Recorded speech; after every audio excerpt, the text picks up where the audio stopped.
So thank And you. It is now 6:35 p.m. and this meeting is called to order. This is the Tuesday, May 5th meeting of the City of Boulder Planning Board.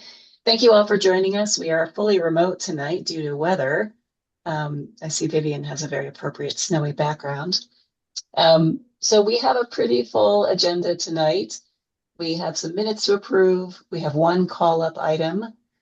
And we have two public hearings. The first public hearing will be for some changes to the land use code around festival events, and I'll read the full title when we get to that item. And then our second public hearing is the one on the Unity Church property at 2855 Folsom. So if you're here for that item, it will be a little while before we get to it. And then we will check in on our retreat planning at the end of the meeting. So we will start with a roll call. And so I'm just going to say that we have all of our board members here tonight.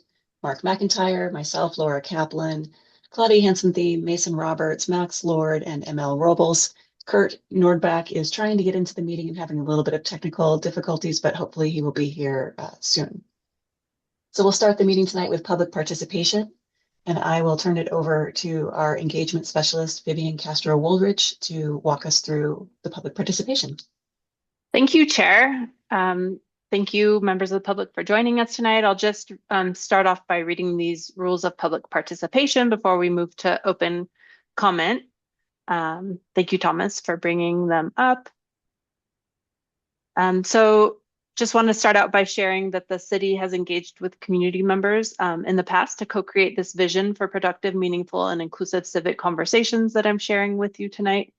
And this vision supports physical and emotional safety for community members, staff, and board members, as well as democracy for people of all ages, identities, lived experiences, and political perspectives.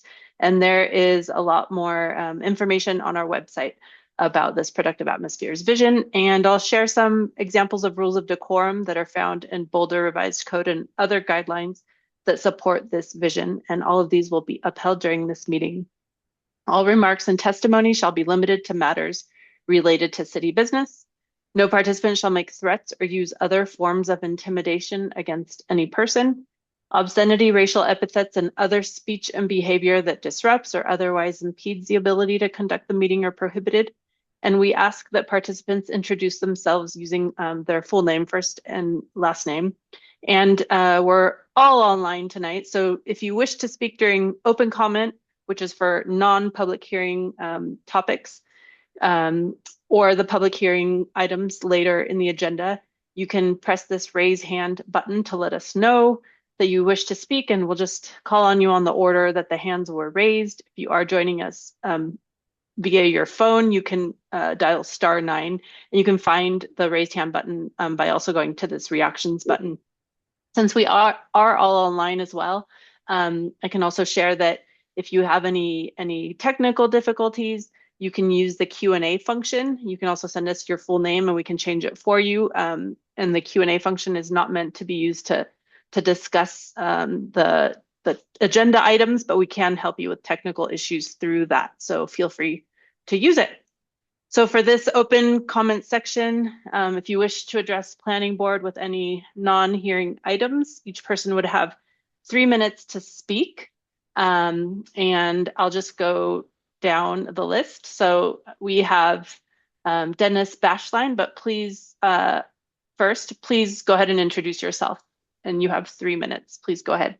And Vivian, if I'm sorry to interrupt, but I just want to remind folks the public hearing item tonight that many of you are here for, 2855 Folsom, we will be having a public hearing for that item later in the evening. So if that is what you wish to speak to, that time will come later. This time is for anything except for public hearing items. Yeah, thank you for that. So Dennis, if you do wish to speak, please go ahead, or if you wish to speak later, just let us know and we can move on. can you see it? Can you hear us at all? Yes. Okay, because we can't see anybody else on the Zoom meeting. So we thought maybe we weren't hooked up to it.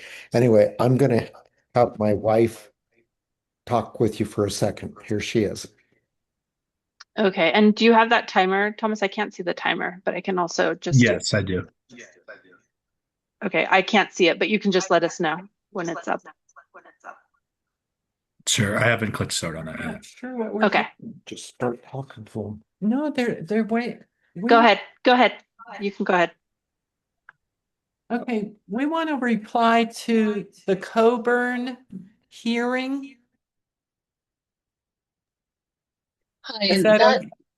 Hi, hello, I'm Laura Kaplan. I'm the chair. We Uh-huh. very much invite your comments on that item, but that hearing will be later in the meeting and we will have Right. a time specifically for that item. This Okay. time right now is for everything else except for our public hearing items. If you have something else you want to talk to us about, you can talk twice, but this time is for everything else. No, just during the Coburn hearing. Great. There'll be a presentation first, and Okay. then the public hearing will be later. Thank Oh, you. thank you. Great. Anybody else joining us wish to speak for open comment? Okay, I don't. Lindsay Gold, please go ahead. First, I need a window with the time. Oh, wait, there's one up above. Thank you. I'm really cold.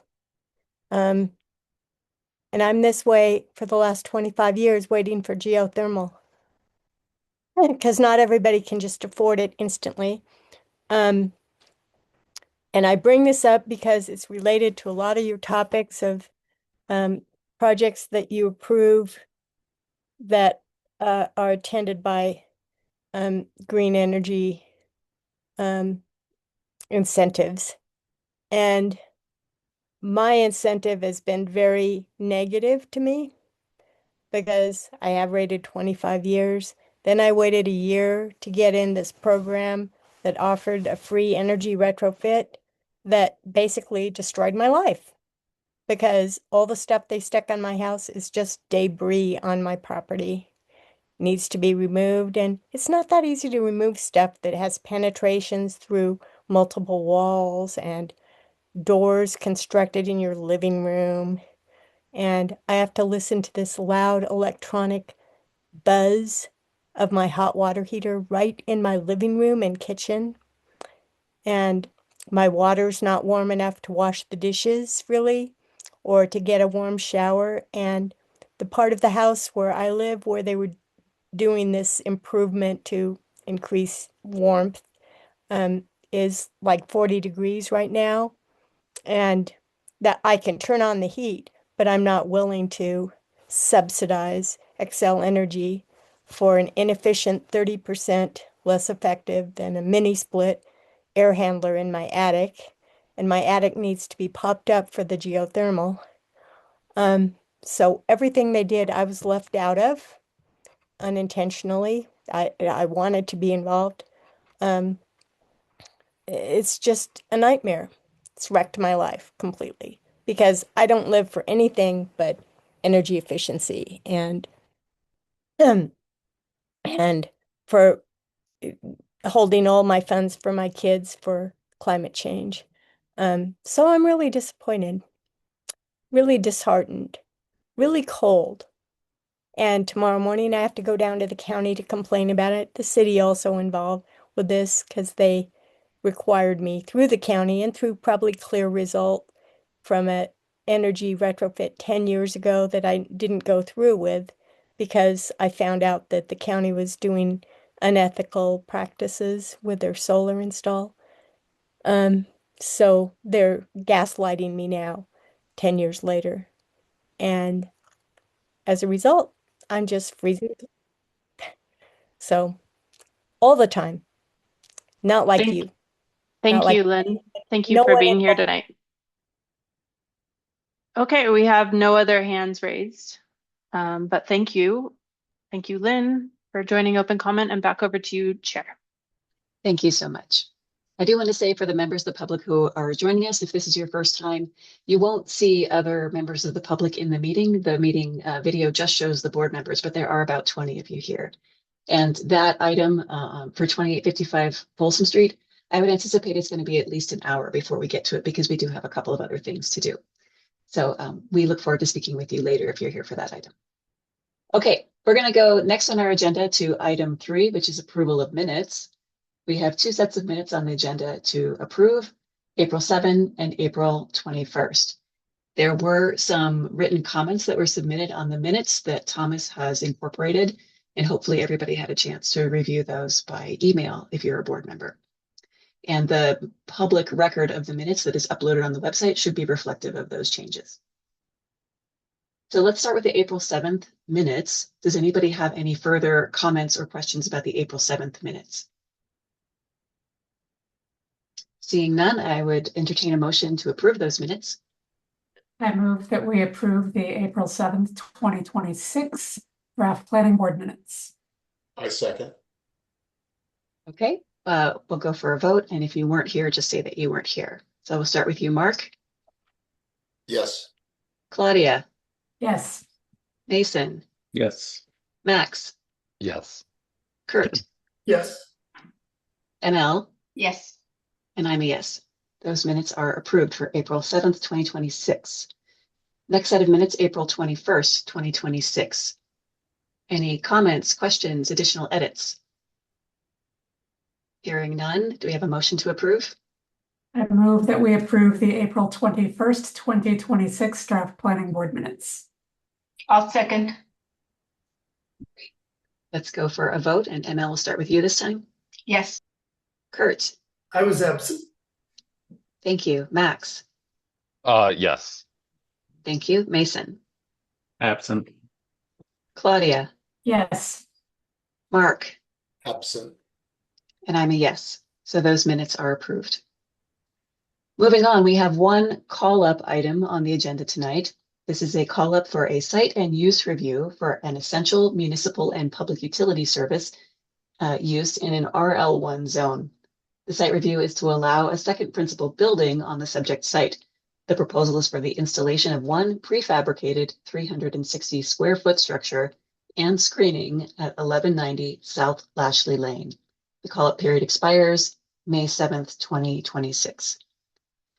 Since this is a call-up item, we don't have a presentation, but we do have the opportunity for the board to ask questions of staff or have any discussion, or if any board members already know that they would like to call that up.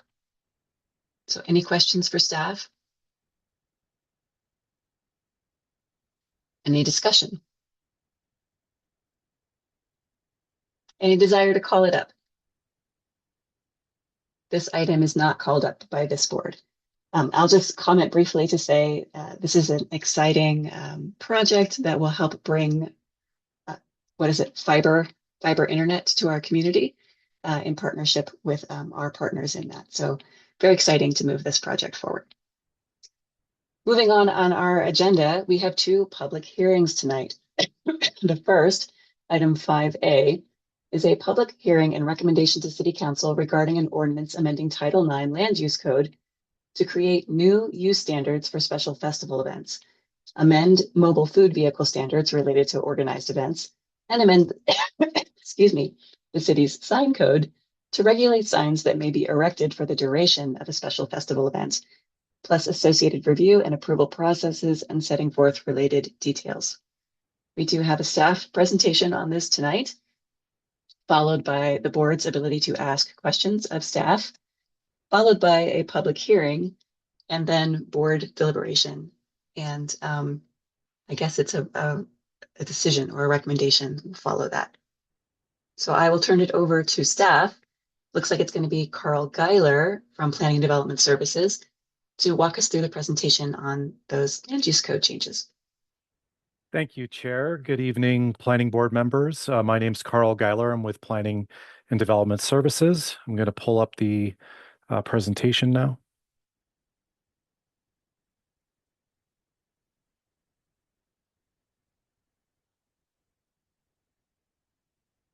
Can you all see this?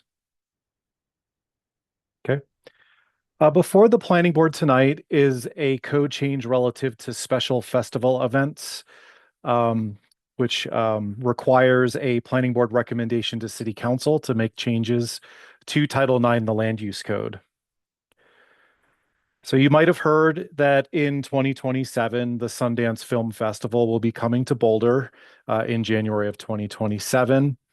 It's prompted us to take a look at our land use code and other parts of the Boulder Revised Code to get an understanding of how the regulations would relate to such a festival. We do have festivals in the city of Boulder, things like the Boulder, things like Boulder Creek Festival.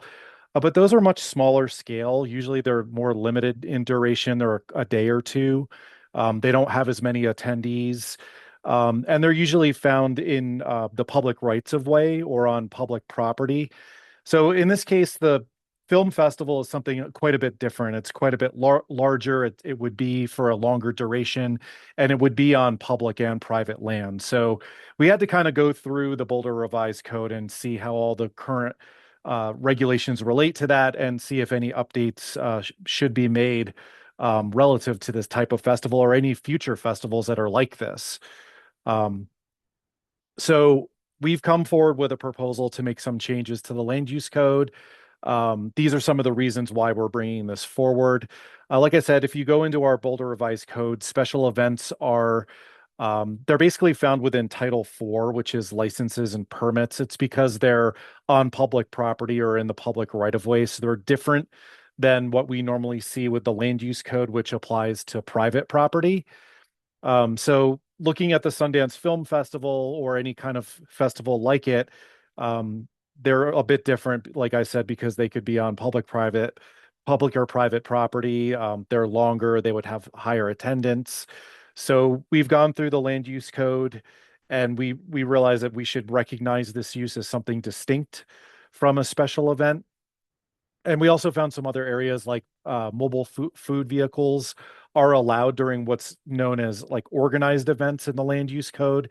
And that calls out special events, but it doesn't really talk about like a special festival event like this. So we're looking to make some updates relative to that as well. And I'll talk more about that.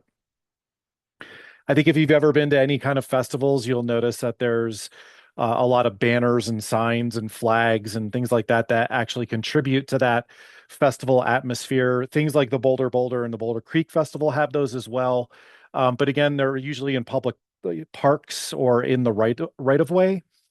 So they get those permits through Title IV and Title VIII, which relates to public lands. So when we look at the city's sign regulations, those are really comprehensive requirements for signs that are installed on private property. So again, the code doesn't really speak to like what we would expect for something like Sundance. So we're saying that the current sign regulations should be updated to recognize new signage that would be special to these special festival events. Because they're on private property and of limited duration. The sign code is really mostly written for permanent signage.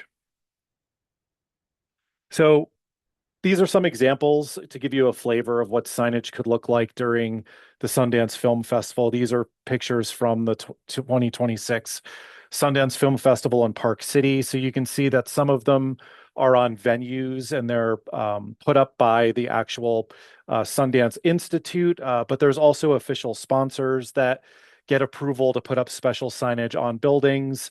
There's banners, things in the rights of way. They're on private property. They encroach over property lines into the public right of way. So there's a variety of different types of signs that you can see with this type of festival at this scale. And here's some other examples. So obviously looking at these signs, like they would not meet our current sign regulations relative to permanent signs. So it was useful to see firsthand how these signs are erected during the festival. So I'm going to jump into the changes that are before you tonight that we're asking for a recommendation to City Council on. We're proposing that we add a new land use into the land use code for special festival events. So this would distinguish it from a special event. We have a new definition that would be in Title IV, but it would be referenced in Title IX in our definition section. And then we would add the special festival event land use into our use table and show what zones it would be allowed. So I'm not going to read the whole definition, but you can see it's along the lines of what I've been talking about with distinguishing between the different types of events. So in adding a new land use to our code, it also begs that we would need to have some specific use standards. Obviously, with any types of use, we're trying to, uphold, public health, safety, and welfare, avoid and mitigate impacts, and try to recognize a special use. So we do have specific use standards that we're proposing in Title IX. And then because we have to insert these new regulations, it's required a lot of land uses to be renumbered in the code. So you'll notice that in the code change. For the most part, the land use would be allowed in the same zones as temporary events. If you look at the definition of a temporary event in the land use code, it's usually an outdoor event that happens on private property. That's usually like retail sales. That's for a business that wants to have like a tent and sell mattresses or Christmas trees or things like that. That's a temporary event. So we've put them mostly in the same zones as temporary events. We've excluded it from the ag zone. Because these special festival events tend to be limited geographically, like the downtown, where it can be variable depending for each year. So it would also be more specifically limited by a map that would be submitted by an applicant as part of a special festival event permit. So much of these requirements are tied to a new permitting process that's proposed within Title IV that the city is also working on.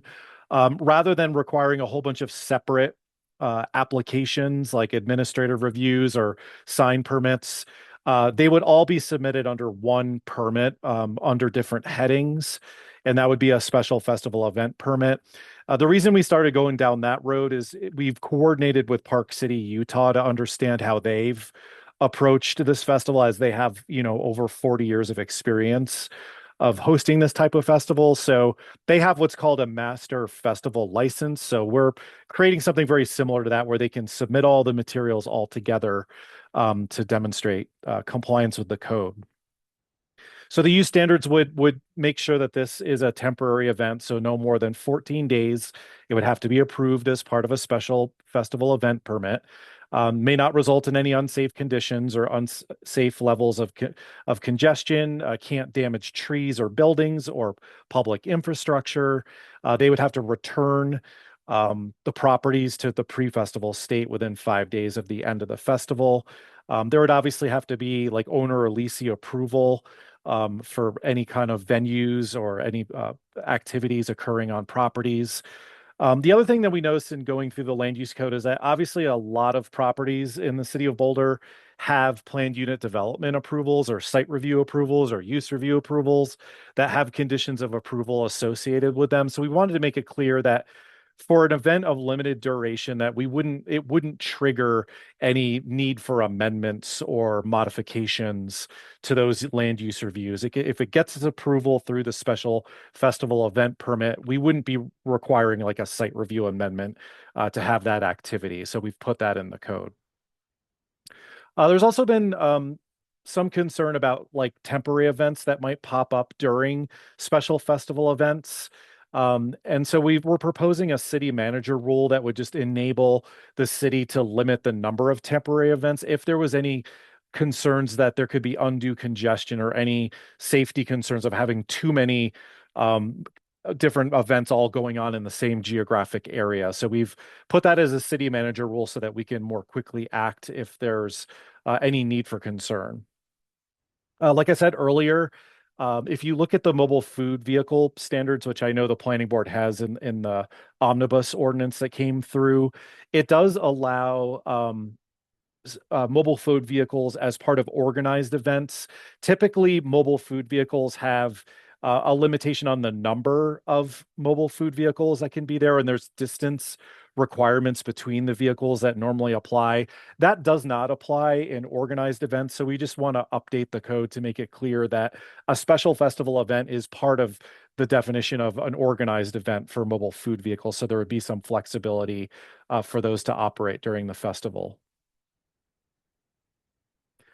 So moving on to the signs, as I noted, a lot of the signs that we observed at the Sundance Film Festival wouldn't meet our current code, which relates to permanent signage. So we are proposing a new section to be added to the sign code in our land use code. Again, demonstrating compliance with these requirements would all be done under that special festival event permit and wouldn't require a whole bunch of separate sign permits. But we are requiring a comprehensive sign plan that would be submitted no later than 90 days prior to the event. And we would allow some amendments to that up to 30 days. So basically, there's a whole bunch of application requirements of all the details of the signs that they would need to submit so that they're demonstrating compliance with this section. So the signs can't be up for longer than 20 days.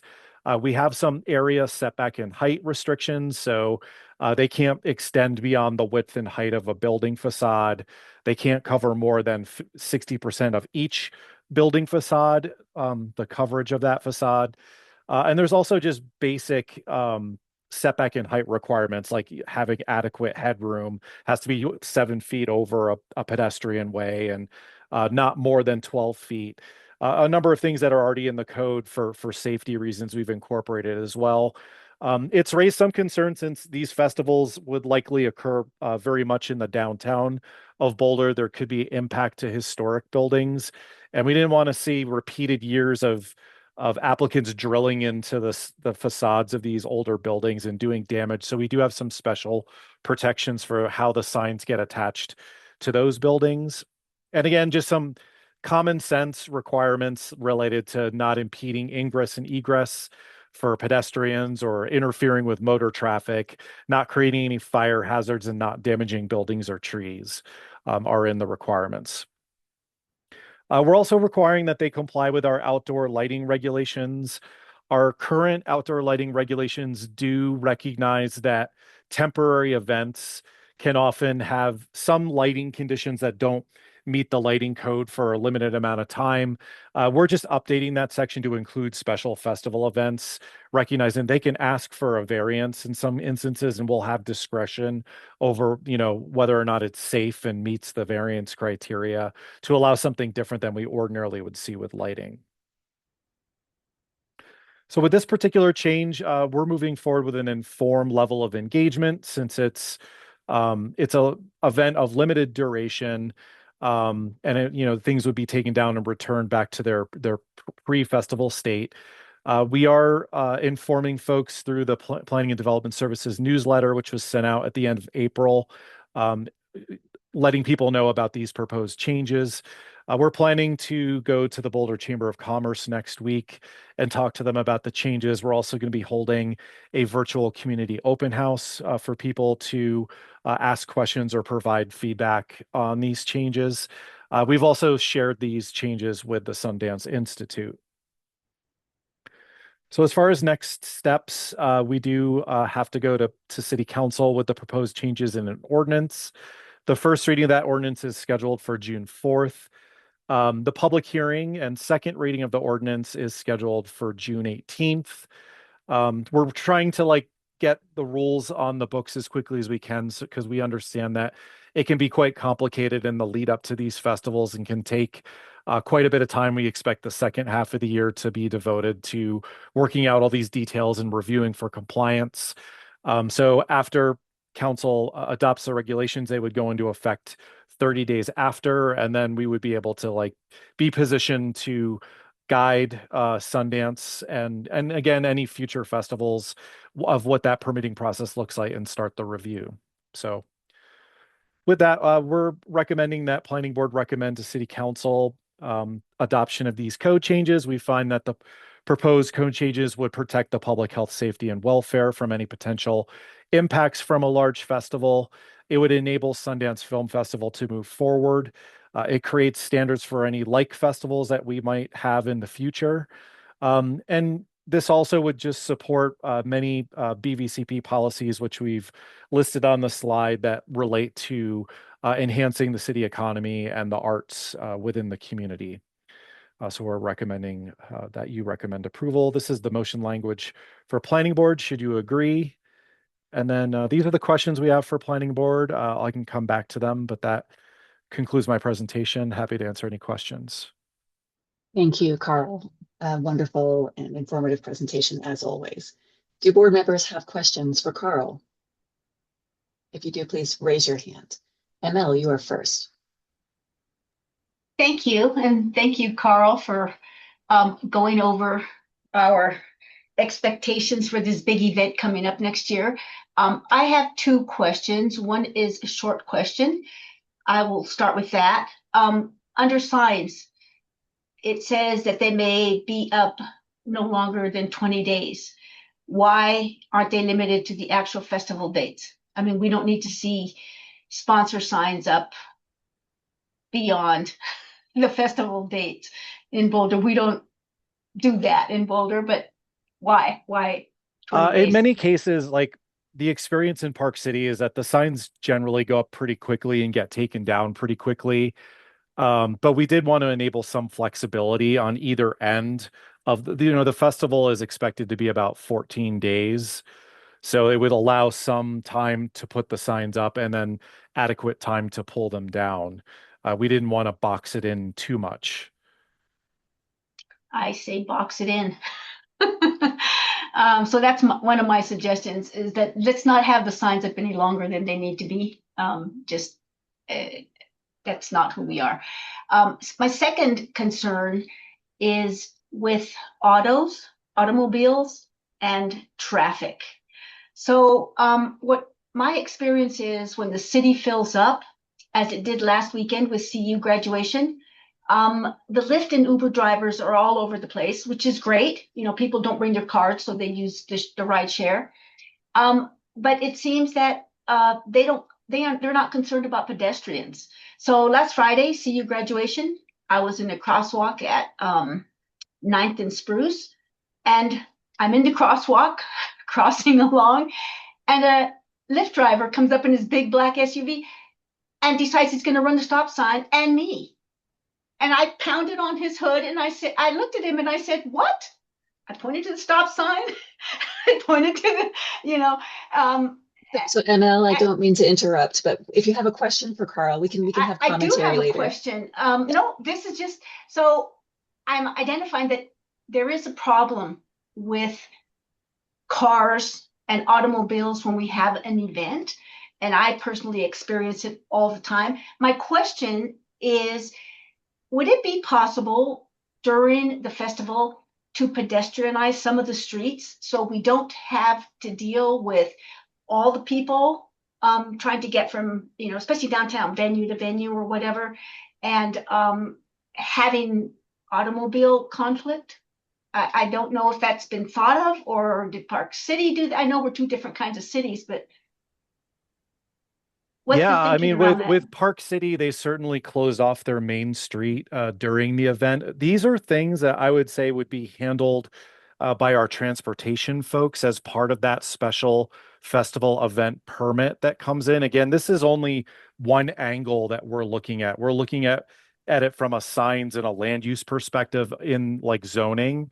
There are going to be many other aspects in terms of safety and public rights of way that will all get looked at in that overall umbrella permit that comes in. So that's just like they do with the Boulder or the Boulder Creek Festival. They have discretion of what to do in the public rights of way and to pedestrianize those areas. That would all be handled under that permit, but it wouldn't really touch the zoning angle that we're looking at. So it's already, those kinds of concerns are already accommodated through other means, is what I'm hearing Yes, you say. and I think the permit will be very similar to how they do special events. It's just they'll look at all those details. Okay, those were my two questions. Thank you. Thank you, ML. Kurt, you're next, followed by Max.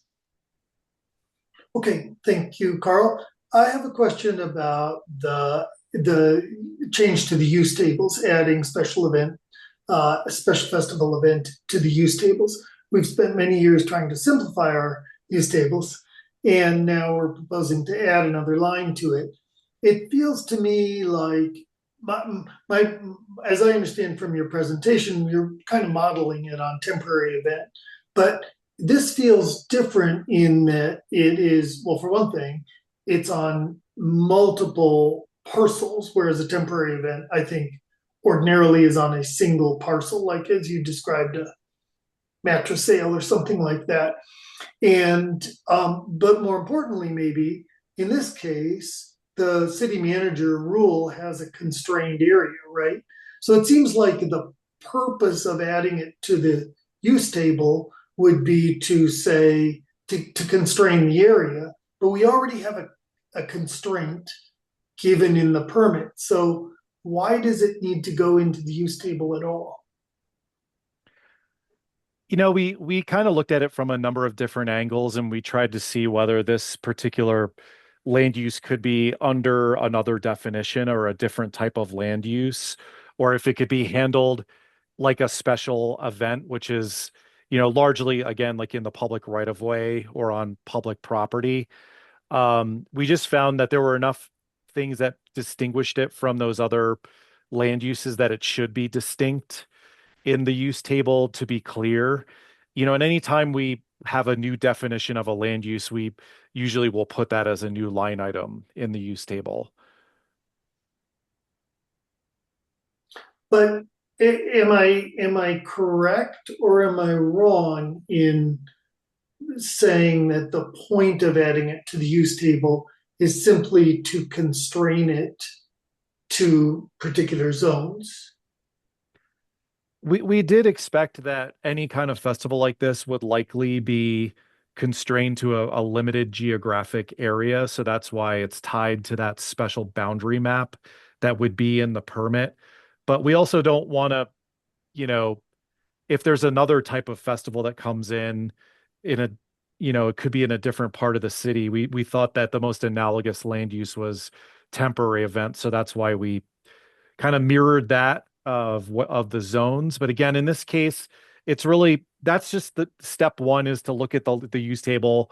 What zones may this be allowed in? Then you look at the standards, and then the map would get submitted with the applicant, and the city would have the discretion of where this can occur more distinctly.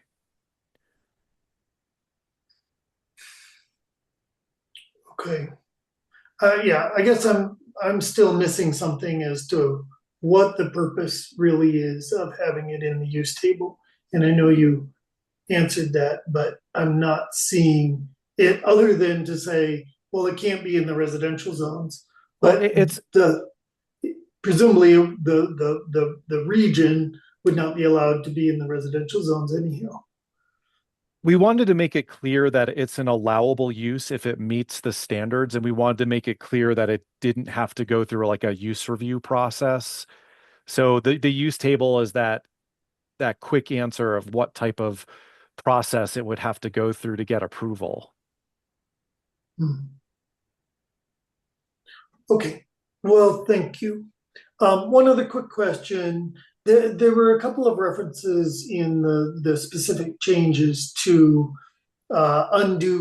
creating undue congestion or something like that. And I think you referred to that too in your presentation. What does that mean? I think the reason we put that in there is just that in speaking with Park City officials, there can be occasions where there's an unaffiliated event that might get approval to operate, like put up a tent and have their own type of event during the special festival event, and that can, if there's too many of those, it can actually cause a lot of congestion, and it can interfere with the efficiency of the festival and the theming of the festival. So we wanted to have the ability to, if this is a problem in the future, like if we find that we see all these other temporary events start popping up or asking for approval, and it gets too congested, where it can create an unsafe situation, that the city could act quickly to figure out what a safe level of operation would be, and then limit the number of applications that come in so it doesn't get to that level. We just, the thing about these regulations is this is year one of dealing with this. Mm-hmm. We're going to have to learn as we move forward. I expect that we probably might have to make some future code changes, but we're trying to anticipate things that could be problematic. And this is a fail-safe if there are any unsafe occurrences. Okay, thank you. Thank you. Max is up next, followed by Mason and Claudia. Sorry, I'm bad at Zoom, despite having been born in '93. Um, so anyway, I'm not sure if this is would be the correct place, but that's, I guess, the nature of my question. For temporary structures built under the special event permit, or festival permit, what regulations would those fall under? Would this not be the right place, or would it just go back to IBC or somewhere deep in Title IX? Yeah, those are more related to IBC. So this is kind of like getting in the door and saying this is the land use that's proposed, and then those details relative to temporary, tents or queuing locations and all that would have to meet the IBC. There's a number of uh, code regulations that they would have to demonstrate compliance with for safety reasons, fire hazards, things like that. That would all get submitted under that main permit and would get reviewed by our building staff for compliance with the IBC. Okay, yeah. So I think, I mean, I have like the IBC books, for instance, but is there a more specific one for temporary structures? Because I just leafed through mine, and it's pretty brief. Like there's very few regulations, and if that, they're vague. And obviously, it falls to the discretion of the local inspector. But I'm just curious if there is somewhere that is more specific to our standards in Boulder, because they're light. Yeah, I can't speak expertly on the building code, to be honest. Our building official would be best equipped for that. But obviously, whenever we get like temporary events, we refer those applications to our building staff, and they have to like make sure that the tents are tied down properly and they're structurally safe. They can, handle wind load. All that stuff gets reviewed. And I'm not sure where that is in the IBC or where those details are, but we could follow up with you Chapter later. 31, but Yeah, I mean, I could certainly, it's like one page. But I yeah. guess if we wanted to fortify those regulations, would this be the correct place to do it? I guess is what I'm really getting at. Or would there be a more appropriate place that's a larger catch-all for temporary structures? Or If I could interject, I think what I'm hearing is that that's not a land use code issue, and tonight we're just looking at the Title IX changes. So, Carl, do you have anything else to say about, could Title IX have anything to do with what Max is asking about? Yeah, I mean, mostly what would that would be Title 10 rather than Title 9. So I think it'd be helpful to hear any feedback for those changes. I mean, you could send them separately in like an email. We could forward those to our building official for consideration, and they could maybe do some updates in the future through a separate ordinance. It's not necessarily something that we had anticipated with this ordinance. no, that's a very good answer to my question. Thank you. And then I guess under signs and lighting, and once again, I forgive me, but I don't know if this is the correct place for this. But as the, drone signs are becoming more and more common, would this be where we'd catch that, or would it be a more appropriate place? It's an interesting question. Because lighting is kind of vague, and I don't know if I'm like missing. I've read it a couple times, but there's a couple places that I'm like it could qualify or not, and then same thing with signs. Um, it's a more modern technology that a lot of the language doesn't seem to have Yeah, I caught. mean, typically, again, the Title IX is really dealing with private property, like on the ground. But that's not to say that in the past there were regulations that speak to like signs behind planes and things like that. I think there is even still a reference in our sign code to that, but no like specific regulation. So I'm not 100% sure whether this would be the right place for that. It might be something that we have to react to if it's a problem. I don't know if others have any thoughts on that. That was my questions. Thank you very much. Thank you, Max. Claudia is up next, and then Oh. Mason. Mason, did your hand drop? Sorry. Mason, were you next? I thought I was next, but it's okay. Claudia's No, next. go ahead. Go ahead. I'm just going by the order on my screen, and if you drop your hand down, then you change order. But go ahead, Mason. So a clarifying question. This covers both public and private permitting, correct?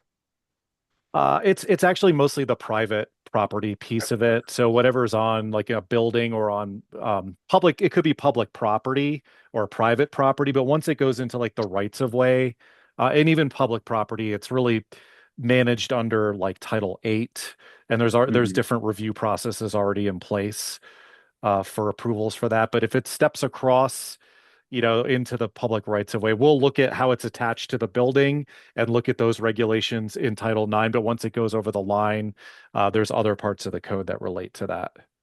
Okay, but that stuff's already fleshed out, so we're not reviewing that tonight.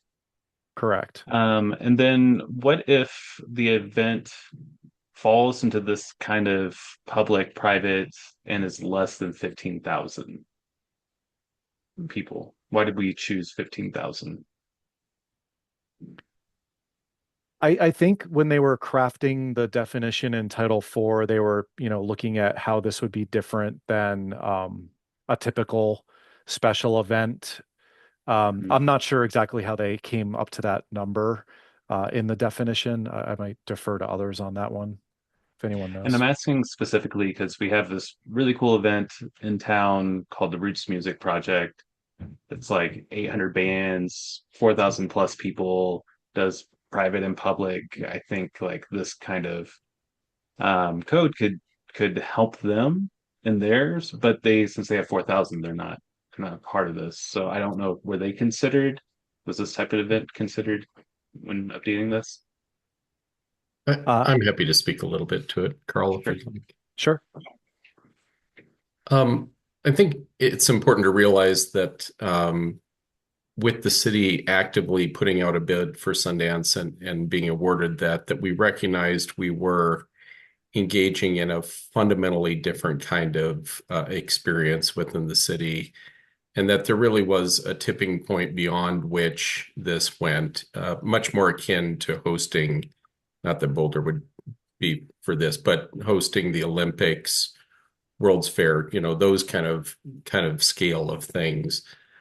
And we didn't want to get into the situation of undermining all the good kind of special events that we had, but also needed to recognize that it is fundamentally different. The duration, the number of attendees, the overall number of attendees, for example, for this of unique visitors is expected to be something like 110,000. So there really is not an attempt to try to ideate on, future giant festivals of this nature, just to really focus on the recognition that we've got this at hand, and that there are regulations that really need to be unique to that in order for it to be a functional event, as opposed to the other special events, which are beloved and important, but they can also function under rules we've had in place for, many decades, essentially. So we're just not trying to, we want to make sure we're not trying to blur those lines by being all things to all people, when in fact there's a very big distinction. Right. And I guess this is just a part of my ignorance, but I appreciate that that answer, Brad. I just wonder if there's like a mid-tier community festival event sort of thing that could be added that would simplify it for I think Carl hit on it. This is going to be around for 10 years. So for folks who don't know that, we've got a 10-year contract with Sundance.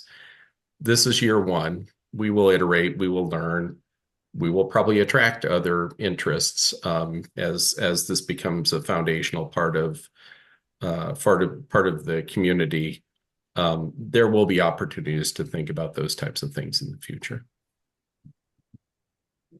Okay. All my questions. Thank you. Claudia. All right. This is a much more fun topic than I anticipated it was going to be.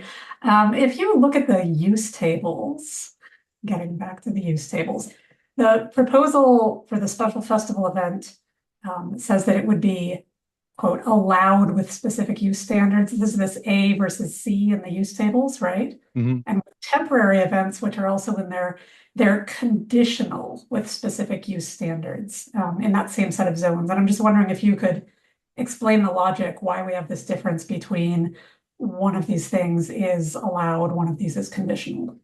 Yeah. So like with a temporary event, a conditional use is basically an administrative review that gets submitted to staff. It's a staff level review. There's no call up or anything. And usually they're approved if they meet the specific use standards through that process. In looking at this particular use, because we're creating a new special festival event permit, which is this larger permit where everything goes into it and gets reviewed comprehensively, we felt that the conditional use application was redundant. So we just put an A in there saying it's allowed if you meet these standards and you go through that permitting process to demonstrate it. It just seemed unnecessary to have that separate review. Okay, so if the assumption is if you get the permit, right, that there's no additional conditions on top of it. Correct. Great, thank you. I was curious what actual activities and uses are you anticipating might happen in a place that gets this special festival event? Like let's say I have a gallery or I have a cafe or maybe I have an underused office space. What does this special festival event use potentially allow me to do that I could not already do under the existing code? Well, again, most of the activities that we're anticipating through this land use are going to be linked specifically to the festival. So it might be the organizer that is organizing an event or a venue, a showing of movies, or it could be a performance. It could be official sponsors that are working with the festival or vendors that are working with the festival. So these regulations are going to pertain to those parts of the festival that are associated with the permit. So anything separate from that would have to go through our ordinary, review processes, permits for any activities indoors or outdoor temporary events, which are outdoors. They would go through that process. So again, there's a number of different types of, there could be, VIP events, there could be, parties, things like that, but they could be essentially linked to the festival itself. There are some, at Park City, there were places where the use was just a place for people to hang out and meet each other, and that was part of the festival. There's a variety of activities that can happen. Okay, so this is more like it's giving flexibility. Like we have a lot of really specific categories in our use tables that would give some flexibility to mix that up during these kinds of events. Yeah. Okay. Have you talked about creating or enforcing any kinds of protections for residents in mixed use zones where festival use might be claimed or applied for? I mean, the protections that we have proposed at this point are those, high level criteria that talk about, avoiding undue congestion and damage and things like that. So I think through that permit process, we'll have discretion to look at how they have it laid out and designed. Suggestions can be made if there's any anticipated impacts. Or we were saying, if something doesn't work well in the first year or the second year or the third year, we have opportunities to make updates to the code to try to mitigate for those. Okay, yeah, I wanted to raise that question because it looks like you've been really deliberate about excluding residential zones, right? And just to recognize that we are having more spaces in the city now where, they're both residential and non-residential at the same time, right? And so if we're allowing these uses in those places, it may come with other impacts.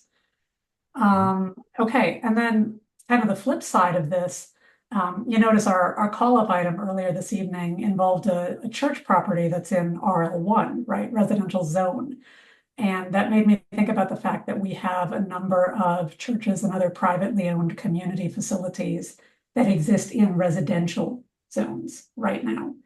Has there been any consideration of spaces like that being made available for special event uses?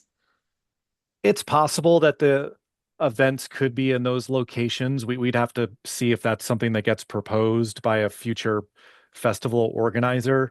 In some cases, a lot of these types of uses already have events. Those are considered accessory uses. Okay.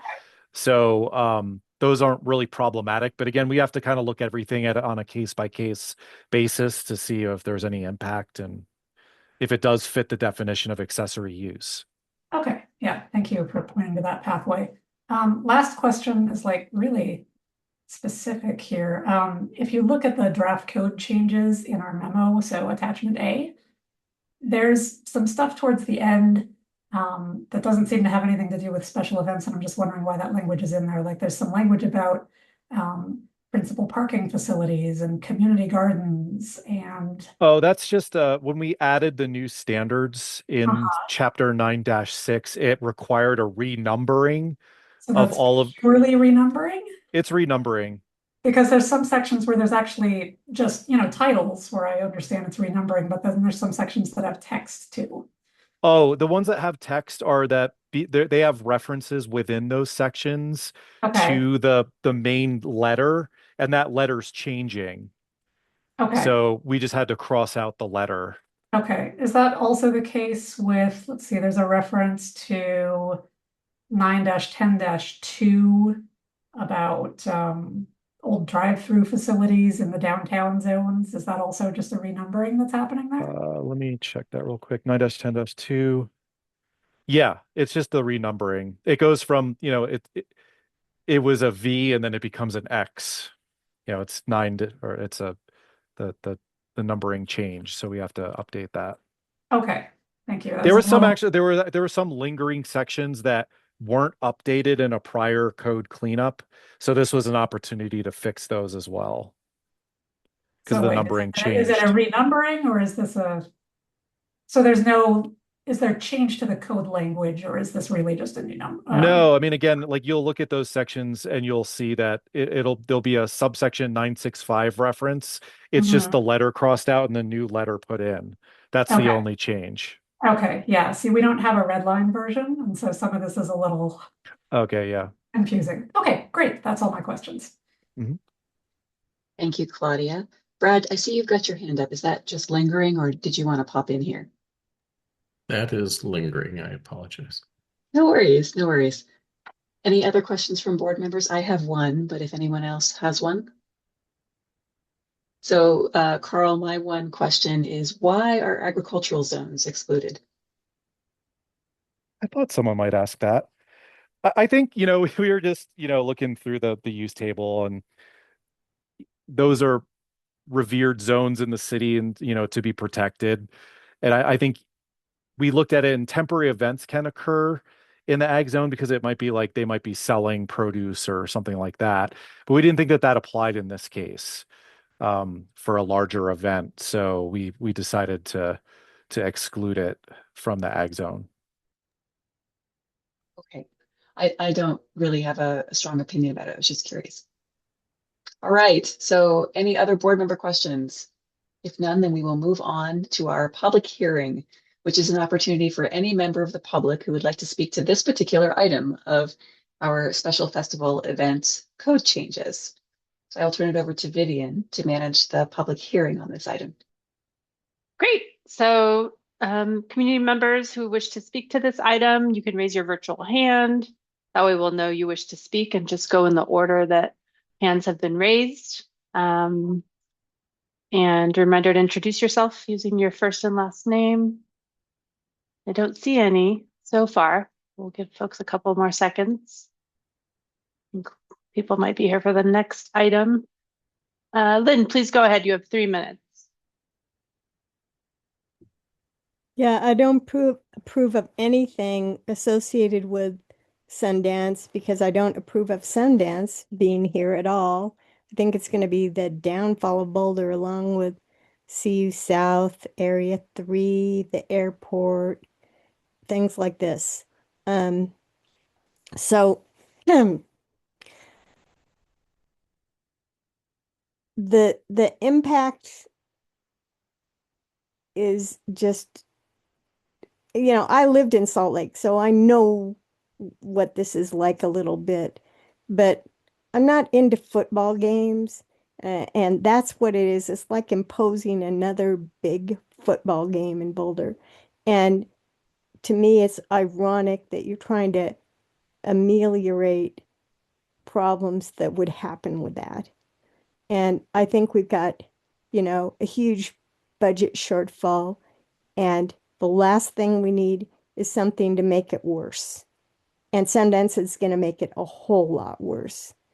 The asphalt upkeep, the human life and safety issues, the congestion, the it's just, you know, and I'm not that much into movies. I haven't seen movies for 40 years. Like, so I don't really care about them. I like to create movies rather than watch someone else's. Um, and, you know, Boulder approved it, so we're stuck with it. But, but I think the problems that you're going to have with it are going to be a lot more significant with having had it here at all, and then for 10 years, and then the attendant massive amounts of population being drawn to this area. And then at the same time, nobody's doing anything about Iran and Lebanon and Syria and like our really big expenses. And planning board is assigned to deal with, you know, affordable housing.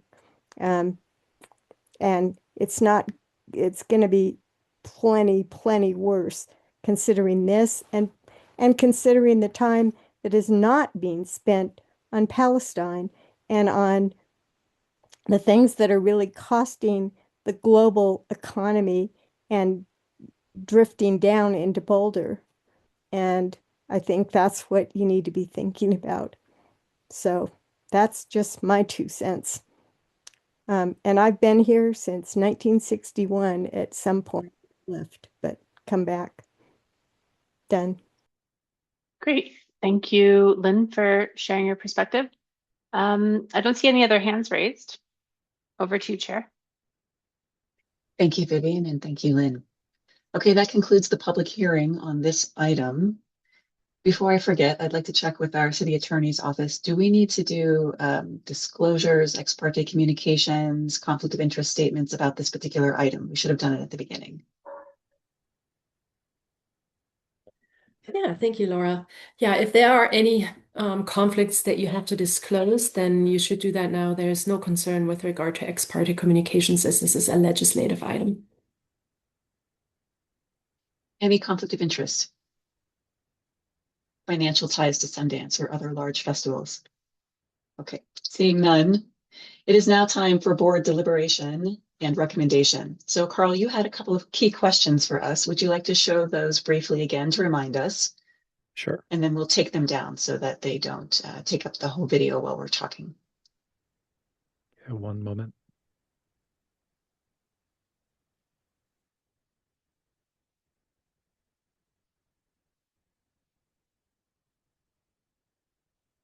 Sorry, it's not showing up. 1 second.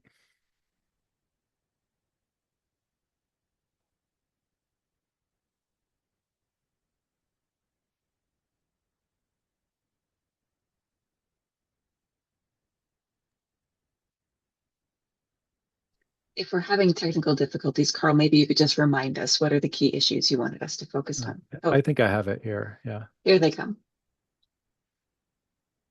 Okay, so do we find that the proposed ordinance implements the adopted policies of the Boulder Valley Comprehensive Plan, or BVCP? And do we recommend any changes to the ordinance? So I think those are good places for discussion. If folks want to keep this brief, because we have another large hearing item, that would probably be helpful. But this is your opportunity to say anything that you want to say about this hearing item. And if you do have something that you might recommend as a modification, let's hear it now before we go to a recommendation. So who would like to speak with your comments about this ordinance and any changes that you might propose?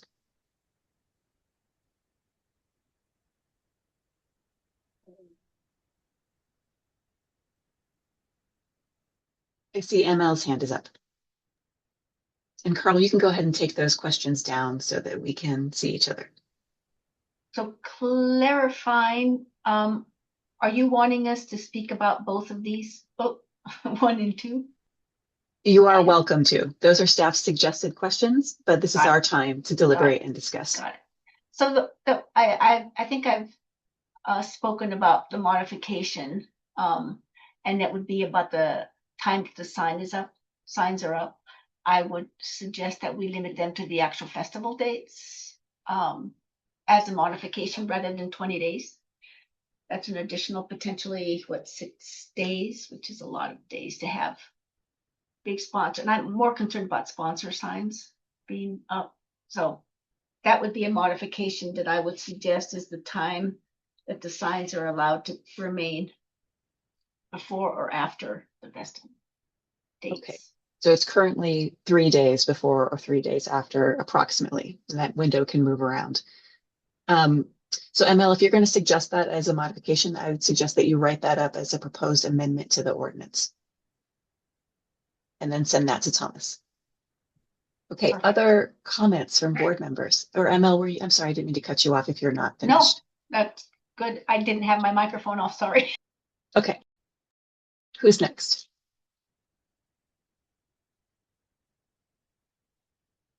Claudia. Very briefly, because I'm agreeable tonight.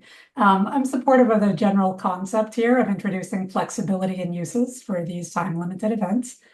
I think especially if they are coupled with an application and enforcement process that has some safeguards for long-term community members. I know that those safeguards are going to be administrative. That's not legislative. It's not what we're dealing with here. So our recommendation is not a place to spell out what those look like, but I do want it in the record that we have a responsibility here as a city to not create a free-for-all under the cover of impacts being temporary. I think it is prudent to be conservative with which zones allow the special event festival use, especially in this first go-around. I think staff is doing that. But I do also think it's worth revisiting in the future, specifically what kinds of spaces we want to be available. Like I mentioned, that example of churches and other gathering places in residential zones that may be relevant to this use. And if it's appropriate to consider adding those in the future. Or conversely, based on experience, placing some kinds of mixed use areas off limits for particular types of things. But again, I'm comfortable with this as a starting point, and I think the concept is good. Thank you, Claudia. Kurt. Thank you. I agree with Claudia that allowing flexibility of use is really important. And I'm glad that we're moving in that direction. I have some concern, I guess, that this may not be the best way to approach all of this specifically through the land use, the land use regulations specifically, but I am definitely not as smart as Carl in this, and so I trust his judgment on that. I was taken with Mason's question about the threshold. I think it's the 15,000 attendee threshold, which seems, it's very arbitrary, and it raises to me the question of, well, what if somehow something happened to Sundance and all of a sudden it got much smaller and we were only getting 13,000 attendees? Would we say it was not allowed? That wouldn't really make sense. So the notion of having a hard threshold at all in terms of attendees doesn't really make sense. It seems like it could be a judgment call by the city manager as to what is an appropriate special festival to allow or not. And that potentially would allow some flexibility for other kinds of events like Roots Music Project, as Mason said, or perhaps others.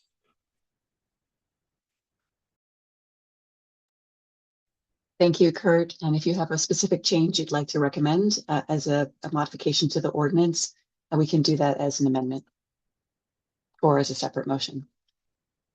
Who else has comments? Max, Mark, Mason? Yeah, I'm good. Max is good. Just real Mark. quick.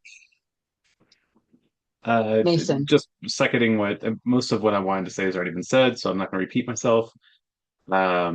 I will say that I think that this is an opportunity to shore up the code for other things that are happening in our community. I know we're trying to do something quick for Sundance, and that's like the immediate need, and we need to address that. And we can't be everything to everyone, but I don't see why we couldn't add like a lightweight version of this for a slightly smaller event, or change that threshold down, or what have you. There's a need in our community for I think a more clear permitting process amongst private properties for other events as well. So I appreciate all the work that's been done on this. Thank you, Mason. Mark, did you have anything? Mark, you're on mute. Thank you. This little discussion does prompt me to ask the question, have we engaged with BIF and other events that are an existing part of our community and are significant stakeholders in these types of events as to whether or not they would benefit from either a lower threshold or a more general application of this kind of code change? Certainly BIF doesn't bring in 15,000, but other stakeholders, have you engaged with other people that as their festival might grow, or as they might bring a different type of event to town, as to whether or not some lower threshold or different type of application would be appropriate? To my knowledge, and speaking for planning and development services, I don't think we have engaged with them on these code changes, but that's not to say that our other staff in the city manager's office and others haven't reached out to those folks. There's been a lot of coordination from different departments on different levels, and I may be unaware of some of those conversations. I'll just simply say I support Kurt and Mason's concerns. However, at this time, I'm kind of like, all right, well, we can always modify it again. But anyway, so I'll be supporting it tonight. Okay, thanks everyone. I don't really have a lot to add. I view this as a little bit of just a cleanup to make sure that the festival that we have invited to come to Boulder is not hampered by Title IX. And so I want to thank staff and Carl especially for combing through Title IX to figure out where those conflicts could occur and make sure that they do not. And also that the public is appropriately protected from impacts as has been described tonight. I do think I'm hearing from my fellow board members that there are questions about whether smaller festivals like the Boulder International Film Festival or the Reeds Music Festival could benefit from some kind of coordinated permit process or some of the code changes that we're seeing here tonight. And I think staff probably take that as input to something that could be good to do for our smaller festivals. But in terms of the code changes that we are approving tonight, I would encourage folks to focus on this particular package in front of us. So with that said, I'm going to make a process suggestion, which is that we start with staff's motion. And then if folks would like to modify that, either if you feel strongly enough about it that you would not be able to vote for this code package without your modification, you can try to attach it and see if the board member agrees to attach it as a package, as an amendment to the motion. If you don't feel that strongly about it, but you want it to be a separate recommendation, you could make it as a separate motion. So I'll leave that up to individual board member discretion of whether you want to try to attach it to the main motion, where it all would have to be approved as one package, or if you're okay with approving it separately as a second motion. So this is our recommended motion. Would anybody like to make a motion at this time, either using staff's language or some other language? Mark. I move that City Council adopt an ordinance amending Title IX Land Use Code to create new use standards for special festival events, amend mobile food vehicle standards related to organized events, and amend the city sign code to regulate signs that may be erected for the duration of a special festival event, and associated review and approval processes, and setting forth related details. Thank you, Mark. And if I may make a friendly amendment before we move to a second, I think it needs to start with, I move that planning board recommends, rather than you personally move that city council adopt an ordinance. So we're making a recommendation as a planning board. Okay, I would, beginning with that first sentence, I move that planning board recommend ... on it goes. Thank you. Would anyone like to second? I'll I second. see Mason as a second. Okay. Mark, would you like to speak to your motion? And then Mason, and then Only I'll ask to for any discussion. Yeah, only to say that we're in this. And I appreciate staff's efforts to craft code that acknowledges that we're in to Sundance, but that could be applicable to other large special festival events.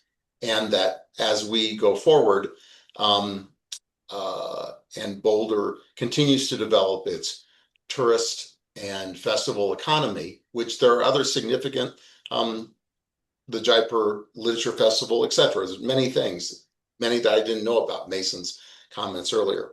I just would encourage us to continue to refine this to make it less specific to Sundance and more applicable to a vibrant city that has festivals of many different sizes. So that's my only comment of encouragement to staff and in support of the current recommendation to council. Thank you, Mark. Mason, you seconded. Would you like to speak to the motion? Everything's been said. Thank you. Thank you.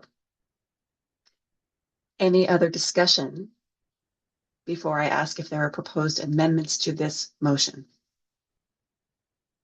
Any other discussion? Okay. I know there are a couple folks who might be proposing amendments. Did anyone want to propose an amendment to the motion? You also have the option after we approve a motion to try to make a separate recommendation. Did anyone want to try to attach an amendment to the motion? Okay, seeing none and no more discussion, let's go ahead and vote on this item. So I'm going to start with just the folks on my screen. Max. Yes. Thank you. Mason. Yep. Claudia. Yes. Kurt. Yes. Mark. Yes. ML. Yes. And I'm a yes. Motion passes unanimously. Would anybody like to make another motion on this item? Kurt, you have your hand up. Thanks. Yeah, I think that Mark said pretty well what I wanted to say, but I think that it might be worth sort of formalizing that. So I would move that planning board recommend that staff consider how to broaden the special festival event code changes to embrace events that are smaller but otherwise similar to Sundance, including existing city festivals such as BIFF and Roots Music Project. And I can send that language to Thomas if that's helpful. Thank you. Yes, it would be good to be able to get it on the screen. While Kurt is doing that,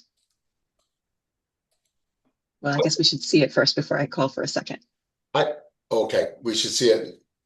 I'm ready. Or if you're ready to second it, Mark, that is your right as a board member. Well, I don't want to jump in fast if someone has a word change or whatever before we second. So I'll hold my horses for one more minute here. Okay. Thank you, Mark. Very considerate of you. So Thomas is going to pull up that language that Kurt just read so that everyone can see it.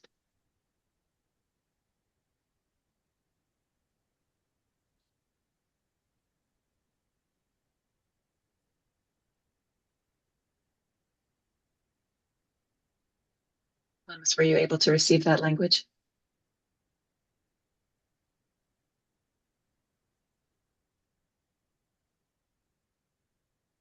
Okay. So now the language is in front of us. Take a second to read it. And if anybody has any friendly amendments to broaden or change the language.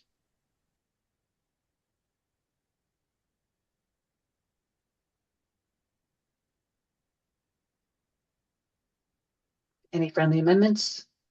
If not, anyone want a second? I'll second. Oh, Mark, you got Okay. sniped. Yeah, Okay, there we go. That's Mason is a good. second. Okay. Kurt, would you like to speak to your motion? No, I think we've discussed it. Thanks. Thank you. Mason, would you like to speak to the motion? I think it's perfectly worded. I think, yeah, I think this is exactly what I was thinking the whole time I was reading this portion of the packet. So I'm excited to see this go through. Any discussion of this proposed additional motion? Seeing none, let's vote.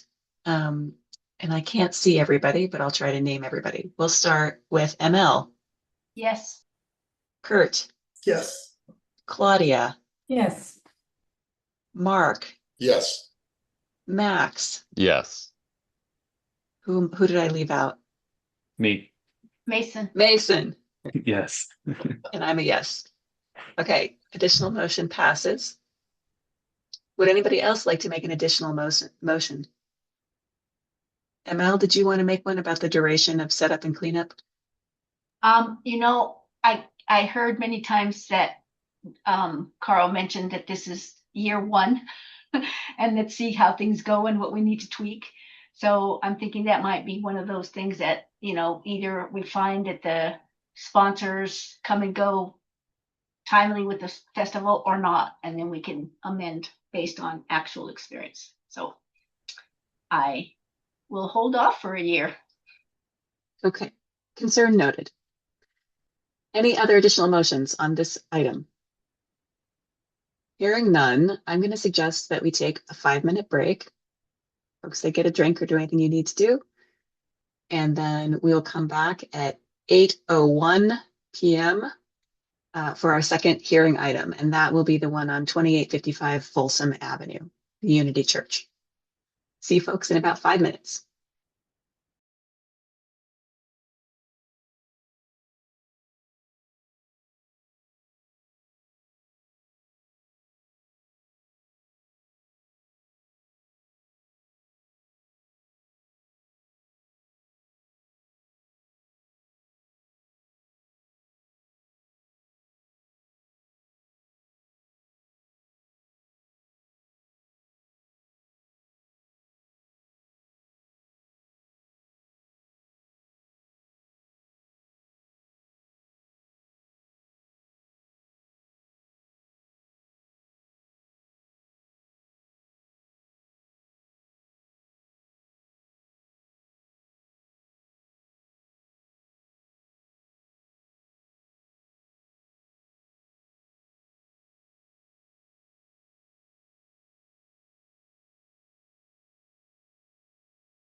Okay, the time is now 8:02 p.m. I see board members coming back online.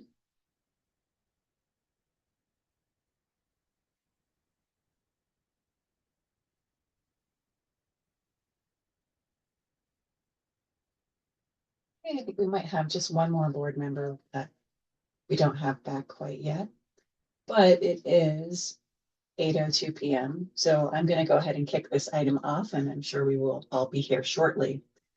So the next item on our agenda is our second public hearing. It is item 5B on the agenda. This is a concept plan review and comment on a proposal to redevelop the existing Unity Church property at 2855 Folsom with 21 detached dwelling units. It is reviewed under case number LUR 2026-00015. For folks who are not as familiar with planning board, in a concept review, this is an early stage in the process of looking at a development application. It's a chance for the planning board to see an initial concept and comment on it. There's no decision being made tonight. There's no vote being taken. The sequence of events will be, we will have a presentation from staff who have worked with the applicant, and then the board will have an opportunity to ask questions of staff. Then the applicant will have an opportunity to give their own presentation, and the board will have an opportunity to ask questions of the applicant. Then we will have a public hearing where anyone from the public can speak to the board for 3 minutes about this particular project. And when we are done with the public hearing, that will be the opportunity for the board to give comments back to the applicant, especially noting anything that we think may be a problem for them when they actually apply for their site review. And Shannon, I wanted to ask you, will this project need to come back before a planning board for a site review, or will it be a staff level site review? Yeah, it would be eligible for a staff level review, but it could be called up. Okay, so this project would not necessarily have another public hearing unless the board called it up at the site review stage or city council called it up at the site review stage. But this public hearing is your opportunity to be heard about this project. So with that, I'm going to turn it over to Shannon Muller from Planning and Development Services, who will walk us through the staff presentation. Thank you, Shannon. All right, great. Thank you so much. Good to be here with you, board. I'm Shannon Muller with the City of Boulder Planning Department. So I'll take you through staff's presentation here next. So I'll be touching briefly on the purpose of a concept plan, the public notification, the site and surrounding context, a summary of the project, and some key issues for discussion tonight. So again, as was noted, the purpose of a concept plan is to review a general development plan for a site and help identify some key issues prior to development of a more detailed site review submittal. So the applicant will receive comments from the board, staff, and community members, and no formal action is being taken on the project tonight. In terms of public notification, the site was posted and notice provided to property owners within 600 feet. Staff did receive several written comments on the proposal. Many of these included concerns regarding wildlife and natural areas and the potential impact of overbuilding on the site. So here you can see the property outlined in kind of the pinkish purple color. It's about 8.8 acres in size, and it's south of Edgewood and west of Folsom. So it includes the existing approximately 28,000 square foot Unity Church. This building was built in 1992, and there's about 190 space parking lot around it. And through this site, Goose Creek runs through the site, and there's also the Goose Creek multi-use path that runs through the property and along the southern edge. And this property is part of the Trout Farm PUD that was approved in the 90s that encompasses this lot as well as the 92-unit condo property just to the south. And here you can see some of the surrounding areas. So again, this property is located at the intersection of Folsom and Edgewood, and there's several different uses in this area. So to the west and the north, it's a RL1 residential low 1 zoning, which has detached dwelling units that are largely one-story brick homes built in the 1950s. And then moving to the northeast and the east across Folsom are properties that are commercially zoned, like the Goose Creek Medical Office. There's a 7-Eleven and other mix of retail and personal service type uses. Further east is the Mapleton Mobile Home Park and affordable housing developments at Red Oak Park. And then just to the south of this property, again, is the Trout Farm condos building that is part of the Trout Farm PUD. And here you can see this property is impacted by the city's floodplain regulations. Portions of the site along the creek are in the high hazard zone, conveyance zone, 100-year floodplain, and there are high functioning wetlands and buffers along the creek. This property also contains areas of steep slopes, in particular the west area of the property. The overall site slopes downward toward Goose Creek. The area that's proposed for the redevelopment on the side of the church and the parking lot has more moderate slopes, and then those get steeper as you get closer to the creek. The property contains many existing mature trees along the creek, and overall there's a lot of sensitive areas that exist on this site between the steep slopes, as well as along the creek and the areas along the creek that are subject to those floodplain and wetlands regulations. And this is reflected in the many comments the city received encouraging protection of these sensitive areas, in particular due to an abundance of wildlife in the area. Here you can see the Boulder Valley Comprehensive Plan land use designations. The eastern portion of the property where the redevelopment is proposed is designated medium density residential, which is characterized by a variety of housing types, generally near neighborhood and community shopping areas. And it's at a density of 6 to 14 units per acre. And then the western portion of the property and many of the immediately surrounding areas are in the low density residential land use designations. And there are also other areas of medium density and business and manufactured housing land uses nearby. Consistent with the BVCP land use designations, this property is split zoned. So the western portion is zoned residential low 1, there in the yellow, and then the eastern portion is zoned residential medium 1 in kind of the pinkish color. And this is a medium density area that is intended to have attached residential development where each unit has access to the ground level and where complementary uses can be permitted. So the proposed homes for redevelopment are in that area zoned RM1, and they'd be subject to the RM1 zoning standards. Residential uses, including detached dwelling units, are permitted by right in this zoning district. In terms of transportation connections, the site is located near several multimodal corridors and connections, including, again, the Goose Creek path shown in the green, the protected bike lanes in Folsom, and on-street bike lane in Edgewood, and other nearby designated bike routes. The site is located a little further from nearby bus routes. It's over a quarter mile from the nearest bus stops in 28th Street and in 19th Street. So moving to the proposed project tonight, so the proposal includes redevelopment of the portion of the property where the Unity Church building and the parking lot currently exist. So here you can see the image on the left showing the existing site there, and then on the right, what's proposed.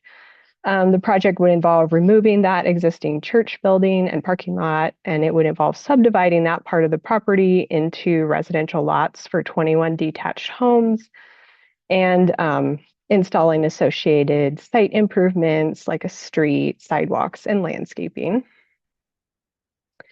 The proposed home sizes here range from 2,400 to 3,600 square feet per home. The units along the north and the east edges of the site are oriented outward with front doors and porches along Edgewood and Folsom. And then the units kind of on the south internal side there are oriented northward up toward the new public street. And so they have garages and front doors and porches oriented toward that new little street there. And here are a few images provided by the applicant team to help visualize the project. In terms of the required processes, this proposal requires a site review amendment to amend the existing PUD on the property. And the applicant could request any modifications that they would like to have through that process. And then following that site review, it would move into technical type of reviews like preliminary and final plats to create the lots and dedicate easements and right-of-way, the technical documents, and the building permits.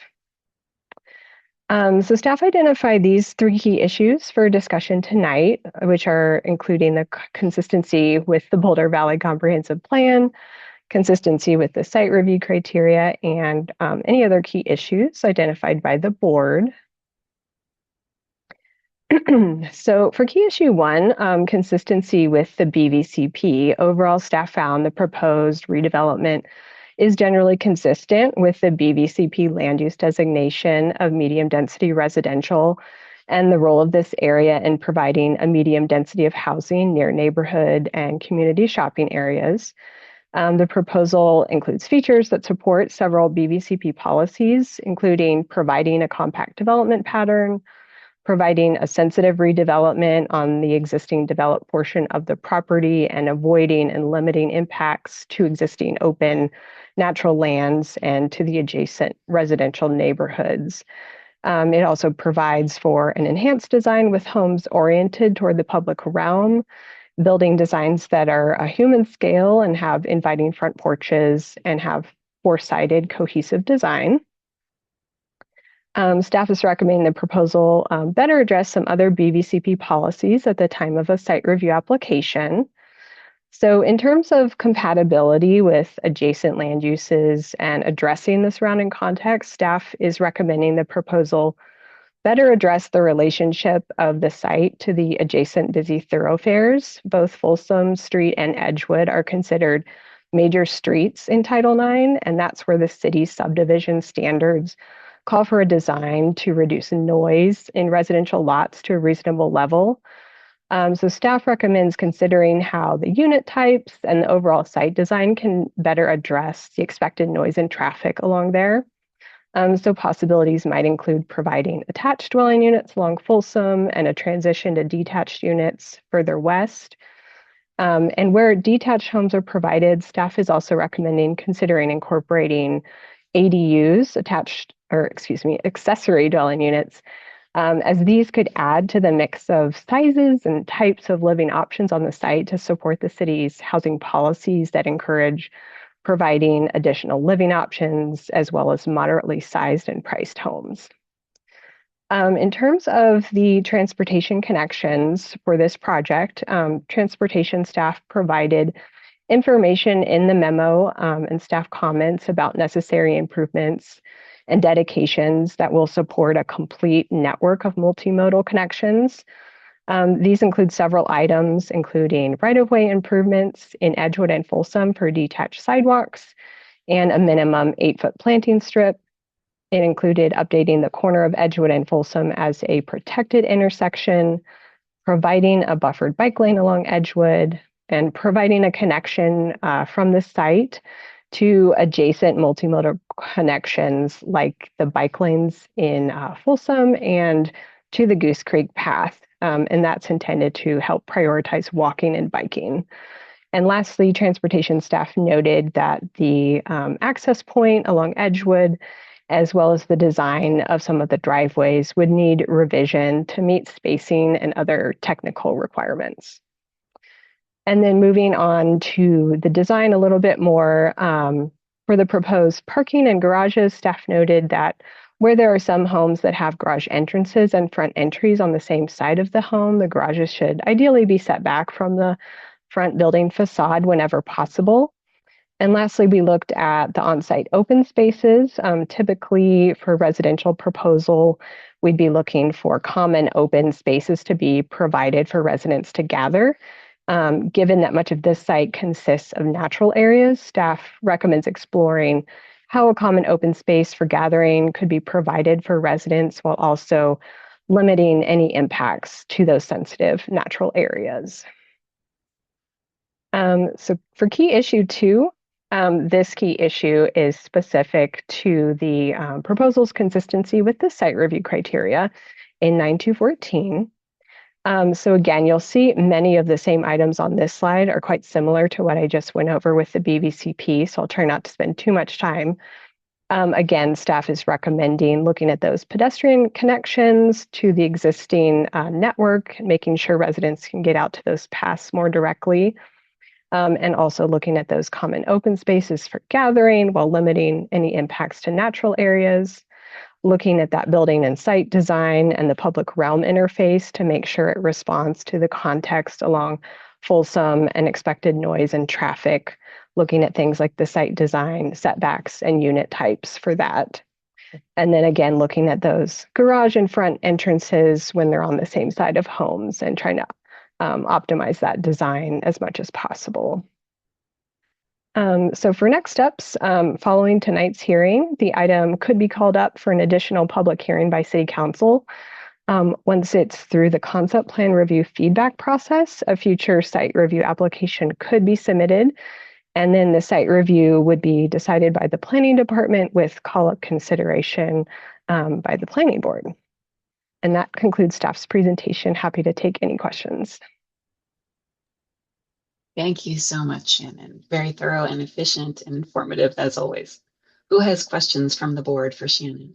Oh, I'm sorry. Before we ask questions, I should again call for any declaration of conflict of interest, or because this is quasi-judicial, any ex parte communication disclosures that people want to make. Any ex parte communication disclosures or conflict of interest that people want to mention? Okay, seeing none, we'll go to questions for staff. I see Max and then ML. Awesome. I'm just was leaving back through this and what I've got earmarked, and I noticed that the land use review that staff is unable to support the creation of a new public street for this parcel. So do we just not need to discuss that at all? Is that already kind of a hard no on here? That's my understanding, is that transportation staff flagged that as an issue for this site. So I think there'll be further discussions between the applicant team and staff as to the best way to provide that access point and the best way to provide that. It sounds like it would need to be most likely a private street in there. Yeah. Okay, cool. Then let me see if I can find my one other mark here. And then this is, I'm know that we're using the terminology detached dwelling unit, but I'm just going to echo the language from the applicant's page here that the community benefit would be an increase in single family homes, is the quote. And correct me if I'm wrong, but is there anywhere that we have codified that we view that as a community benefit? Yeah, I'm not sure what that would be referring to specifically. For this project, in terms of, we would typically be looking for a community benefit for a project that was like 4 to 5 stories tall and needs that community benefit extra fee. For this one, it would just typically go by all of our standards. And then when it's getting into things like paying for inclusionary housing fees and that sort of thing, that's just all handled the standard way. So. And then lastly, and those who've been on the BVCP longer than me might already know the answer to this, but on the next, in the future iteration, right now the area is marked as neighborhood 1, but I know many people have expressed interest in changing to neighborhood 2 along arterial corridors like Folsom, Arapahoe, et cetera. Would that very much modify the applicant's ability to change their project? Because we're kind of like coming up close on that, aren't we? Yeah, so whenever a project when it comes in the door for that site review, whatever the BVCP is at that time, then we would review it under that. Yeah. All right. Thank you very much. That's me. Thank you, Max. I have ML, then Mark, Claudia, and Kurt. Thank you. Thank you for your presentation, Shannon. I have one clarifying question. You mentioned that the site, so I think the site in the information says it's like 8.8 acres, but you mentioned it's going to be subdivided. So what size site does the development project actually have? What's the acreage of that site? Yeah, the 8.8 acres I was referring to is the whole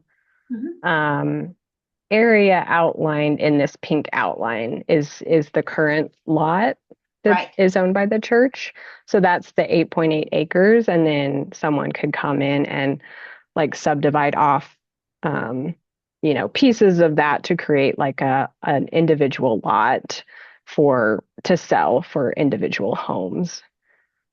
But so my question is, for purposes of site review criteria and BVCP, are we talking a project that's 8.8 acres? So yeah, that's a great question.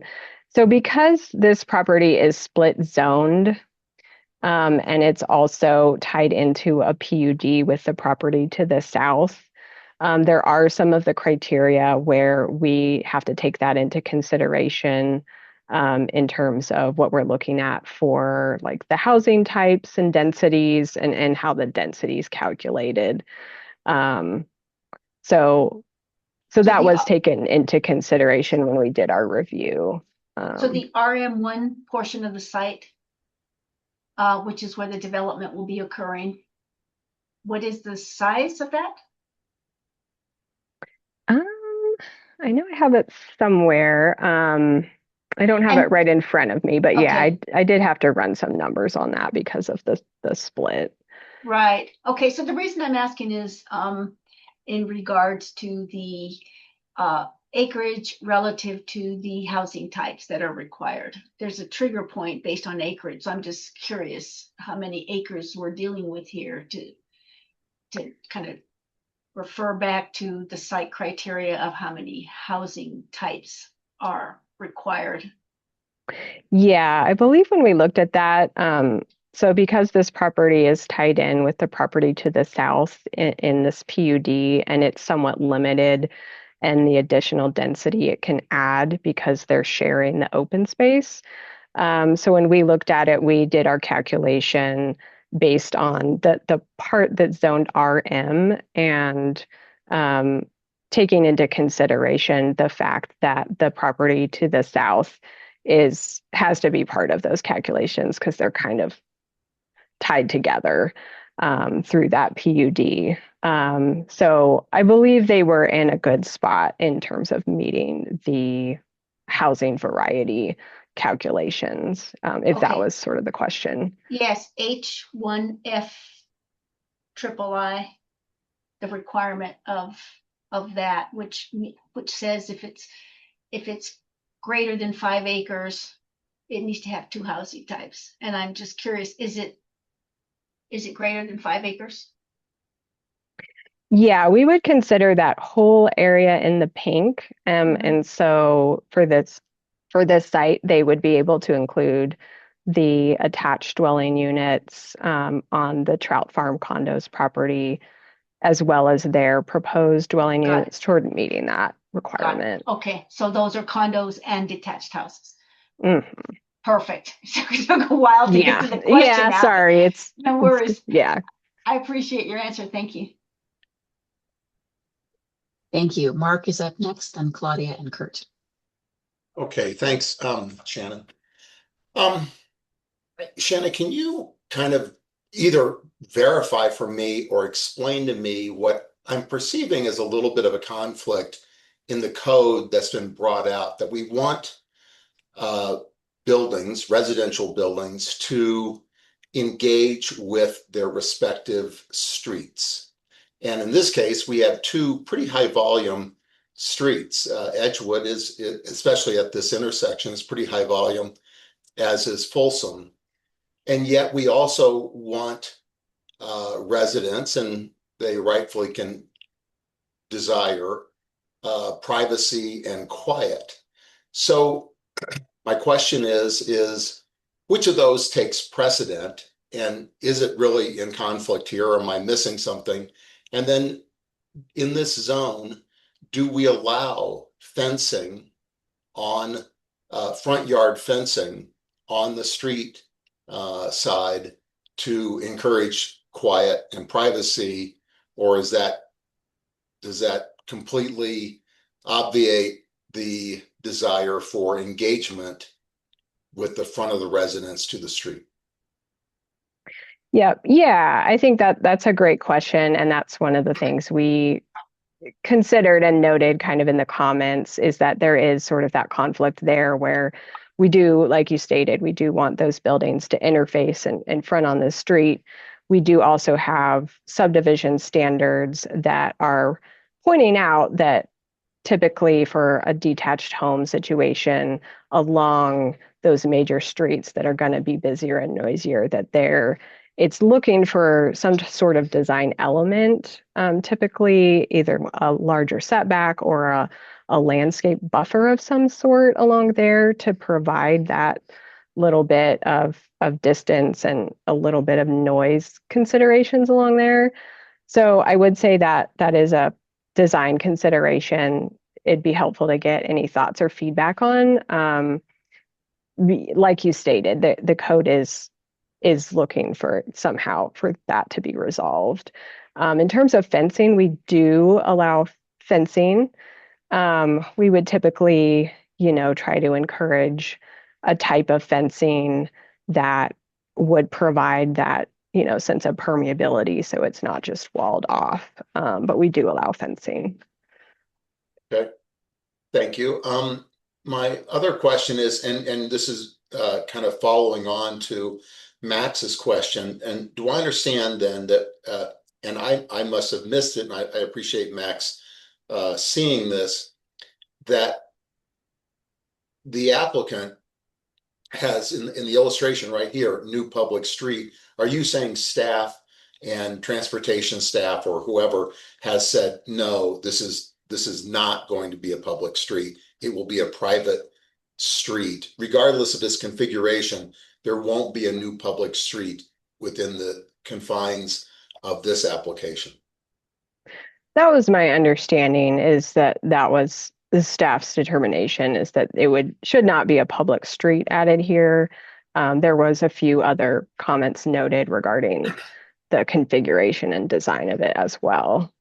Okay, so when an applicant is either has the opportunity or the requirement to have a private street, then the street cross section and the design can be modified as long as it's accepted by fire and safety personnel. If it meets basic fire and safety personnel, then suddenly the DCS requirements are eliminated, and you can have smaller streets, narrower streets, etc. Is that a fair characterization? I wouldn't characterize it as that the DCS requirements would be eliminated. I think it can provide more flexibility in terms of the design, though. Yeah. Okay. And then did staff propose, suggest, or look at a more western entrance to the project along Edgewood across from 24th Street, and maybe even combining with the multi-use path entrance, but some sort of, anyway, did you guys do anything or make any suggestions about moving the entrance farther west? Yeah, I think that came up in more some informal discussions with the applicant team and staff. So that would be the logical next place to look for a good access point is pushing that further west. The applicant team would need to go through a process of working with the transportation engineer to kind of verify some safety information, distances, different things, and provide that to staff to help us understand if that would be an appropriate and safe access point further west. Okay. All right. That's it for me right now. Thank you. Thanks, Mark. Claudia. All right, some of mine have been answered. Still have a few. Do you know, Shannon, how large are the individual building lots that the applicant is proposing? No, I'm not sure on the lot sizes. I didn't measure those out. Okay, I can ask the applicant team as well about that. I have a fairly complex question about the PUD and the way that open space is being calculated. I just want to make sure that I understand this correctly. So the Trout Farm condos have a certain required open space under RM1, right? And some of that is currently being met on this subject property. Is that correct? That's correct. How much? I know the applicant statement had some math. We could go back to that. But how much of this parcel is encumbered by that neighboring open space need? Yeah, I don't have the numbers in front of me right yet, but their numbers kind of, I think I know the numbers you're referring to, and it kind of walked through the different open space needs and how it totaled up. And then this new proposal, the new open space needed for this, and kind of showing all that. So, but I know what you're referring to. Yeah. Okay, is that something that I should ask the applicant to dig into, or can we get more into these numbers now? Oh, yeah, I can try to answer if I I'm curious understand. about, in particular, like, so currently there's the church there surrounded by a parking lot, and that's proposed as the space available for new development, right?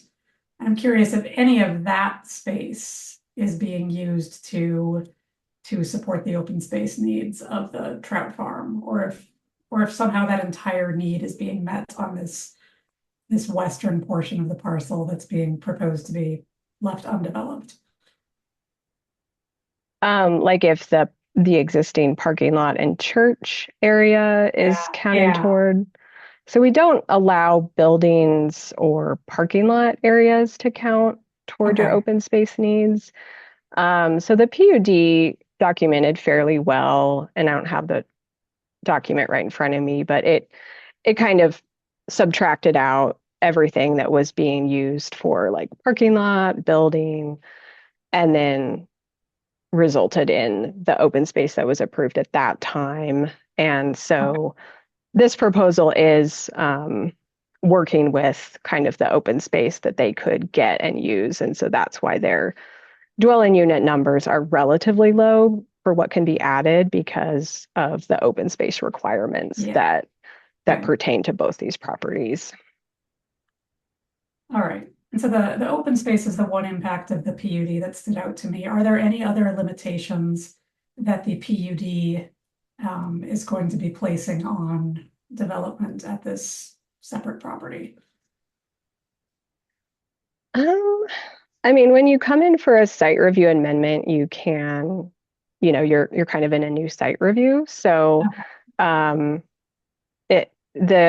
development at the time, I would say this property is unique and then it has a number of constraints in terms of the floodplain, the natural areas, just a lot of easements. And so it is fairly limited just by all those, not necessarily because of the PUD, but just a number of the zoning, the split zoning. So it's a unique property. Okay, but at the time of site review, those things can be revisited if the applicant chooses to. Yeah, things like setbacks, things like, we can look at all that, those typical types of things. Okay. Can an applicant request modifications to open space requirements in the site review process? No, not in this zone or in this situation. Okay, so they No. can ask for things like setbacks, but they can't ask for a change in that 2,000 square feet of open space. That's Okay. correct. All right. Let's see. There was a comment in the staff comments about a planned protected intersection at Folsom and Valmont that would require creating some additional easement. Can you say more about what is being planned there and what impacts that would actually have on the developable space here? Yeah. I'm trying to remember what the protected intersection involves, and there may be other folks on the board that know more about those than me. But my impression is that there's additional space in the space of the right of way in the street that's needed to provide that protected intersection. So it kind of eats away a little bit at the part of the property that would still be able to be used for houses and so forth. So it would kind of shrink that corner in a little bit. Okay. Would there be any other requirements for like how a building would interface with that new intersection? Or it's just going to change the boundary essentially of what is. Yeah, it would kind of change the boundary, and then as that design is more fleshed out, we'd have to kind of look at, what's an appropriate setback, how is that all going to work together. Okay. And then I know you already answered some questions about the access point on Edgewood. I am curious, what is negotiable versus non-negotiable in terms of where a parcel takes entry? And do we have tools at the time of site review to mitigate potential safety impacts from access? Yeah, I think that would be the main thing. And I'm not sure if it was in the transportation comments in the packet or if it was just a separate conversation with the applicant team, but our transportation staff would be looking for a pretty detailed analysis from the applicant team when it comes in for site review about the location of that, the different just visibility and spacing between that access point and the multi-use path, and all of the alignments along there to make sure for those safety sort of questions. Okay. Yeah, so there was some mention of like a 300-foot distance requirement from intersections. I assume that's being measured from Folsom. Is that correct? Yes, that's my Okay, understanding. but that doesn't apply to like the north-south streets, 25th and 24th, that are like intersecting Edgewood from the north. Yeah, typically we'd want an access to align with one of those so that you can, yeah. Okay. Great. I think that wraps up my questions. Thank you, Claudia. Kurt, you are next. Great, and thank you to Shannon and to my colleagues for their questions. So most of mine have been answered. I have a couple of follow-ups about open space. The first regards the subdivision. So in RM1, there's a requirement of 2,000 square feet per dwelling unit, right? And so total on the site, that's being calculated as 42,000 square feet for the 21 dwelling units. But if they're subdividing, wouldn't that apply lot by lot of the subdivided lot? And yet the lots seem to be very different in sizes according to the platting that's shown. So how does that work with the subdivision? Yeah, so that's one of the unique things about the type of zones where it's based on open space, is that all of the open space in that zone that's part of the PUD is all pooled together. And so you don't have to have like 2,000 feet on your individual lot. It could be like in the open space area along the creek, as long as the total adds up to the required amount of open space. So it does require a little more planning on the part of the in terms of the documentation for future homeowners. So we want future homeowners that own that lot to know how much, if they want to add an addition, is there still a little bit of open space left where they can do that? So that was sort of a long explanation, but yeah, it's all pooled together and it just has to add up to the required number. Okay, and you said that that's because it's part of this PUD. So if there weren't such a PUD and we were just doing a site review for a project in RM1 that was 8.8 acres, that it would be a different situation. So if it was a new site review like today and there was no PUD on it already, through the site review, yeah, folks can do that exact same thing, where they pool all the open space and then just show that it meets the total. And it's intended to allow like a more flexible design. So say you want to have a little park or a little common space as part of your open space, or there's like a creek or a natural area. So you can count that as part of the total and you don't have to have it on each individual lot. So you can have like a smaller lot with a smaller yard. Okay, and then following up on what you said about potential additions, then it's not a constraint lot by lot then on what an individual homeowner could add. It's a constraint across the entire site, right? So if somebody next to me uses up the existing open space, then I can no longer use that. Is that correct? Theoretically, yeah, and that's why in our comments we said, as part of the documentation in the site review, we like to provide that like a chart with the information about how much each lot is going to be allocated, so there's not confusion later down the road where somebody builds a big addition and then everyone else doesn't get to do an addition. So we try. That's one of the things I think we've learned over the years is it's good to include that for these sites where the open space is pooled. So that just creates more fairness for all of the different homeowners. Okay, so it sort of starts out pooled, but then you parcel it up? Well, it would be up to, yeah, it would be up to what as part of the site review, we just want to document kind of what the plan is for how that's allocated amongst the homeowners and everything, just so everyone's aware of. Okay. Can I call that's quickly? confusing. Sure. Can I ask a question? Shannon, I guess I don't understand why the size of the dwelling units makes a difference. If it's just it needs to be 2,000 square feet of open space per dwelling unit, why would increasing the square footage change that? Yeah, so if we have a development that's built to the maximum size and there's no, for example, and there's no open space left, a homeowner could try to come in for an addition someday and may not be able to do that because there's no open space available. Another example would be if there is some open space available, how is that allocated fairly amongst all of the homeowners? Because when you do if you're adding, say, an addition, like a new room, that takes away open space from the required amount of open space. And to clarify, it's because it's building upon open space that's on the individual lot, and so that would be subtracted from the overall open space. Okay, yes. I see. Thank you. I was confused about that.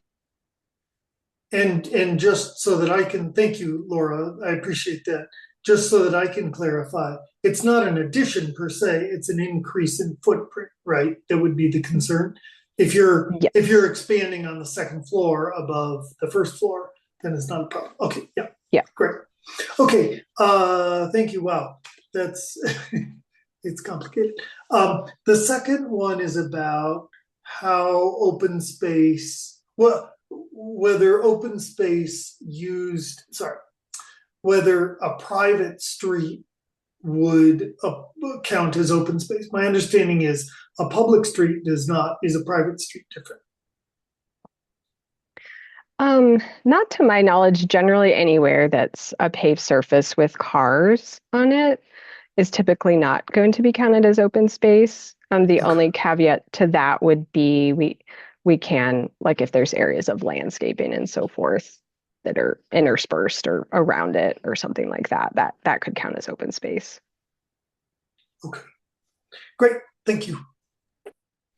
Thank you, Kurt and Shannon. Any other questions from my fellow board members before I ask my question?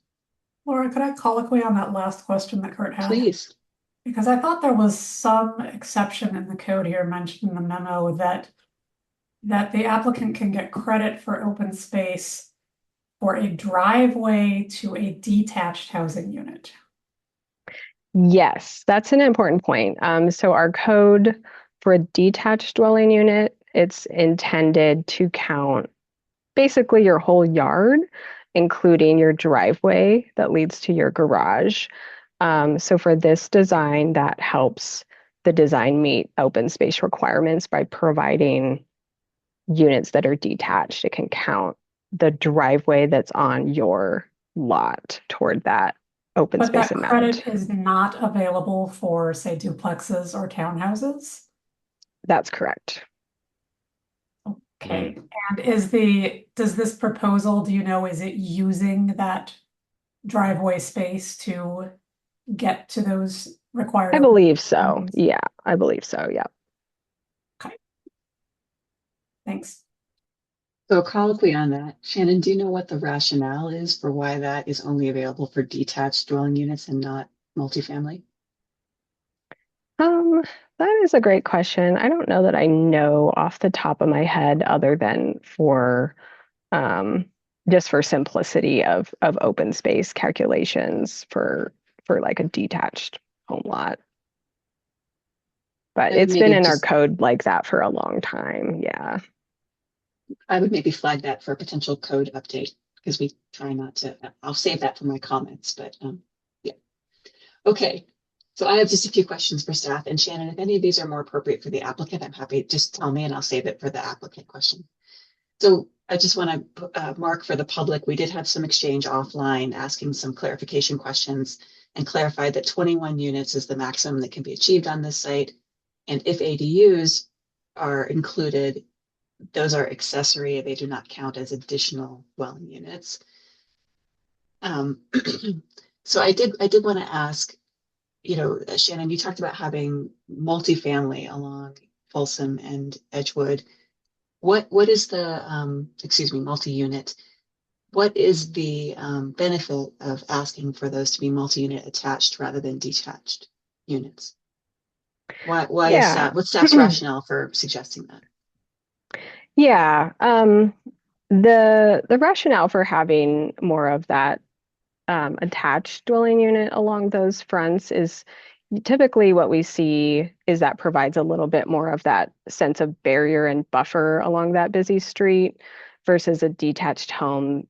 There's typically the expectation you're going to have more of a bigger setback and there's more permeability from that street into the site. So it's one design option. I don't know if it's the perfect design option for this site or not, but it's something we could discuss for sure. Okay, and it sounds like that could maybe, you said the permeability is different with multi-unit versus detached units. Is that also a noise barrier consideration that it would be shielding the rest of the site from some of that traffic noise? Yeah, that's typically kind of the type of development that we see along more of a busy street. Yeah. Okay, thank you. And the applicant did talk about how these, if they were detached homes, they would be smaller than what is currently being built in Boulder. Do you know what the average size of new construction single family or single unit homes is? I don't have an average size number. Do you know if it's bigger, smaller, or about the same as these units, which I think I read are 2,500 to 3,500 square feet? I don't know off the top of my head. I don't know if Maxis might know. No, I was going to call. I thought you maybe you were going to say. But I think okay. it's 2,400 to 3,600. But I was also curious about that. And I think we briefly discussed at the last meeting what percentage. I meant to send this in an email, but I was getting snowed out today. Like what percentage of the housing stock that we currently have is detached dwelling units? So Shannon, I don't know if you're able to look into some of those numbers, like maybe during the applicant presentation, but if that would be interesting to know if is the size of the unit bigger or smaller than Boulder's average? And then Max's question about what percentage of our housing stock is detached versus attached. Can I also colloquy on go that right super ahead, Kurt. quickly? I would be Yeah. interested if we're able to get any of those numbers. I would be interested in the number for new construction, but also the number for all existing detached single unit dwellings. And Kurt, is that in terms of average size or in terms of Average size? So average both size? new construction, what has been built over the last few years, but also the total housing stock of detached single units, and what are the average sizes for both of those? Great question. Okay, and then I just had a few questions about renderings and images.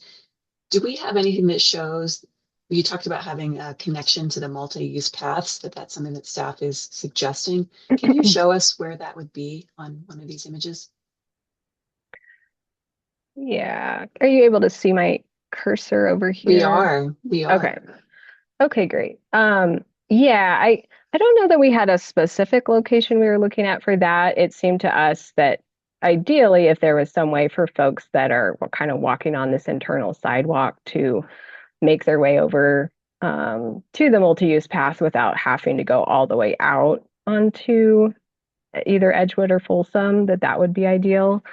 But there are, constraints involved in, I think, some of the slopes and obviously like the natural areas. So the exact location or if that's feasible, I think we'd have to look at.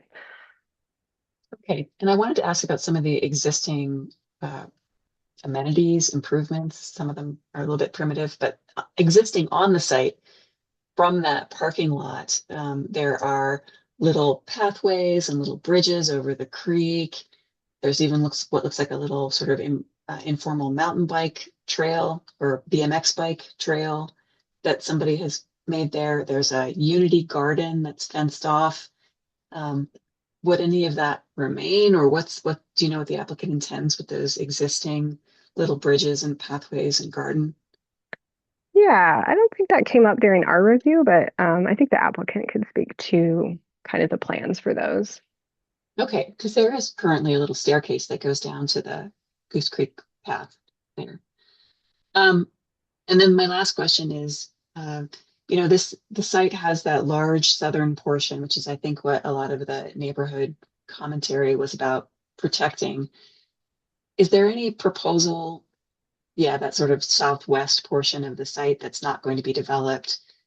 And I think, is that what staff is talking about, that you're talking about maybe adding some kind of pedestrian path into that area, or would that be connected in any way to the proposal?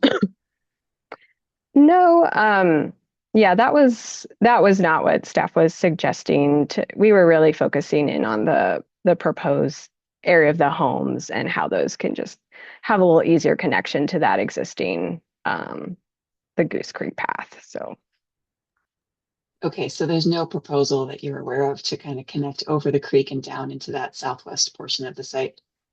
no, there's not with this application. There is an existing bike and pedestrian easement that goes over in that direction that exists and was dedicated when the prior PUD occurred. So that easement exists. The applicant is not proposing to build a path with this application over there. Okay, and staff's not suggesting that either? No. Okay. And I didn't see any crossing. I think that's Goose Creek that sort of runs horizontally through the bottleneck here.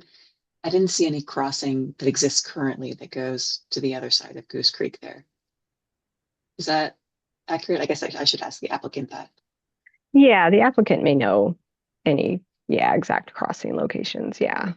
Okay, I was out there today. Goose Creek is very high today. Okay, thank you. That's all my questions. Anybody else have questions for Shannon? I have one. Yes, Mason.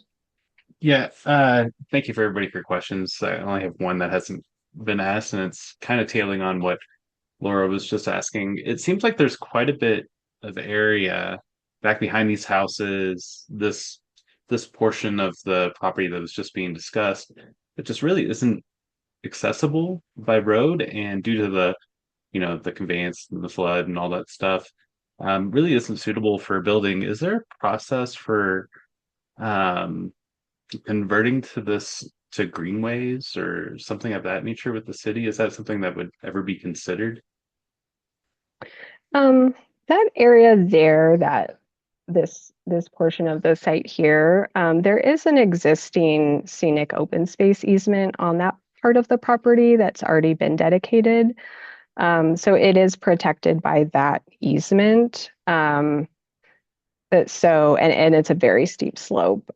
So like you said, we wouldn't expect or be supportive of development of that area. So But knowing that that's probably true of these other parcels just kind of further to the east, I would assume. Is I imagine it's a benefit to not have it on the city's books, as it were. I don't know if that's the right term, and just having it as an easement, but um would there be any benefit of moving that over to public lands? like in terms of the city purchasing a portion of the property or Yeah, and I know I'm way out in left field. We don't spend a lot of time on this, but I'm just kind of curious if there is like a benefit to exploring something like that. Yeah, it's not something that we looked at during the review because we were focused on the applicant's proposal. But there could be other departments or divisions where if it made sense to approach the property owner separately as part of a project, that they could look at if there was some benefit to both parties. Okay, thank you. Kurt, I see your hand, but I just want to ask a really quick colloquy. Shannon, I didn't look at the open space diagram very carefully. Is that southwest portion where the 2,000 square feet per unit is located of open space? Like, is that open space easement counting towards what the PUD and the development need for open space? That easement does help with the open space for the existing condos. And that was approved as part of the original PUD. The bulk of the open space is in the rest of the property. By the rest of the property, you mean like the west of the parking lot? The portion of the property that's RM1 is typically we don't allow nowadays for you to use any part of the property that's in a different zoning to count toward your open space. For this one, when it was approved in the original PUD, that area in the scenic open space easement was counted to meet part of the open space requirement for the existing condos. That's a lot of technical background, but. Do we have a diagram of where the open space is that is counting for this project? Let's see.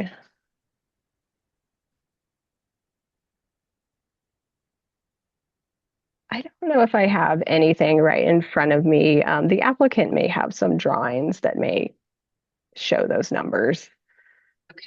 Well, I'm not so much interested in the numbers as just the visual of seeing where it is on the property. Do we have we usually have like a little map of that or depiction of that? Yeah. Yeah, I'm afraid I don't have that right in front of me, but I think the applicant may have some images in their presentation that might be helpful. Okay, thank you. And Kurt, you have your hand up. Yeah, thanks. I had one other question that was raised by Claudia's question about how the driveways for detached single unit dwellings are not, they don't count, they can be counted as open space, right? And so my question is the definition of a detached single unit. Would a row house, so on a fee simple lot, but with a 0 setback, would that be considered detached single unit? I don't believe so. I believe it's speaking to detached, being fully detached is my understanding. where is that definition? Because there's not in the Title IX definitions, there doesn't actually seem to be a definition of detached single unit or detached unit. Yeah, let me see if I can find it for you real quick. I believe under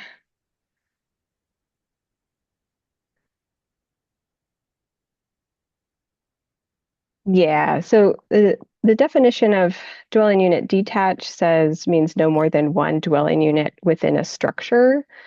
And then we have other definitions of dwelling unit attached, which means 3 or more dwelling units within a structure. Typically, we'd consider things like a row house, townhouse to be a dwelling unit attached. Even if it's on its own parcel. Because usually we say a structure can't cross a lot line, right? That's my understanding of the definitions. Is that anything that's like a townhouse, row house is like attached. Yeah. Okay, thank you. Any last questions for Shannon before we move to the applicant presentation? Shannon, thank you so much for fielding all of our questions so well. Next up, we have the applicant's presentation. This is typically scheduled for 15 minutes unless there has been some special request, which I'm not aware there has been. Okay, so we'll have 15 minutes. And can we get a timer? Thomas, do you have a timer?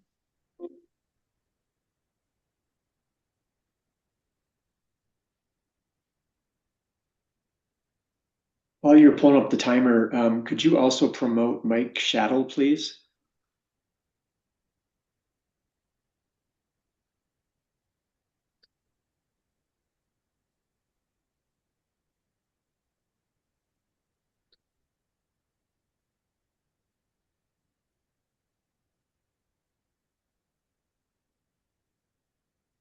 I want to say welcome to our applicant from Coburn tonight. We're looking forward to your presentation. Oh, Thomas, don't start it yet, please.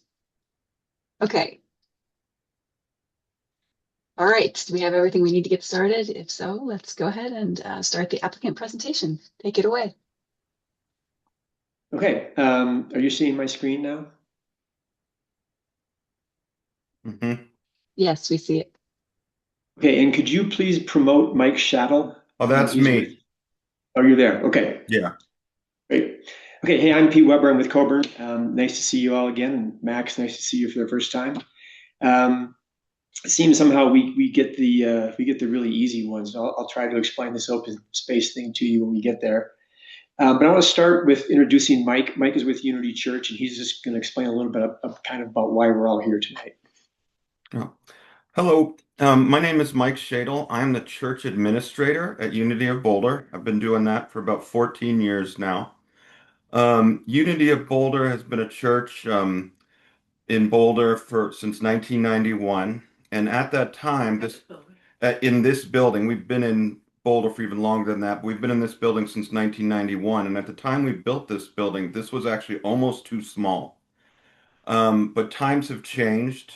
And really, once we hit COVID, we really had to promote our online viewership. And so our crowds really shrunk in half.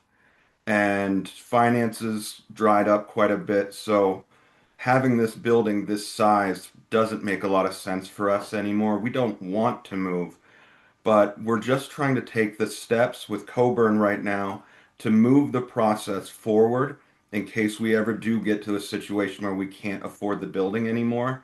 And but our end goal there would be to buy a smaller building somewhere else in Boulder. So just so you kind of know where we're at. So thank you. Thanks, Mike. I'm going to start by just pointing out, I think Shannon did a great job, and also I really applaud all of you with your questions. You've really cut to the chase on a lot of these issues, so I appreciate it. Our site here, I just want to point out its location at the far western edge of Goose Creek. And today, when you're out there, Laura, might not have been ideal, but this is back when it rained in Boulder last fall. And it is quite a unique and beautiful spot. In this picture, you can see the Trout Farm condominiums on the far left. Their nice green lawn, the multi-use path, the Goose Creek path in between. Goose Creek itself on the right, and then the overhead power lines. These are the Xcel power lines that go from the substation all the way through town. Here's the little pump track I think that you were talking about, Laura. A lot of cool things are happening down there. And that's what, those are the cool things to see on site. But when you look at it on a map, it's a pretty different world. And so Shannon did a nice job of pointing out a lot of the kind of issues we have to deal with here. This slide points out a few things. I'll start with the far western edge of this. That hillside is actually an open space and scenic easement dedicated to the city of Boulder. That was, I assume that was done when the PUD was put in place. So the majority of that is already an open space and scenic easement. And then you can see the way the floodway moves through the project and the impacts of that Xcel power line and its associated easement. So what we're left with to actually build on is up in the upper right-hand corner. So this is the plan. The building's 21 homes, the majority of them facing either Edgewood or Folsom, with 5 internal to the project. We were calling this a public street. We were hopeful that that street could be public. It sounds like transportation is very much against that. Mark, to your point, there are some benefits to not being a public street. The benefit, of course, is that it is maintained by the city. And if you follow things that have gone on in the county, the gun barrel area, that can be problematic. People expect streets to be cared for by the city. Nonetheless, there's some great advantages that we might get by not having to strictly adhere to all the DCS standards. I also wanted to point out that there is a bridge. If you can see my cursor, the bridge is on the Goose Creek path, and it crosses Goose Creek right in here where the trees are. So everything, the place where we do have access to that path directly is, as Shannon pointed out, at the end of this cul-de-sac or somewhere on the western edge. All right. Again, the homes accessing Edgewood and Folsom. The access issue off of Edgewood, I think, has been beaten up enough. We're going to have to negotiate that with staff. I'm happy to try to answer any more questions you have, but ultimately, we're not going to be able to settle on that location until we engage a traffic engineer and work with staff to determine what that access point is. My guess is it will be someplace between 25th Street and 24th Street, or one of those two, but that remains to be seen. The plan doesn't need to change significantly with location of that path. We are very much interested in the connections to Goose Creek and the sidewalks that Shannon spoke about. The other thing we need to address is stormwater. We were hopeful that we could have stormwater individually on lots. It sounds like staff's going to be against that, so we're needing to provide more of a single stormwater quality management location on the site. So the site plan is going to have to morph to accommodate that a little bit. Let's talk about density in the RM1 district and specific to this site. I think a lot of your questions, really smart questions, you're trying to get to this point. The thing that makes this property unique, one of the many things that make it unique, I should say, is the PUD that's in place in the trout farm. And what we determined with staff is that our ability to add residential units to the site is going to be limited to the non-open space on the site, because essentially the trout farm condominium project, PUD, used up all the open space. And when I say that, I mean on paper, they used up all of the open space. They don't actually occupy all the open space. A lot of the open space is on the Unity Church property, but the way that the permissions were done at that time, it assumed that all of the open space was devoted essentially to trout farm. So what's left for us to utilize is the church building itself and the parking lots around it. That adds up to about 83,000 square feet. When what you're looking at in our plan takes that 83,000 square feet and divides it up between building footprint, open space, and road surfaces, essentially. And so we've used it all in the plan that you're seeing. The street, the drives, and the building footprints, and the required 2,000 square feet of open space per unit get us to the total. We've used up that 83,000 square feet.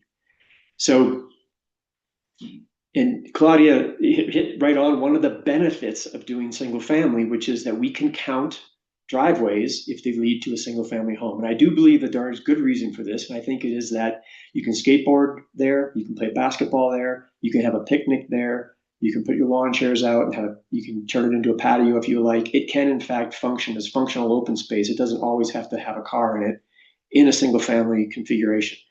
The result of all that is, strangely enough, and it's hard to get your head around, but actually we think that single family homes gets us more units on this site than you could do in a multifamily configuration given the same parking numbers. So I'm happy to answer questions about that more when we get into the Q&A section if you like, but that's our read on it. We've tested it several ways, and you can actually get more units in single family than you can in multifamily. The other thing to point out about that is the discussion about multifamily buildings on the streets. One thing that you can see in our site plan, I might go back a couple points here so you see a site plan better. We have 21 total homes in this plan. 5 of them are internal to the site, and the remaining 16 are on the exterior. If we were to build multifamily buildings on the exterior, as a buffer, if you will, to the interior, really what we're doing is protecting 5 units with 16. If we were to squeeze those together and put townhomes or something and add more, in my opinion, what we're doing is just exposing more people to those busy streets rather than less. So while I think there could be some benefits, I'm a little concerned about going too far down that road for what it could do. The ADUs are a great opportunity to add residential to this project, to add units. The great thing about it is that they don't count as a unit for purposes of that 2,000 square foot tail on the open space requirement. So last thing, we just show you some pretty pictures here. We didn't spend a lot of time on the architecture of this, to be honest with you, but we're taking our cues a little bit from more or less traditional architecture, but with a modern bent, and some inspiration images here. This is a view looking south from Redwood into the project where we have the proposed 25th Street. And you can see that the homes as conceived here are, here you're looking at 2-story homes. This one you can see a 2.5-story. In our 35-foot height limit, we could get 3, which might be attractive. Just simply get larger homes on there should a developer want to do that. This one is looking from the new road, looking south, back towards Goose Creek. Each one of these, I should also point out, includes, in the square footage numbers, includes a single attached garage. There's a couple detached garages, but the majority of them are attached garages. And I did want to correct square footages. What we depicted in our plan is building footprints that range from 800 square feet to 1,200 square feet. And then depending on the number of stories, you could be a 2-story, 800 square foot footprint. If you subtract the garage, might be a 1,200 or 1,300 square foot home minus the garage. And at the high end, I think Shanna's numbers were dead on, with 3,300 at the high end if you were to do one of the larger footprints with a full 3-story or nearly 3-story. This is the view looking south from Edgewood, where you can see more of a 2.5-story kind of structure. When these buildings get close together, they do get a little bit restricted in terms of how high they can go because of the shadow analysis. So actually doing full 3-story kind of boxier structures is going to be difficult. But the 2.5-story we think can work pretty well. And then this is a view looking east down that proposed new street, on that internal street back towards Folsom. And then this one from Goose Creek, looking back at the project across the creek with the path in the foreground. And that's really it. I imagine you might have a few questions, and I'm happy to answer whatever I can. Thank you. Thank you, Pete. 3 minutes to spare. Appreciate that. Questions from board members for the applicant team?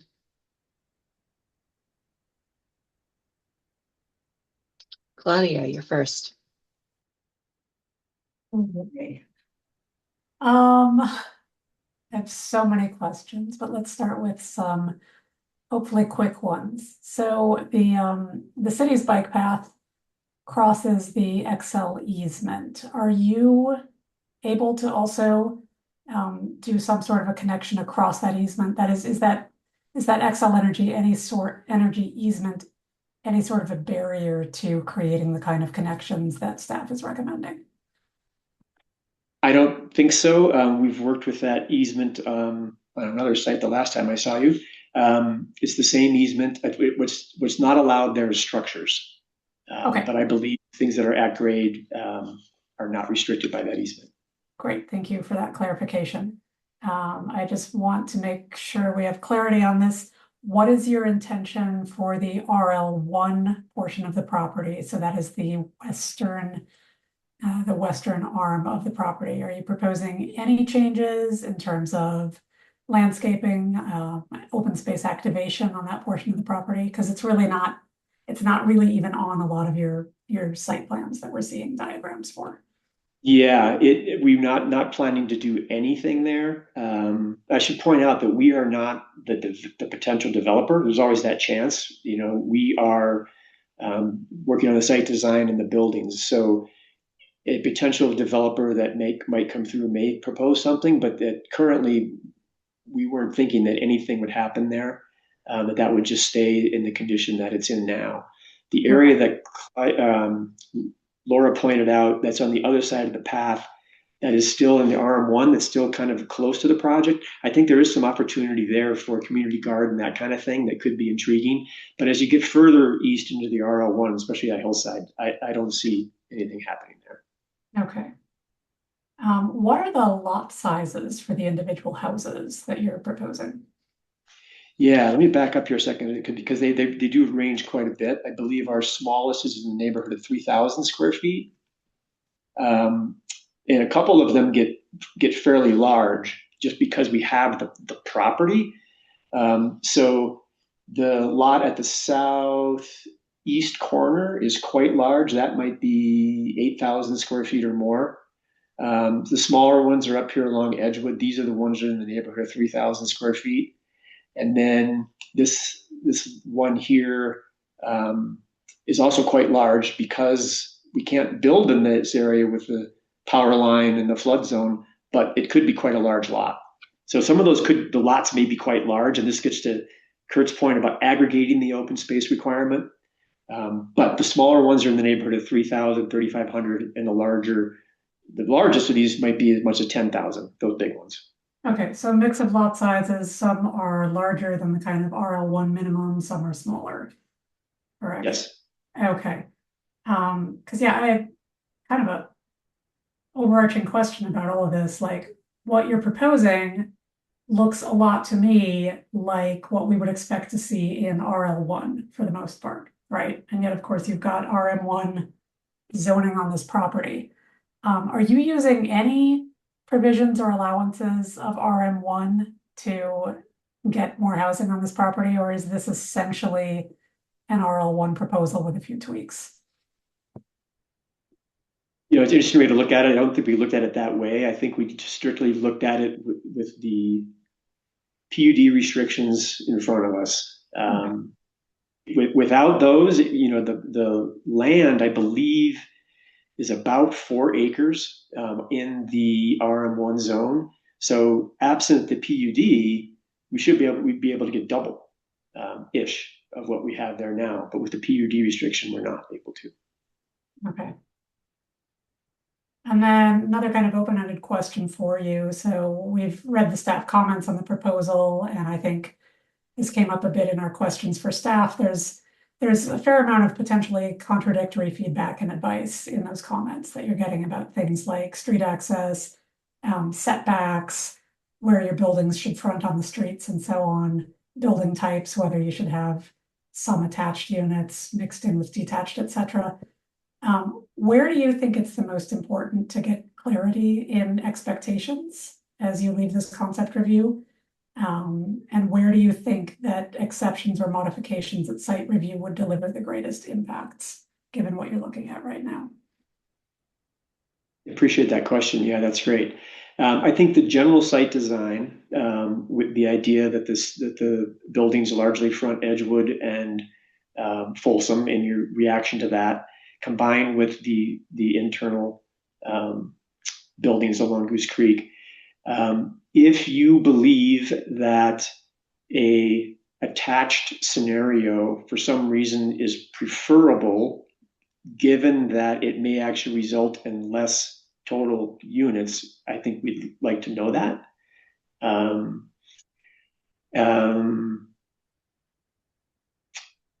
I don't think you're going to have much impact on staff's opinion of a public street, but should you have an opinion there, it might not be bad to get it on the record.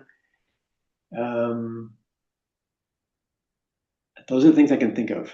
Okay, and how would a public street, because this keeps coming up too, what elements of the project or site design hinge on that being a public street versus a private street? Yeah, and it's interesting because I think that and Mark hit the nail on the head.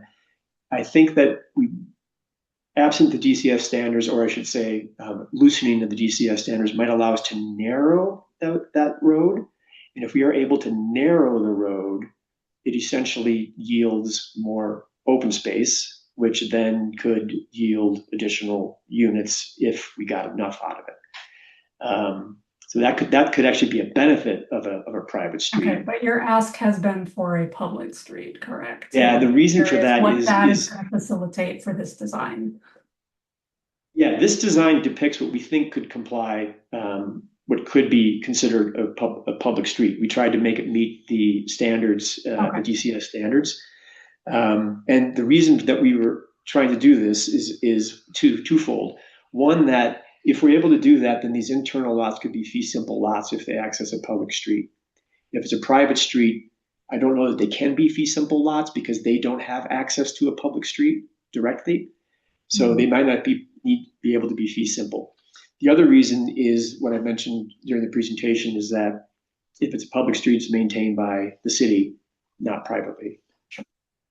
Okay, thank you. I'm done. Thank you, Claudia. Mark, you're next.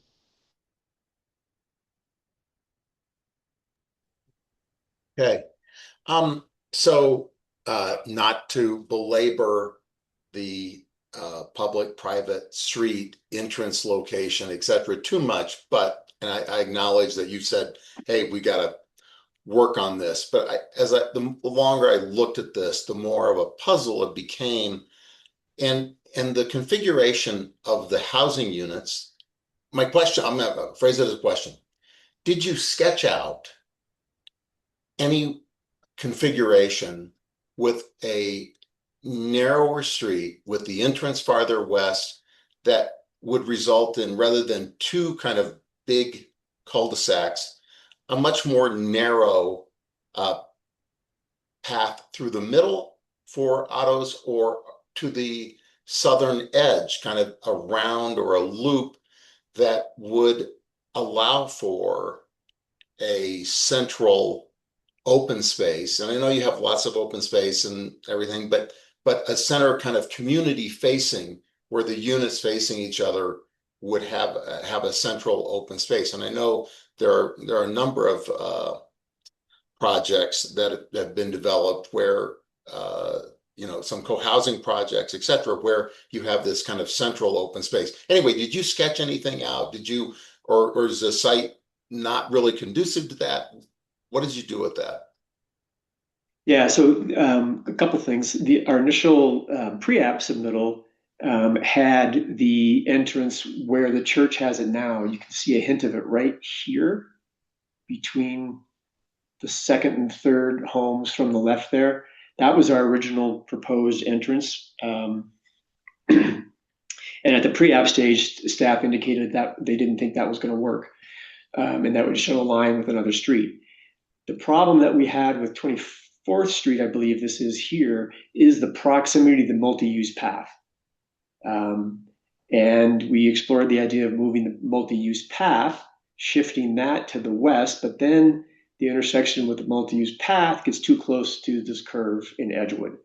So these things, someone's going to have to give there somewhere, and I'm not sure, sitting here today, what the right solution is in terms of the actual access point. Your comment about a loop road, we did not look at that. I'd be skeptical that a loop road would, I think it would eat up a lot of real estate to actually achieve that on this tight site. It's worth looking at, and I appreciate the suggestion. The other thing that we didn't look at, that we just didn't have time for, was the possibility of a road actually going, or it would not be a public street, but a street that might actually go into the floodplain. That gets a lot more complicated. So I'm not sure that has any legs either, which is why we avoided it. But your thoughts worth exploring, Mike. Thanks.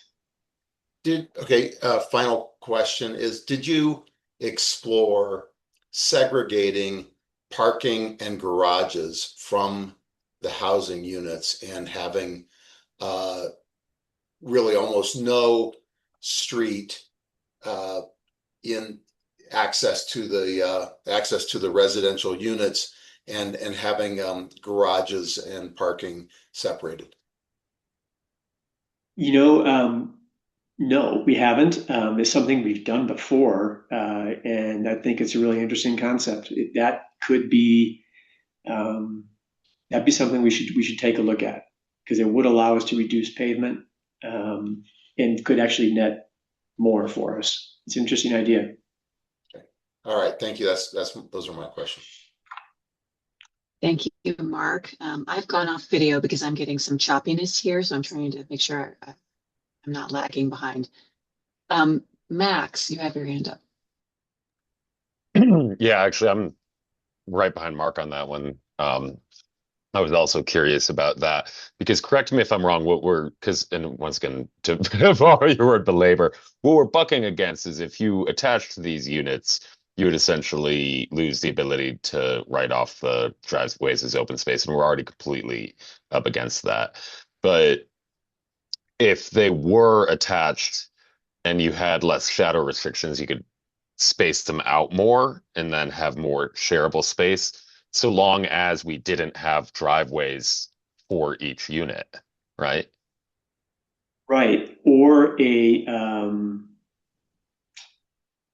a parking lot that also, because you count the parking spaces in the parking lot plus the drive aisle.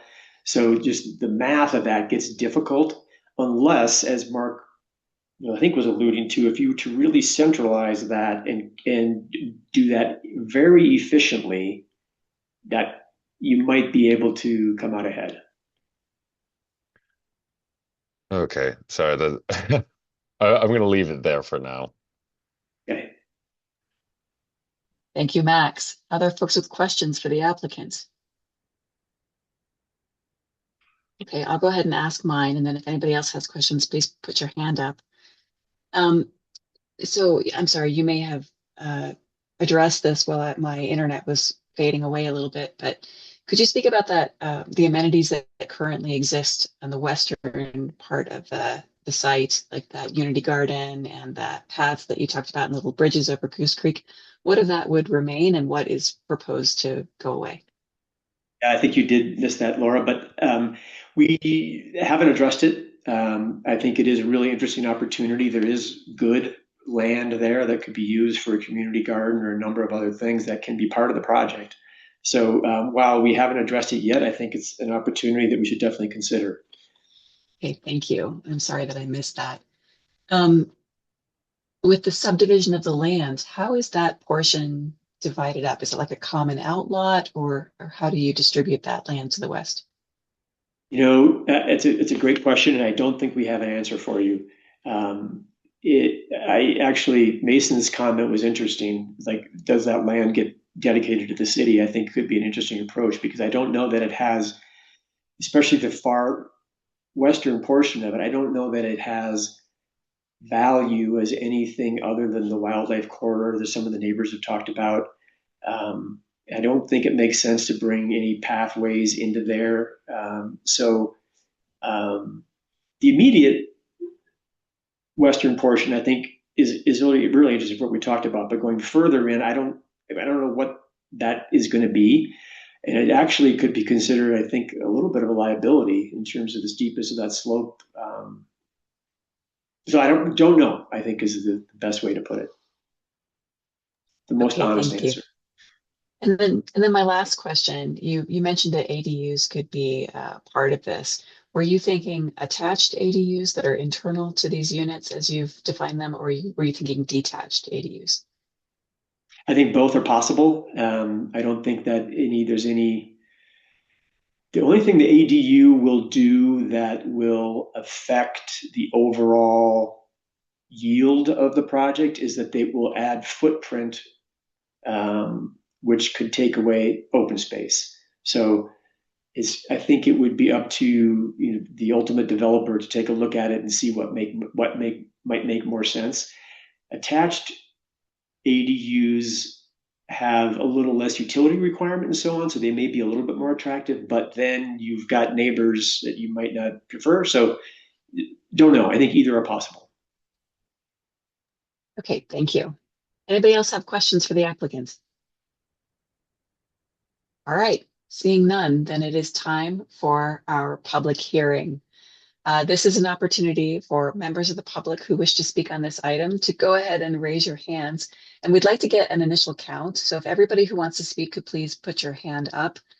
If we have more than 15 people who want to speak, then we might slightly alter the amount of time available per person, just to make sure everyone gets a chance to speak before it gets too late at night. We're already at 9:30 at night.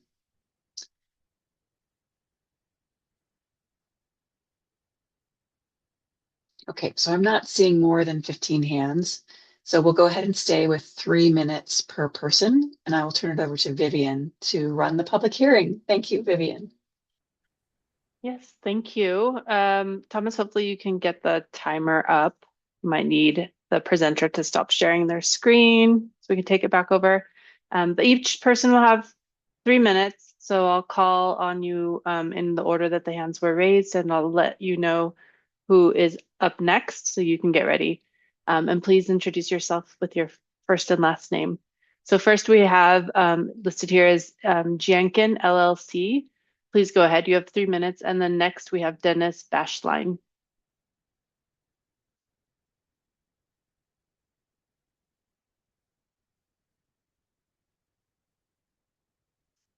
Sorry, I know that that's not your full name, but it's what's appearing is Jianken LLC. Yeah. I'm sorry, can you hear me now? Yeah, please go ahead. Okay, my name is Tigger Park, and I grew up in this neighborhood and still live here now. And I've been here since the 1970s, so way back when the trout farm was a trout farm. So I've seen all of this development go. I'm actually excited to see the opportunity for maybe some more diverse development in Boulder.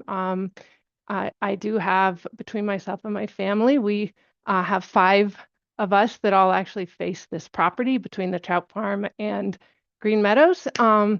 But I think that said, I think it's an interesting opportunity for Boulder to maybe have some more diversity. And I'm curious if mixed use has like live works and or mixed housing sizes has been considered as kind of that in-between buffer between the residential and kind of moving to the city. Also, you spoke about the wildlife in that back quadrant. There's lots of deer and other wildlife that come through our neighborhoods that we really enjoy, and I think they all pretty much live back there. So I'm hoping that we don't impact that too much. And then the other thing is seeing the Red Oak development, which is basically the newer development next to 7-Eleven. It's in a different zoning district. But one thing that I think we've noticed, we walk around this area a lot, and they weren't given a whole lot of space on their back patios.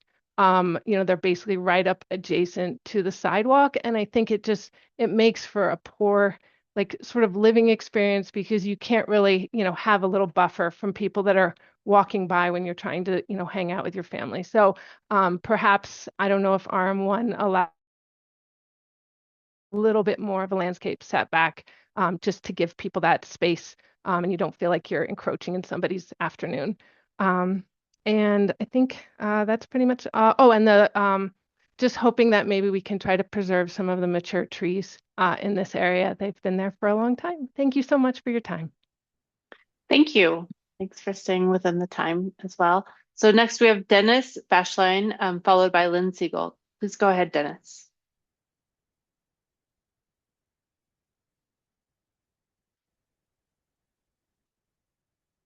You have to mute yourself from your end.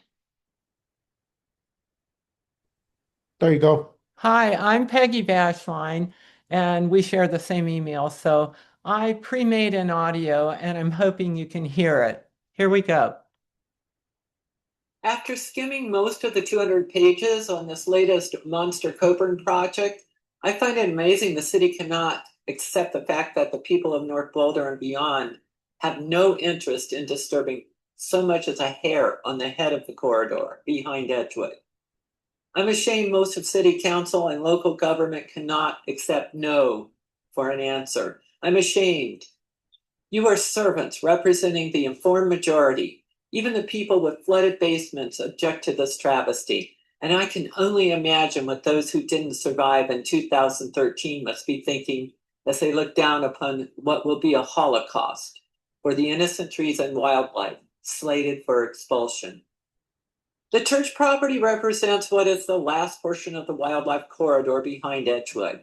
This piece of land should be used in such a way as to enhance and promote what currently exists as a thriving ecosystem.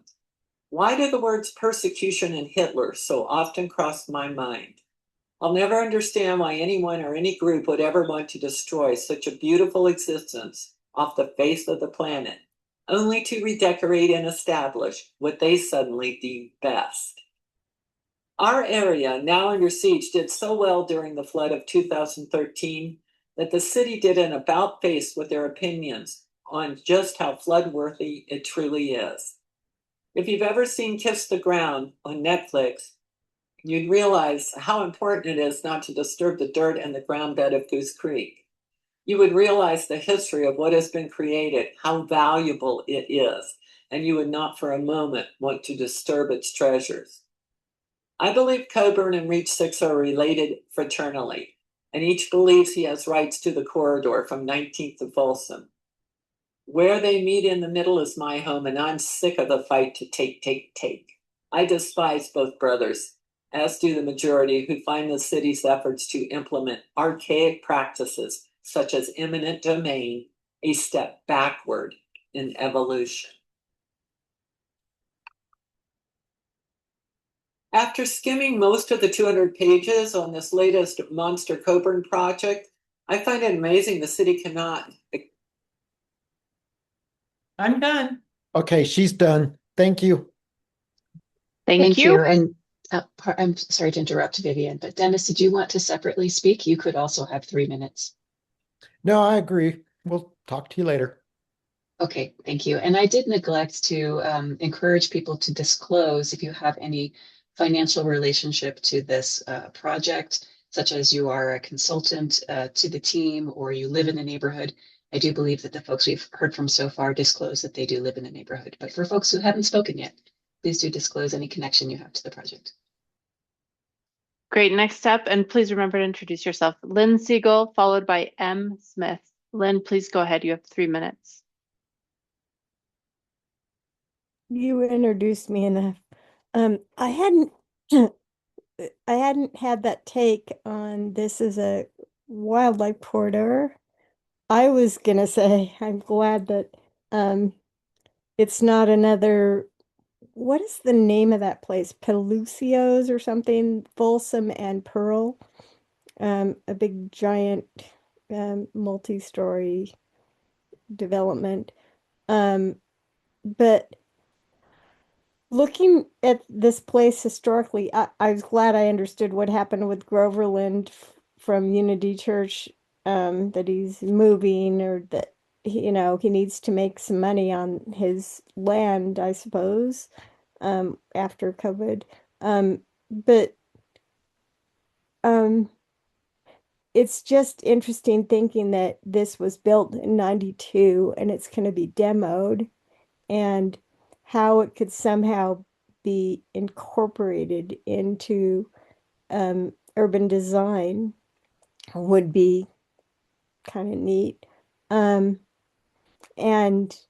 co-housing came to my mind, like Mark McIntyre, and like some kind of centralized parking or garages is kind of thoughtful too, because then and you could have if people wanted access, because that's what you really want with the driveway, if you had little pathways with carts that you can carry stuff from your house to the garage area. Those are kind of creative ideas for that that can make it better use of the open space. And any kind of communal use of the central area. I mean, can't have another South Boulder Rec Center here. We don't need it here. We need it South Boulder. But and the fact that this is RL1 is kind of interesting, because it's not I mean, with the church, it's not set up to be another church,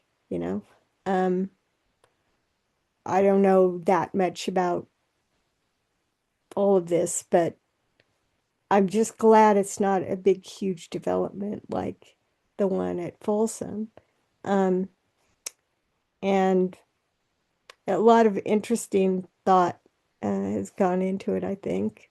But I don't know. I'm glad it's single families, I guess. But the last person had something different to say about that. Anyway. Thank you, Lynn. Next up, we have M. Smith, followed by Luke Sanzoni. Please go ahead, M. Smith, and please introduce yourself with your full name.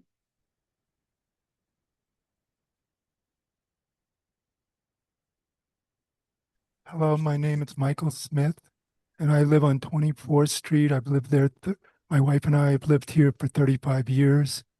I'm not against, I understand the need for more housing, but I have a lot of questions. The building in basically a floodplain and under the high tension wires, which were kind of not really mentioned very much. They cut the southern end of into the southern end of the project.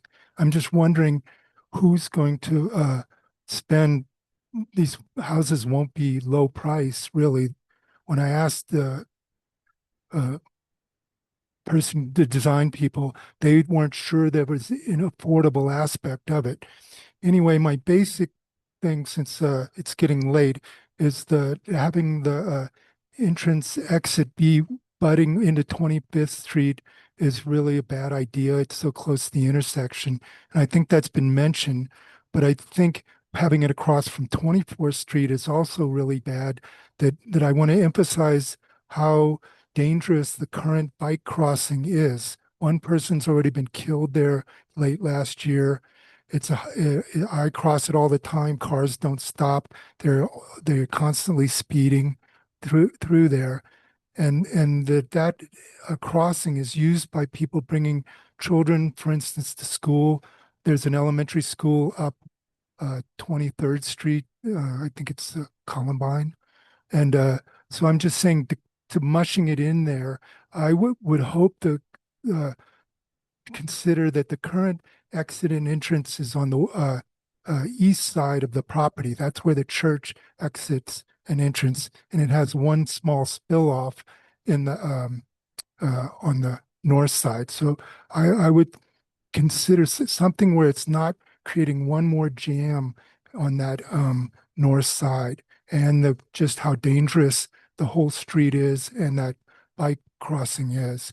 And lastly, I appreciated some of the comments about, say, Mr. McIntyre, there's something about the whole design that doesn't work, where that people are ending up right on the road on one side, and then you're getting basically a big concrete thing behind it.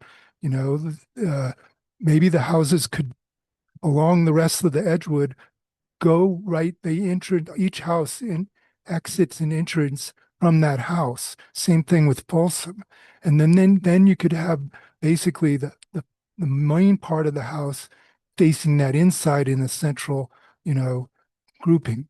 But either way, I actually hope Unity finds a way to stay. They've been a good neighbor. Thank you very much. Thank you, Michael, for joining us. I would just ask if anyone else is planning to speak, please go ahead and raise your hand so we have an idea of how many more people wish to participate. So next we have Luke Sanzoni, followed by Bruce Davis. Please go ahead, Luke. Thank you, Vivian. My name is Luke Sanzone. I do live up on Balsam, so I'm a neighbor to the site and am very familiar with it. I drive by it on a daily basis and walk by it on a weekly basis. So I'm really excited to see this opportunity to activate this corner. It's as supporters of the church, it's been distinct to see how quiet the corner has been since COVID. So it does feel like redevelopment of the site is really going to be potentially, if done right, a means to really activate this part of town, which right now it feels very vacant. We experienced two things in this corridor living above it. Wildlife is huge, and we want to make sure that we preserve the corridor and we protect the wildlife's right to move through the space. Additionally, we've been recently, over the past few years, experiencing a lot of transient population during the warmer seasons, camping out to the immediate west of this site, Goose Creek. So I do feel like a lot of that has to do with the church being mostly empty and quiet. So there's, without an activated use on this corner, it's pretty dark. So I do feel like developing a residential community that is vibrant will really help to improve the overall health of this entire corridor. As far as the plan goes, I'm really excited and thrilled to see that there's one entrance coming off of Edgewood. I really like how the vehicular movement is shown to be interior to the site. I like how it's by and large two cul-de-sacs at this point. I do think that the density on this corner should be within the zoning laws absolutely maximized, and this should be, given the high vehicular traffic along Folsom in particular. I think the more that this community can have an urban presence on the street facing frontages and more of a agrarian or ecologically focused aesthetic on the interior of the site, so that the community can really enjoy what they have to the west of them, or to the south of them, sorry, would be great. So I really think that we should maximize density on this site as much as possible, have a really welcoming street frontage, and develop the homes so that they really take advantage of the incredible corridor that is behind, would be the best way to utilize the site. So I'm a huge supporter of this project, as long as it's developed in a congruent manner that really works with a balanced approach of urban density with Thank you, Luke. If you could just wrap it up quickly. Work delicately with the environment that's to the south. Thank you.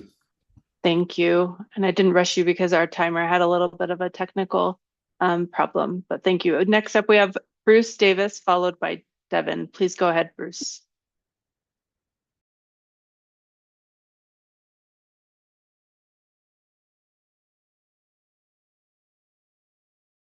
Should be able to speak, Bruce. Let's try and see if we can hear you.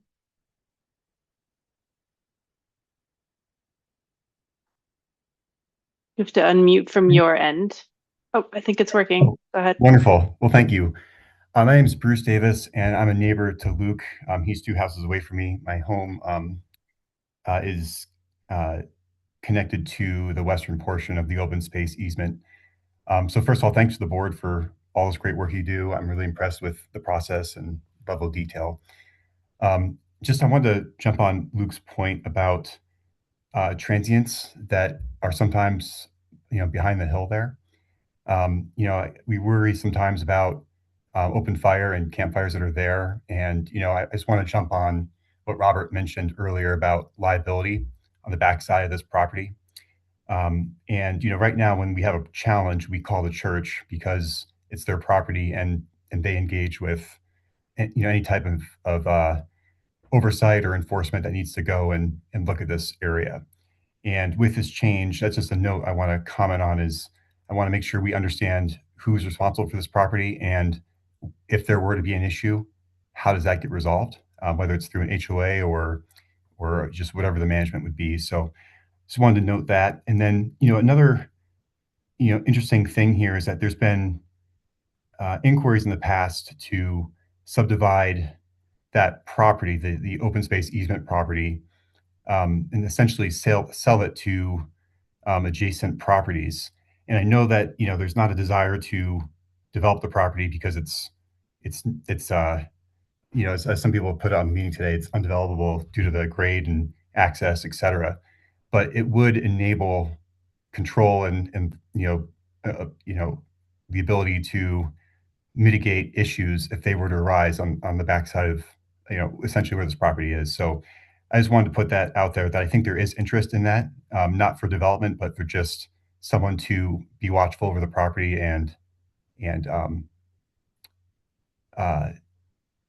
just have control on this open space. So that's it for me. Thank you. Thank you, Bruce. Devin, please go ahead. You have 3 minutes. And if others would like to speak as well, please raise your hand so that we know you to call on you next.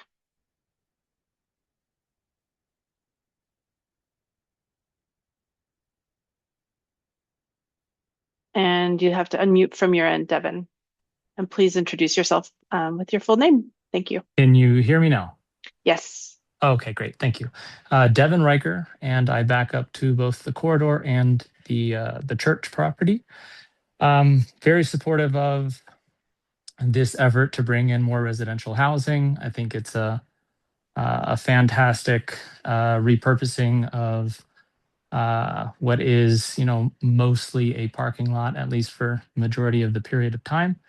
Obviously, we need additional housing for hopefully bringing in some new young families, additional children, schools, school-age children, etc.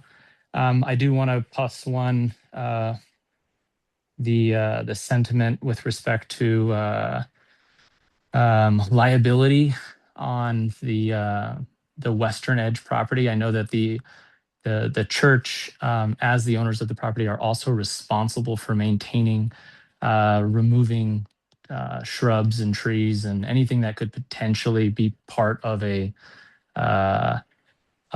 contributor to flooding. And so, knowing exactly who's going to be responsible for removing dead branches and things of that nature would be of the utmost, concern for those of us who would be impacted by rising waters behind us. But yeah, all in all, fantastic work. Shannon, you did a really lovely job. And thank you to everybody here. That's it. Thank you. Alrighty, I don't see any other hands, but I'll give folks a few seconds in case they change their mind, wish to participate. We encourage you to. Okay, back over to you, Chair. I don't see any other hands raised. Thank you, Vivian, and thank you to all the members of the public who took time out of your precious day to come and speak to us about this important issue. Now is the time that we ask the applicant if they would like to respond to anything that they heard in public comment. Just a quick response. First to the comment about the potential for mixed use. I think it would be fantastic. It is very difficult right now to support commercial activity at this location. So I think it's unlikely. I think it would be great if we could figure out a way to preserve that potential for something to change in the future and allow that to happen. I just think it's going to be very difficult. And then the only other comment is to the bash lines. First of all, I think that you're tying things into the Holocaust is actually, frankly, quite offensive, and I would suggest you think about a different way to express yourself. But I want to be clear that what we're proposing does not impact the wildlife corridor or the hillside in any way whatsoever. In fact, what we're proposing actually takes up less footprint, less pavement than the existing church in its existing condition. And that's it. Thanks. Thank you, Pete.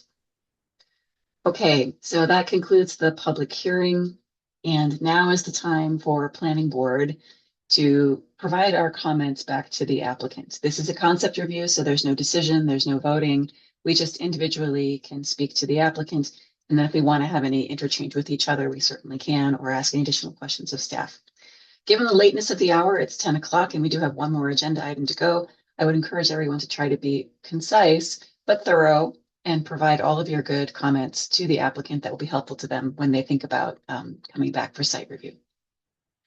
So with that in mind, and do especially flag if you see anything in the proposal that you think would be an issue for them in site review. Mark, you're up first.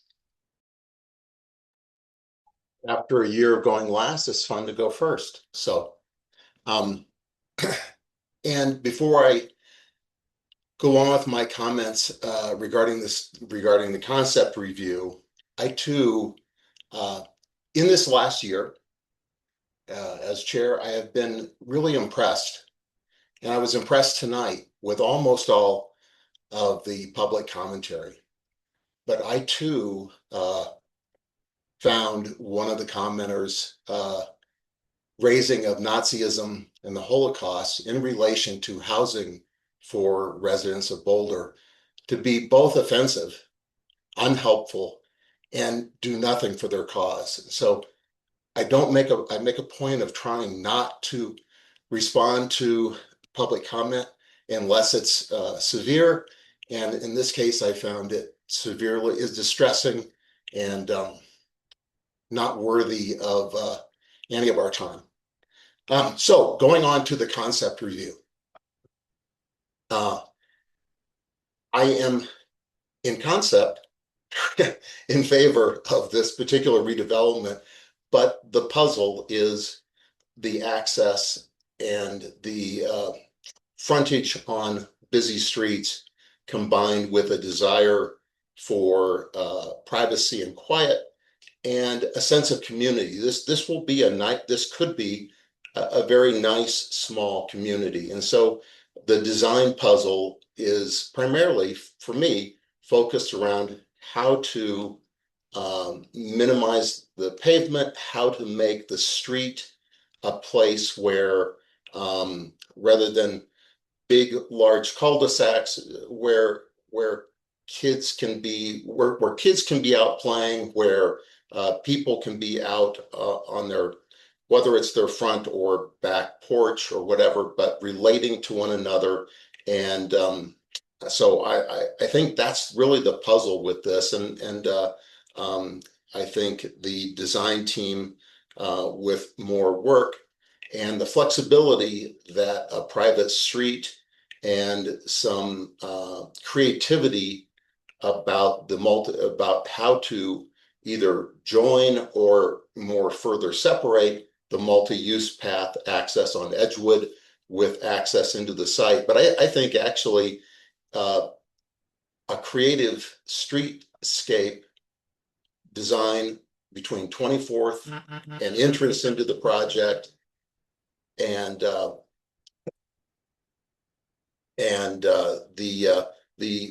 movement through the project with a Woonerif type of feel could really make this a lovely place to be. And I lived one more thing in regard to the wildlife and Goose Creek.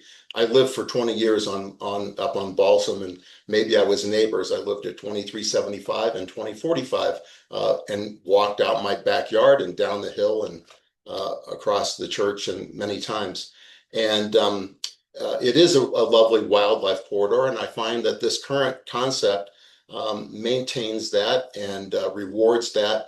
And I would only encourage them to the design team to create even more of a human connection to that corridor. Again, I'm hoping kids are playing over in the creek and the remnants of the trout farm and get a chance to observe lots of wildlife in there. All right, that's it. Thank you, Mark. I have Kurt and then Claudia and Max, then ML. Great, thank you. I want to talk first about consistency with the Boulder Valley Comp Plan policies, which is one of the questions in front of us. I find overall that this project as designed is not consistent with the Boulder Valley Comp Plan policies, and specifically with regards to our housing diversity policies. So 7.07 is mixture of housing types. 7.10 is housing for a full range of households. 7.11 is balancing housing supply with employment base, which really talks about how the housing provided should be appropriate to the kinds of jobs that exist and the need for different kinds of housing.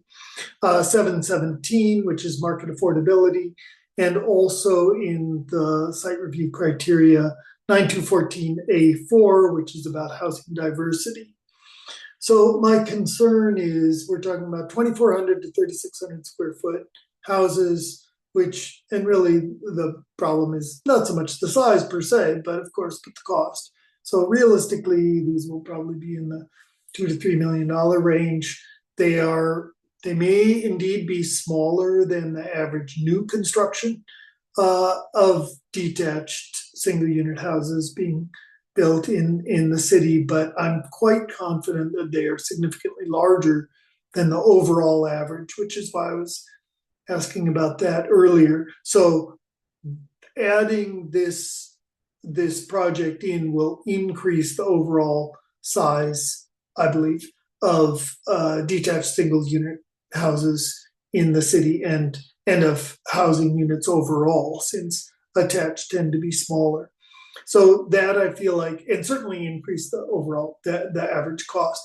So that is not the direction that we should be going. It's not the direction that is envisioned by the BVCP policies. So in order to make it consistent with the BVCP policies, in my view, the units need to be significantly smaller and a greater diversity of sizes and in particular costs. So that's my main concern with regard to the comp plan. I agree with a lot of Mark's comments regarding access, and I particularly liked his idea about separating the parking and the housing in some way. I think some of the best projects that we have around the city and elsewhere work that way. I am supportive of a private street, not inherently because it's private, but because our DCS, as we know very well, doesn't work for us. And so making the street private, it allows us to get away from a lot of those DCS restrictions and really make friendlier, better, less impactful streets.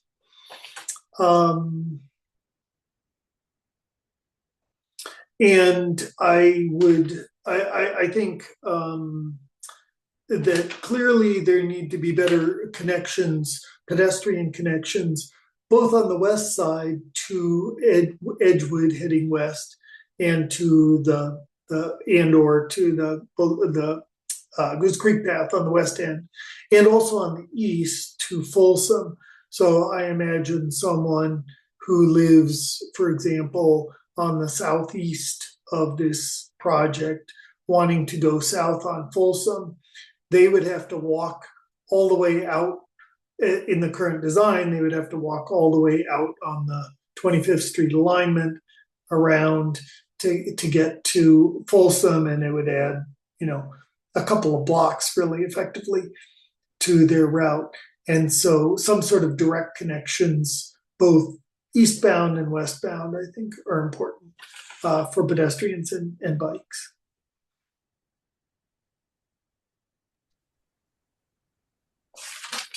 And I think that is the extent of my comments. Thank you. Thank you, Kurt. Claudia.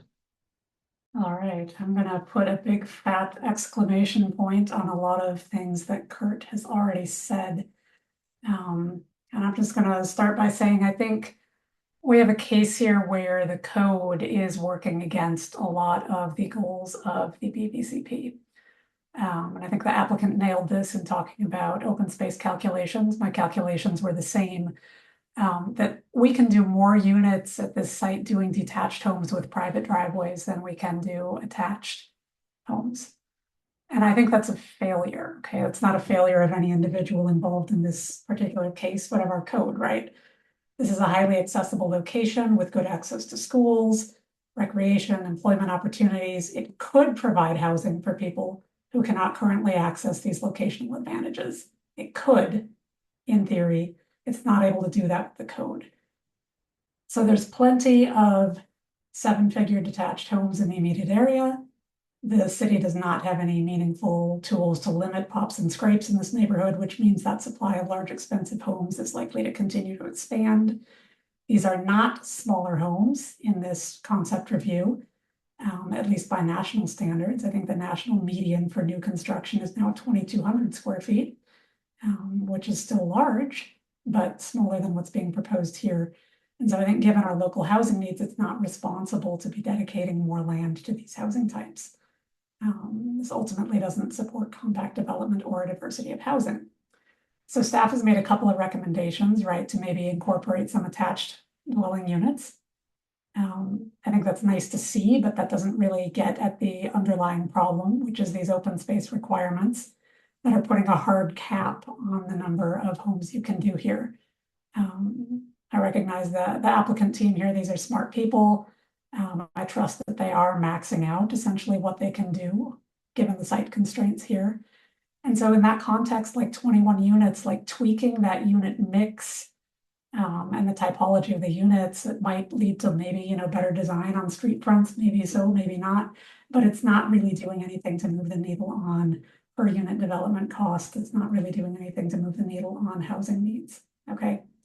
And I think incorporating ADUs, it's another creative suggestion. Again, it doesn't really do anything to like lower individual purchase price. It might limit your pool of residents to people who want to manage a rental or just want to absorb an ADU. Again, I don't know that that's getting us a lot of places. However, okay, we are likely by the time a project here comes back to site review to have a new land use map and schema if we approve the BVCP. And I would really encourage the applicant to consider, if timing allows on this project, to make a rezoning request at that time that matches new categories, right? If we approve a new BVCP, and maybe look for a zoning that has better consistency with those BVCP goals and overall urban design issues. So I think there's a possibility for that given the timeline on this project.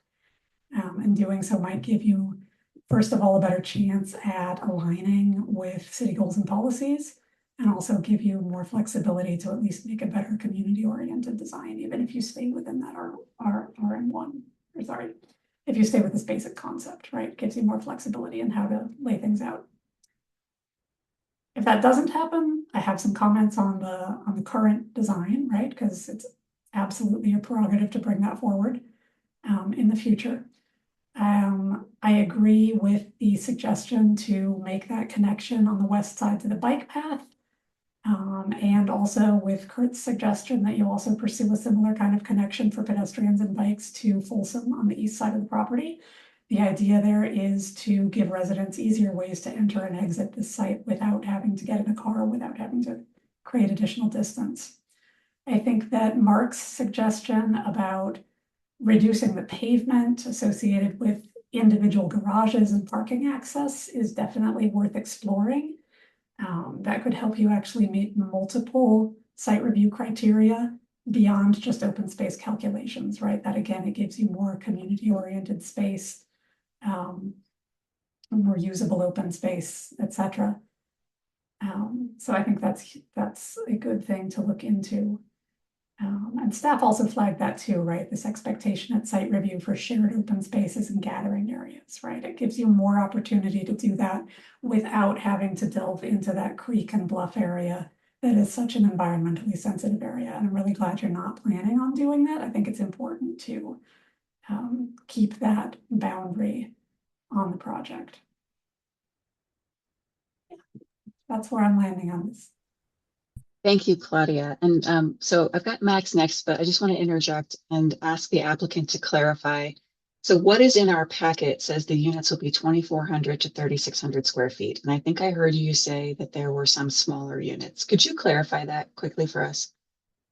Yes, I can. Actually, what was depicted does have, we have written no, the packet was written by Shannon. So yeah, what's in the plan has building footprints that range from 800 square feet to 1,200 square feet. And then depending on what you stack on top of that, and whether you have a 2-car or 1-car garage, your total square footage may vary. So at the low end of the spectrum, you could have at the 800 square foot footprint, if you had a 250 square foot garage and you put a second floor on top of that, you would be a 1350 square feet, I think is the right math there. Now that could be 3 stories, so it could be more. The number of stories greatly affects the potential square footage, and we haven't gotten to that point yet. So, but what was depicted in the plan anyway had footprints from 800 to 1,200 square feet. And then you stack on top of that, and that square footage included a garage. Okay, thank you for that clarification. Because I think a lot of us were going on that square footage number that's in the packet. Okay, thank you. So Max, you're next, and ML and Mason, and then I'll bring up the.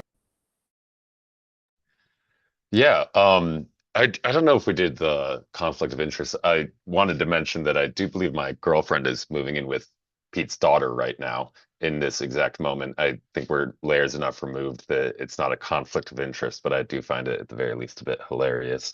But So Max, when you do a disclosure like that, I'm sure that if Hella is online, she will ask you to say something like, do you believe you can be fair and impartial in this manner, despite yeah, I think the it's layers disclosure you enough just made? removed that I can be fair and impartial, but I thought it was worth mentioning. And I'm sorry, Hella, does that adequately cover it? It does. Thank you, Laura. Yeah. Thank you, Hella. Back to you. And then I want to acknowledge for starters that this is like a tangled nail puzzle. And I mean, I was trying to wrap my head around it too, and it is getting late, and I'm sure we could go all night trying to figure out what we're bucking against it on any level. But that being said, it does seem pretty obvious that there could be connections to the bike path. That I also want to acknowledge that it seems like the church is still potentially interested in keeping their own property, and this is only a concept review, so I understand there's limitations to how much time that you can put working on this. But I would agree with Kurt that on my first glance, cursory glance, I would agree that it doesn't meet the current BVCP. And I would also say to Claudia's point that hopefully someday it might, but that will be more because the BVCP changing. And this kind of highlights the importance of having more neighborhood 2 designations along arterial roads. Some of the conversation that hasn't been touched on about the noise along Folsom and Edgewood, I agree that having attached units creating a wall doesn't necessarily solve that as a problem. It just kind of like shifts it. And so I'm not really sure that I would agree with that.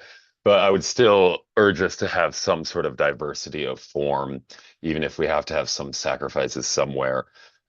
You know, when we have all of these houses, I agree that are kind of larger. I would reject the notion that this is an affordability thing, or I think there is language that even says available to middle income earners. I mean, but I don't think anybody middle income is buying a 3,000 square foot house in Old North Boulder.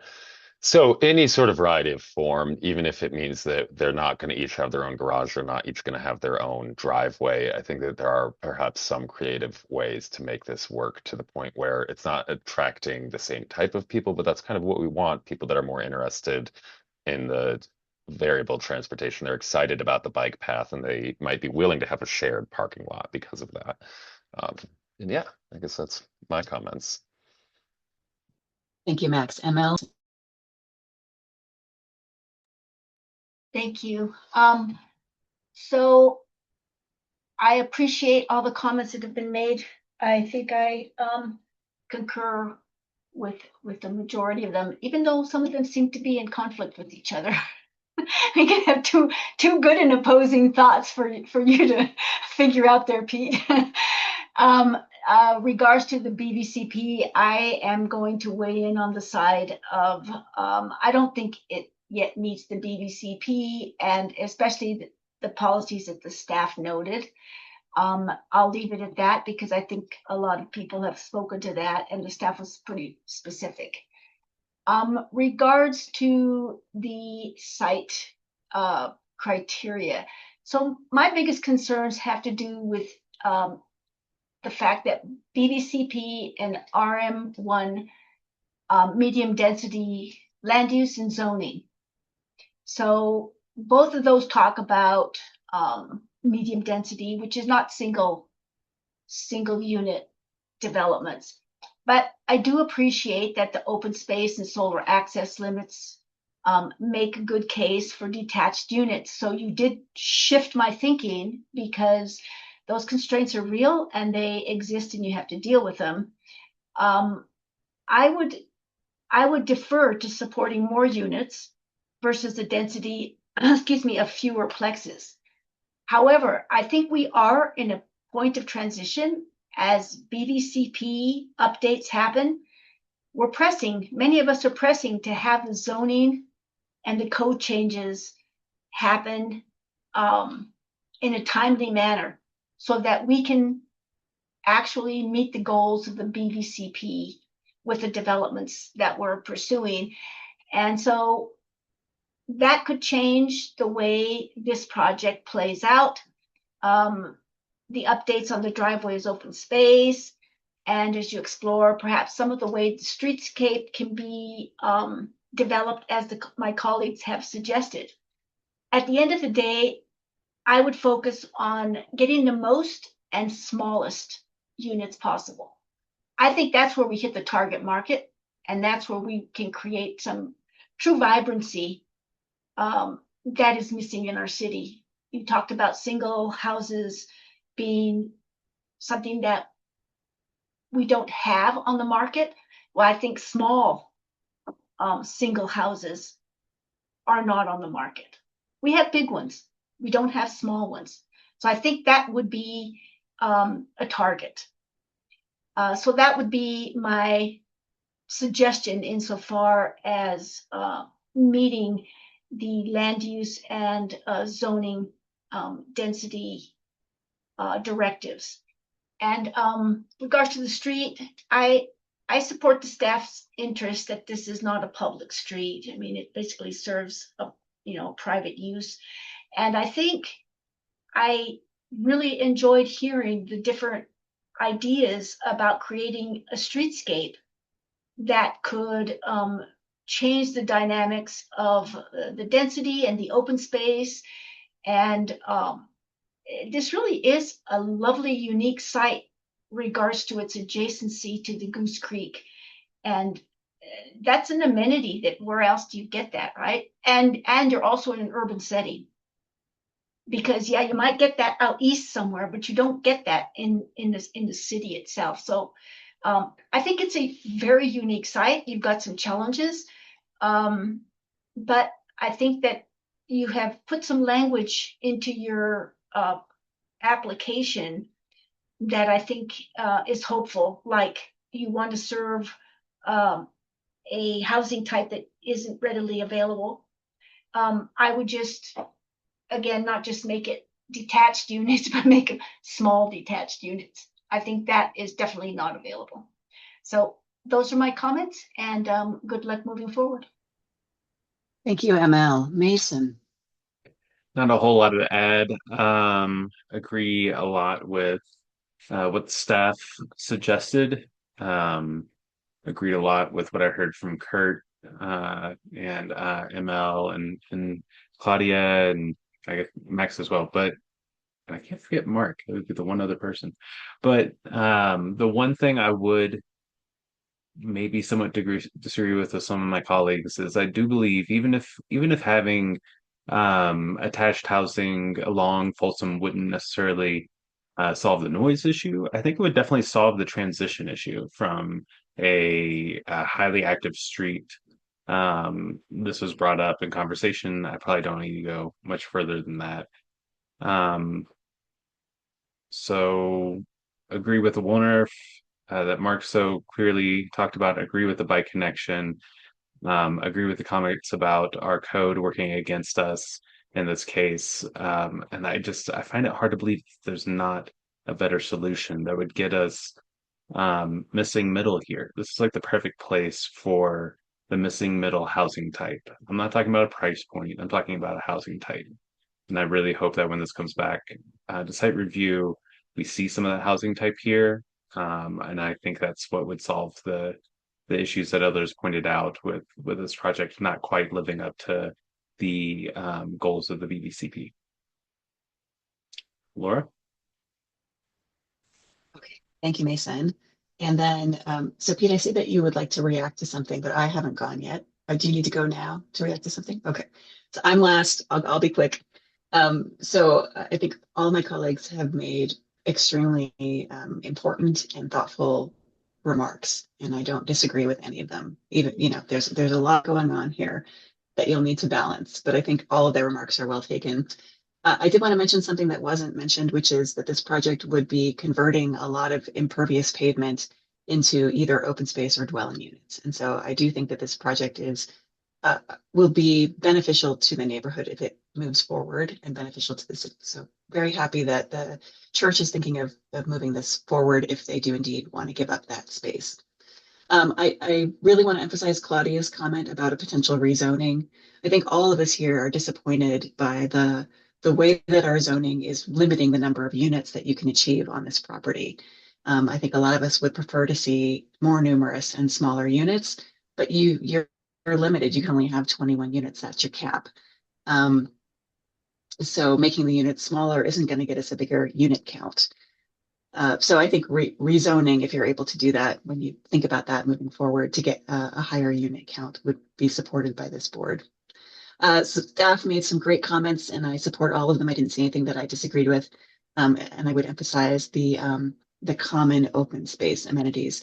Open space needs to be usable, and I think that we really support having that wildlife corridor and having, protecting those environmentally sensitive areas and the steep slopes. But the folks who are going to live here would benefit from having some shared common open space amenities. And then the last thing I want to say is about ADUs. So we cannot add to the unit count. 21 is your cap. But if a lot of those units had ADUs, that would enable more families to live there. And a lot of those ADUs probably would be more affordable as rentals, right?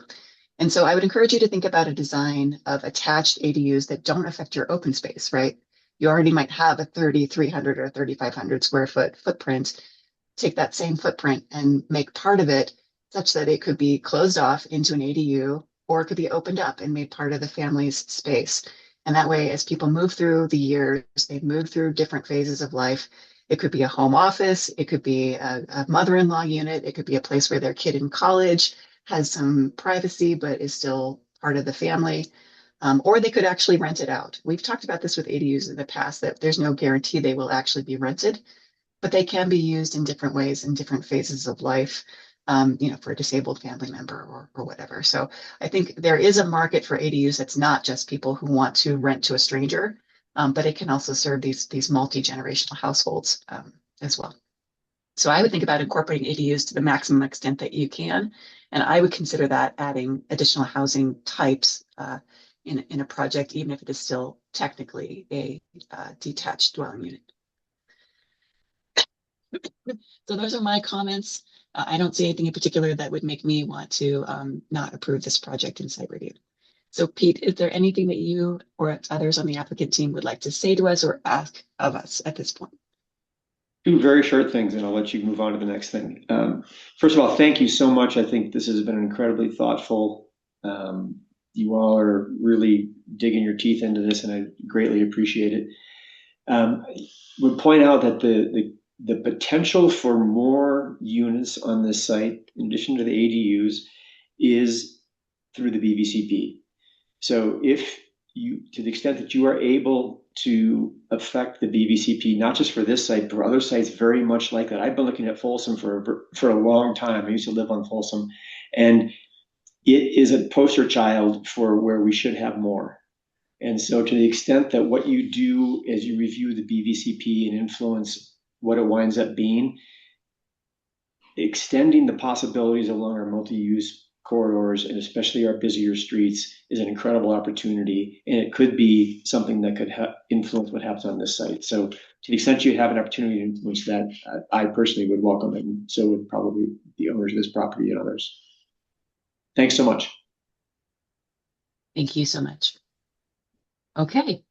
Any last comments from board members? We will, oh, Max has one. Yeah, I'm not sure that any of us caught it. I thought somebody might catch it by the end, but I just wanted to acknowledge the fact that we did receive a ton of public comments about preserving the corridor. And even when I was looking through the plans, I had a hard time understanding entirely where they were coming from. So I wanted to agree with Pete that they did, in fact, if anything, increase the amount of space for traffic for, you know, the lions, bears, and tigers that we all heard about in public comment. So thank you for that. Thank you, Max.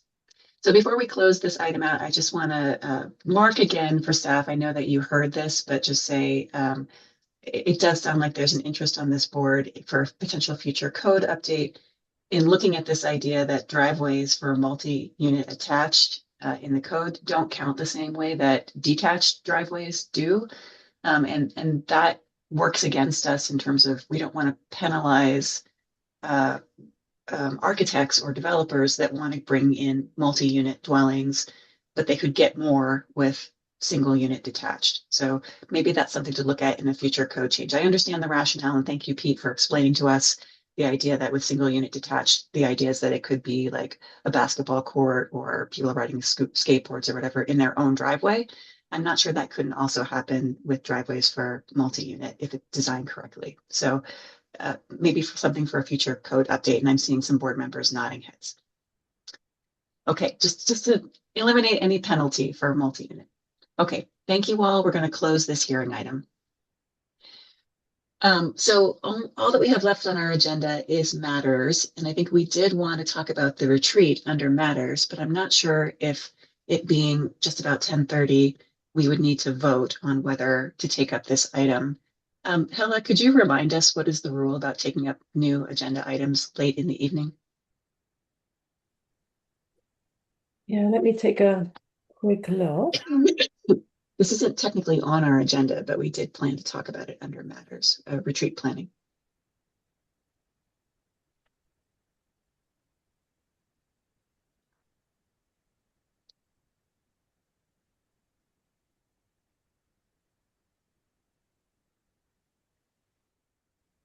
So your rules say the board's goal is that all regular and special meetings will be adjourned by 10:30 and that special sessions will be adjourned by 10 p.m. No new item will be introduced after 10:30 or 10 p.m. respectively. So we're talking about a regular session, so 10:30 would apply. Unless 4 board members in attendance vote to introduce an item after that time. Okay, so it sounds like we would need to have the 4 new board item, members yeah. Yes. who would like to continue and have our retreat planning discussion. I do believe this is our last meeting before our retreat. So if we don't talk about it tonight, we would have to somehow do it by email. And I don't know, Hella, if that would violate our open meetings laws. Yeah, my recommendation would be to land on something tonight.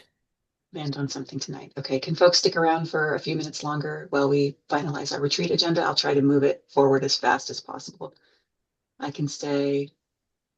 Okay, so do we need an official vote, Hella? Like a motion and a Technically, second and but a vote? if nobody objects, then we don't really have an issue. Okay.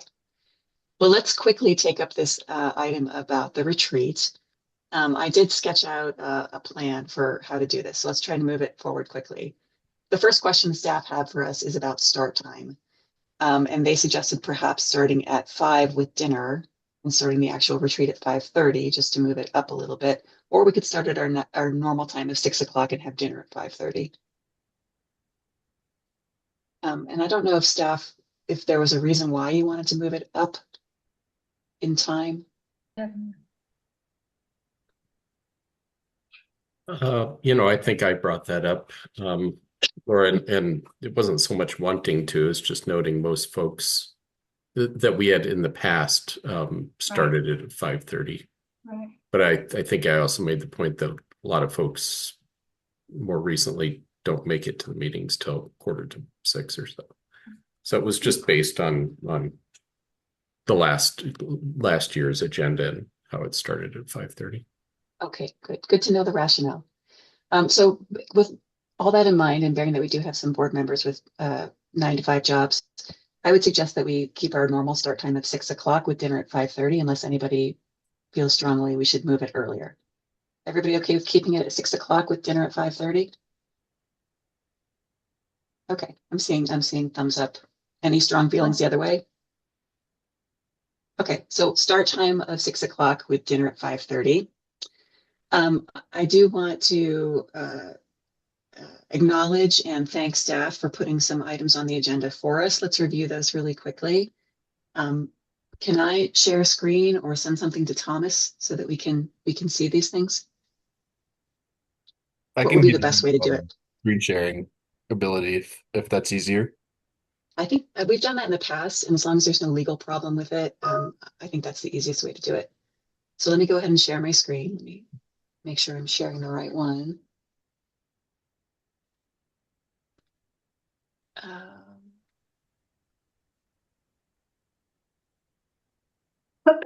Okay. You all should be seeing a document named Retreat Topics. Do I need to enlarge it?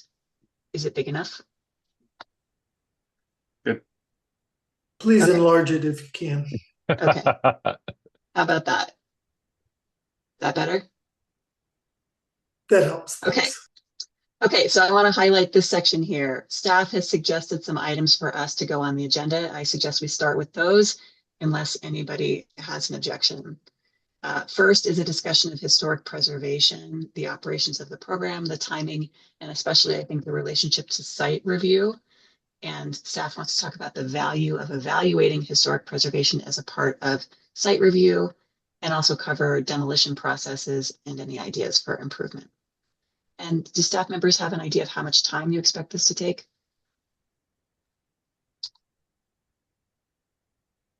Is this a 45-minute item? Think, Is this Charles? an hour? I'm thinking, I mean, it could be fairly long, but we also have many other things to consider. We would probably ask some of the historic preservation team to give an overview of some of the recent process things they've done and kind of weigh in on their observations of the yin and yang, chicken and egg problem of historic preservation versus site plan or site review. I don't know, 20 minutes, Charles? Yeah, I think when we talked initially, we were hoping to get through all 3 of the staff initiated items in 45 minutes if possible. There you go. However we wanted to break that up, it seems like 20 minutes would probably be about right. So is this just a presentation or are you asking for discussion? Oh, discussion. Yeah. But we'd give you some background. Okay, 20 minutes feels really tight to me. So I would say maybe like 30 minutes minimum. I'm going to put 30 minutes for now. Feedback on future code changes. This says you would solicit feedback on future code changes that we may be interested in. We may be interested in recognizing that there are limited resources in the department. Did you want to say more about this one, Brad? What are you hoping to happen here? Yeah, I mean, I think this would be like broader themes. I'll say what I've said at meetings in the past. We're always listening to the feedback from board and council on items, specific and thematic. So it's not that we need to rehash necessarily or re-identify those, and certainly not like point by point things, but rather thematic items. And maybe in preparation, if you had specific things, you wanted to email in advance, we'd be aware of that. But just trying to create some space for, what we hear on a somewhat regular basis of, oh, I feel like this should be addressed or that should be addressed in the code. Okay, so this would be a place for potentially bringing new items forward or emphasizing items that we find to be a priority, or just making sure that they're on the list. Is that what you're Yeah, and I hoping would for? say like we don't need to debate them, discuss them, just identify them. Okay. If that kind of helps put some parameters around it. Okay, so maybe 10 minutes or so. 10, 15. What do you think, Brad? I think it's going to depend on how tight you all want to keep that, but probably 15 at a minimum, I would guess. Yeah. Okay, Kurt, Brings us you have a past the comment? 45 minutes on the 3, but Yeah, I was wondering if this could be combined with the next steps after BVCP, because it seems like a lot of these are going to be things that kind of follow from Yeah. or fall out of the comp plan. So I would Yeah, suggest, if possible, trying to combine those. that's probably a good idea. And we might start with the next steps and then segue into feedback on changes I would submit. Okay. Kind of being Yeah. one and the same. Yeah, I think if we have both of them, the sequence would be, let's talk about this one, next steps after BVCP, and then any other future code changes that people want to talk about. Okay, and then meeting materials, soliciting feedback on how the materials are serving the board and any refinements that may be helpful. More to say about that, Brad or Charles? It's been a while since we've checked in with the board just on the materials and presentations that we're providing you. So any feedback that may be instructive for us and better, conveying the information to you guys or better serving the board. I think it's a good practice. So we're all ears. Okay, so maybe about 10 minutes there. And this, Laura? this can change. Yes. Who's Could we ML? do that meeting materials? And Charles and Brad, something that we email ahead of time? I would say for all of these, feel free to email some things I mean, ahead of time. especially if it's like a list of this, that, whatever. Yeah. It seemed like, Yeah, that'll it'd be just nice be to the just have basis it. for discussion that way. right, okay. Right, Yeah. a basis. Yeah. Sounds good. Okay, so that's it's a little bit under an hour of stuff that staff has brought forward. I don't want to really shortchange any of this, especially this historic preservation discussion. I think this could be really interesting because I think there's some diverse opinion on the board about this. This would have been an item that I would have suggested if staff hadn't. So I think all of these are valuable, and I thank staff for bringing them forward. So a little bit, about an hour, maybe a little bit less in staff items. And by the way, we don't have a firm time for how long this retreat has to go. It could be 2 hours, it could be 2.5 hours, it could be 3 hours. It depends on what the board wants to accomplish. So my thought was that we would start here and say we're going to do all of these, and then see what of these we feel are priorities to add for this this particular retreat. So we got 4 suggestions, and I'm going to just list them quickly, and then I'll ask each person if they want to speak to it. And then we'll try to prioritize what do we think is the most important to do. And if anybody wants to add to this list, we'll add to it before we prioritize. Laura, I thought you were going to move number 3 up to be companion Well, number 2. I'm assuming that we're going to prioritize this, but I'm not actually, we haven't done it yet. So I'm assuming this will get moved up, but we haven't decided yet to add it. So the four things that have been suggested already are floodplain regulations and how they interact with our work as a board, water, particularly how water adequacy is determined and how it takes into account climate change and the various things that come with that, like drought, fire, and landscape irrigation. Next steps after the BVCP, a preview of what's likely to come before us in both land use applications and code updates and anything else. And then this one, information about council decisions. This is about closing the loop of when planning board acts upon something, and then it goes to council. And then how do we find out what council did and whether they accepted our recommendations or not, and how that shows up in the code or in a land use approval. And this one could potentially be combined with this meeting materials. We could be asking for regular updates on what council's doing with our advice. So I'm actually going to suggest that we go ahead and just combine this one with meeting materials rather than having it as a standalone item. So that leaves us with 3 potential other items for our agenda. We're probably not going to have time for all 3. Were there any other suggestions before we try to prioritize? Yes, Mark, you have a hand up. I'm sorry, you are combining meeting materials with the information about council decisions. I don't see the connection particularly. Sorry, this is about how does the planning board receive feedback on what the decisions that council made after we acted on something. So for example, we did a site review and we approved the project and council denied it. Like, how do we know what council did after us? And I think this is just a request that this be included in our meetings and in our meeting materials. Oh, so that a future packet would inform us of what council did. Is yes, that and what you're whether it's an email or whether it's a packet item, we could talk about that. But I think this is basically a request of how do we get this into our materials somehow.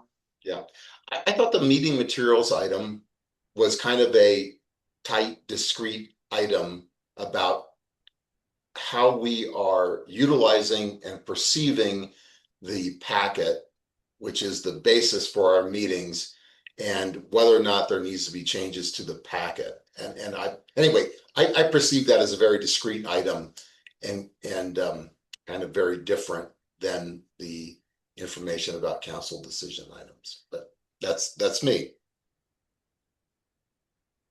I just feel like these could be quickly combined because we could be requesting this information in our meeting materials, in our packets, not necessarily in a particular item, like a hearing item, but just like in the packet of information that we get, can we please have the feedback loop closed?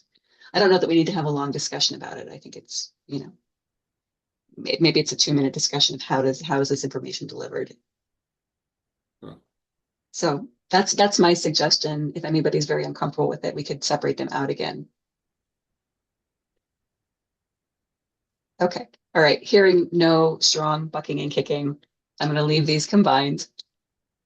Does anybody have an additional suggestion besides these 3 for what else we might cover in the retreat? And you're going to need to raise your hand because I'm not seeing everybody right now. Okay. Seeing none, seeing no other suggestions. We have these 3. And we have somewhere between 1 and 2 hours to work with. So I would like to, do we want to ask people to describe these further, or are they pretty self-explanatory? Does anybody need more information about any of these items? If we had more time, I'd ask each person to speak to them and why they're interested in them. So if anybody's really motivated to speak to your item and why you're interested, I'll make space for that. Laura, can I say something? Sure, ML. On that number 3, next steps after BVCP, maybe we start there because we were thinking that goes up with feedback on future code change. Yeah, let me just see a show of hands. Does everybody consider this to be your first priority, next steps after BVCP, that you'd like to add to the agenda? If that is true, please give a hand or a thumbs up. Oh, I was just thinking it got added up to. I don't think the board has agreed that that is our priority to talk about at the retreat. So I don't want to move it up prematurely before we say what our priority is. Got it. Well, I don't think we agreed that the first three are our priorities either. So I was suggesting that we just go ahead and start with what staff has suggested. But if we Right. want, I but if we realize think that that. those are lower priority than some of these others, we could just Mhm. combine them all and vote on priority amongst all six.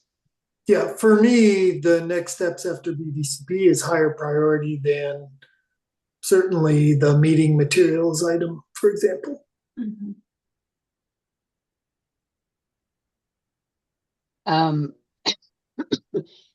Should we then just vote on all six? Okay, let's go ahead and we'll just combine them. We'll number them 1 to 6. And we will do Well, our here, favorite. if we're gonna do it that way, do you mind if I'd like say one quick thing about the floodplain?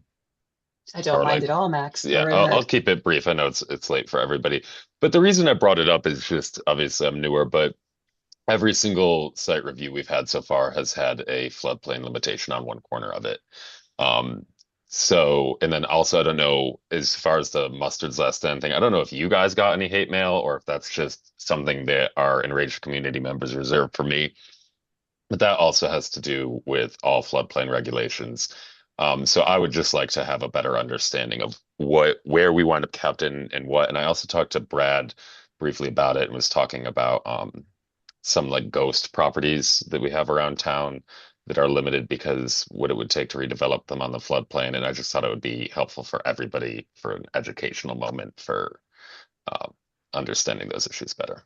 I'm all for it. Maybe I'll quickly interject too that the things that are purely informational and less discussional items, we could also do as a matters item on the future agendas that are light. So if you need to, move things around, that's a one consideration you might take. We'd still get to it, to my point, but if the agenda is getting too long and you wanted to punt something, we can do that. Just an option for you. I'm not suggesting it for one topic or another.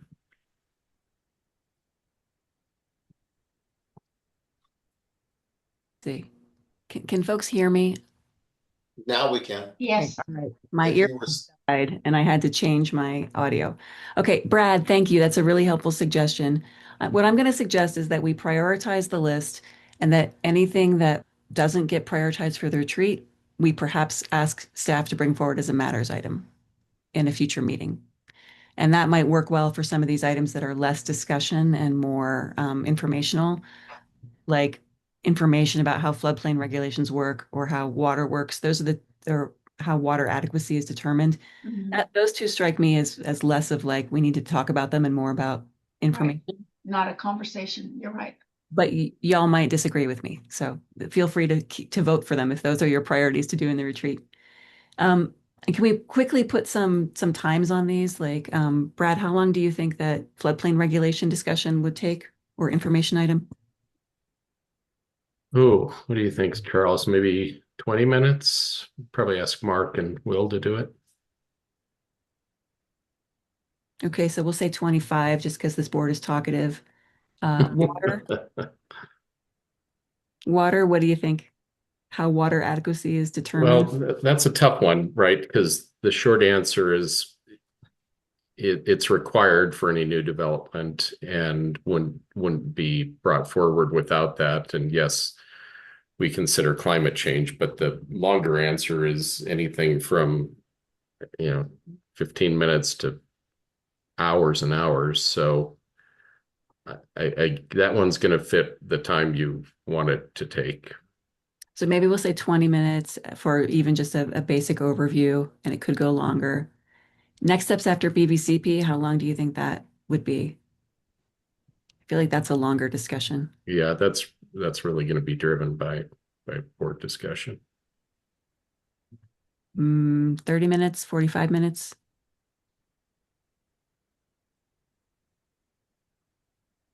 Well, if you're combining it with future, I again, Right. yeah, Not combining it, but just saying just this piece of it. okay. What do you think, Brad or Charles? Oh, I thought you were asking the other board members. Oh, no, what do you guys think in terms of, we really don't have a good sense of what it's going to look like in terms of what's going to come before us in land use applications or what code updates you are all expecting or how you're rolling out implementation. Yeah, that's a relatively short conversation. What I don't you know that all we do either. envision. What's that, I Charles? don't know that we do either. Yeah, That's that's kind of why it's a short answer. So I think it's more about hearing from you also. I mean, if it's 10 minutes for that and then another 10 or 15 minutes to segue into future code changes, that's probably 25 minutes, right? 25. Are you not counting this one as separate? Like just this piece of it, the next steps after the BVCP, how much is that piece? Yeah, that's what I was saying, like 10 minutes, maybe. Like 10 minutes. Okay. Yeah. Okay. All right. So we have a sense of how long these things will take. All right. So we have 6 potential items for the retreat. We're going to use our favorite sorting technique of n/3, with n being the number of items on the list and 3 being a standard. You divide it by 3 and then everybody gets that number of votes. So 6 items on the list, everybody gets 2 votes. All right. So take a look at the list. What are your top 2 priorities for this retreat? And if we all land on the same things and we have more time, we'll do it again with what's remaining, okay? But for this first round, what are your top 2 priorities? And I'll just ask you to give me the item numbers, okay? Everybody ready?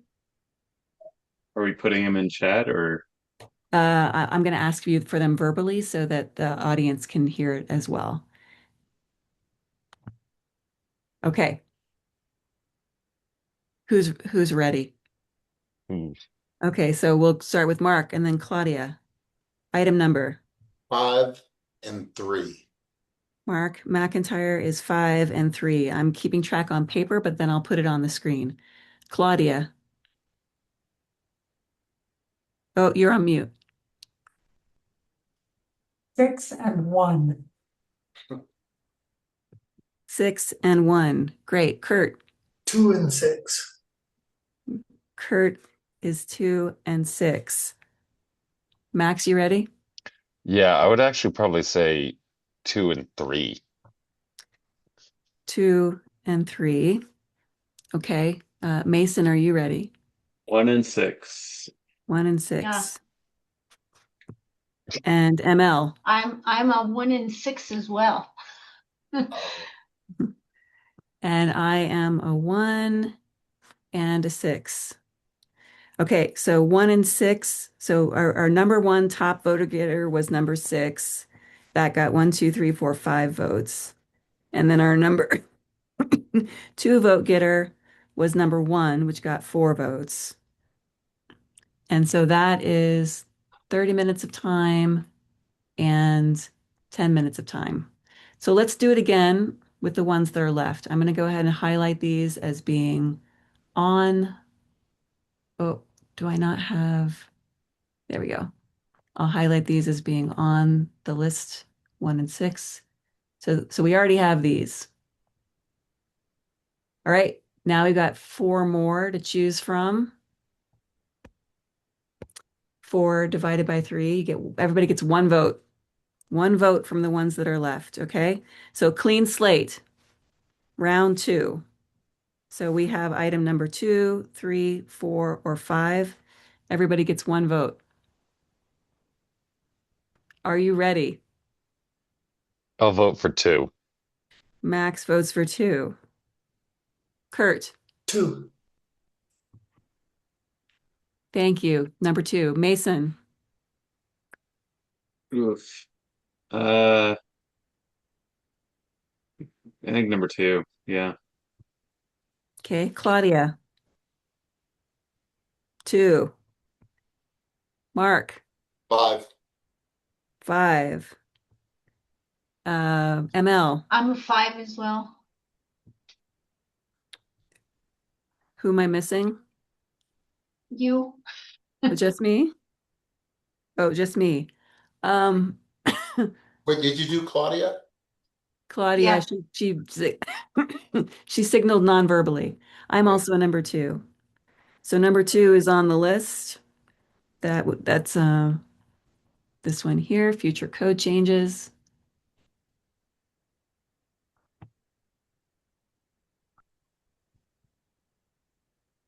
And then our next one would be water.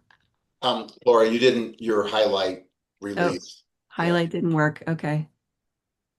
So this one.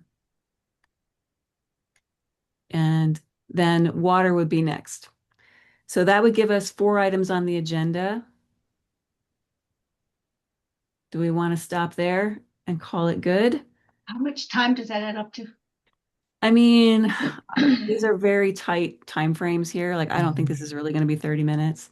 But as we have accounted for it, this is 45, an hour 15, an hour and a half. I think it will actually go longer than that because we're talkative.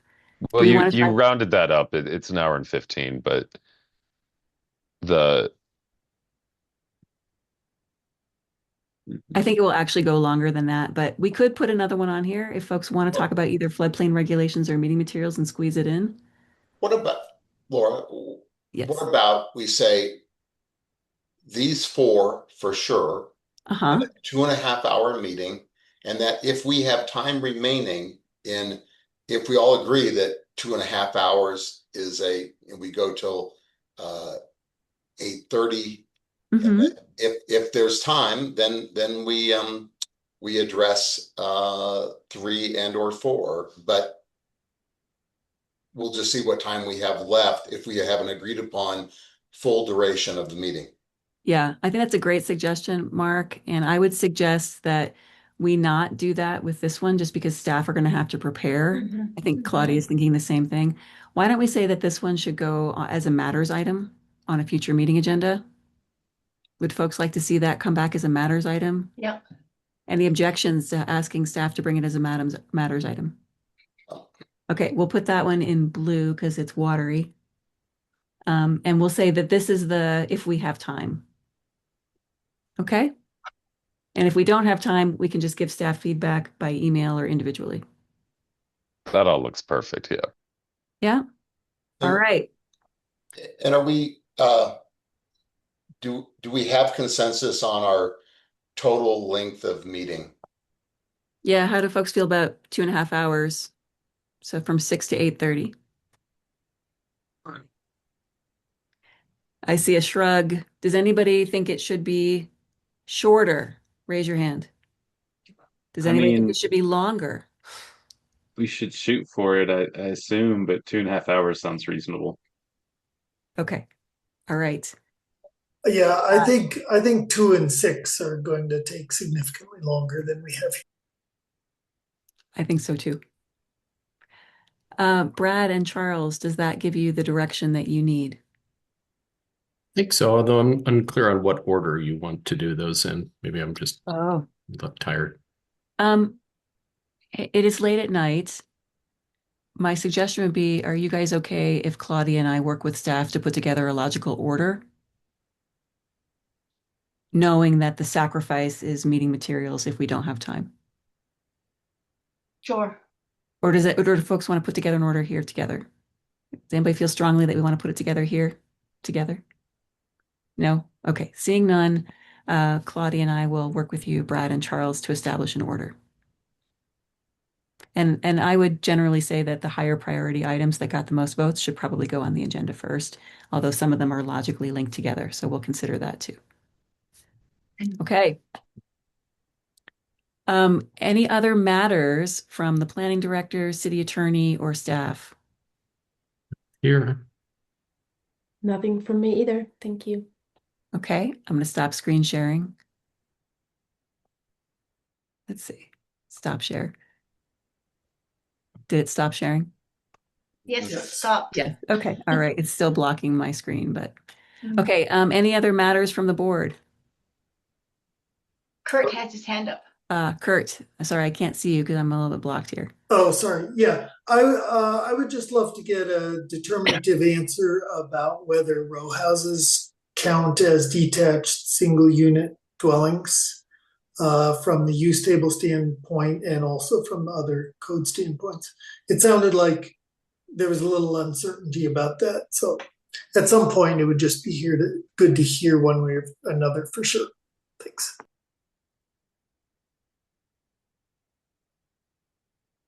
Mute.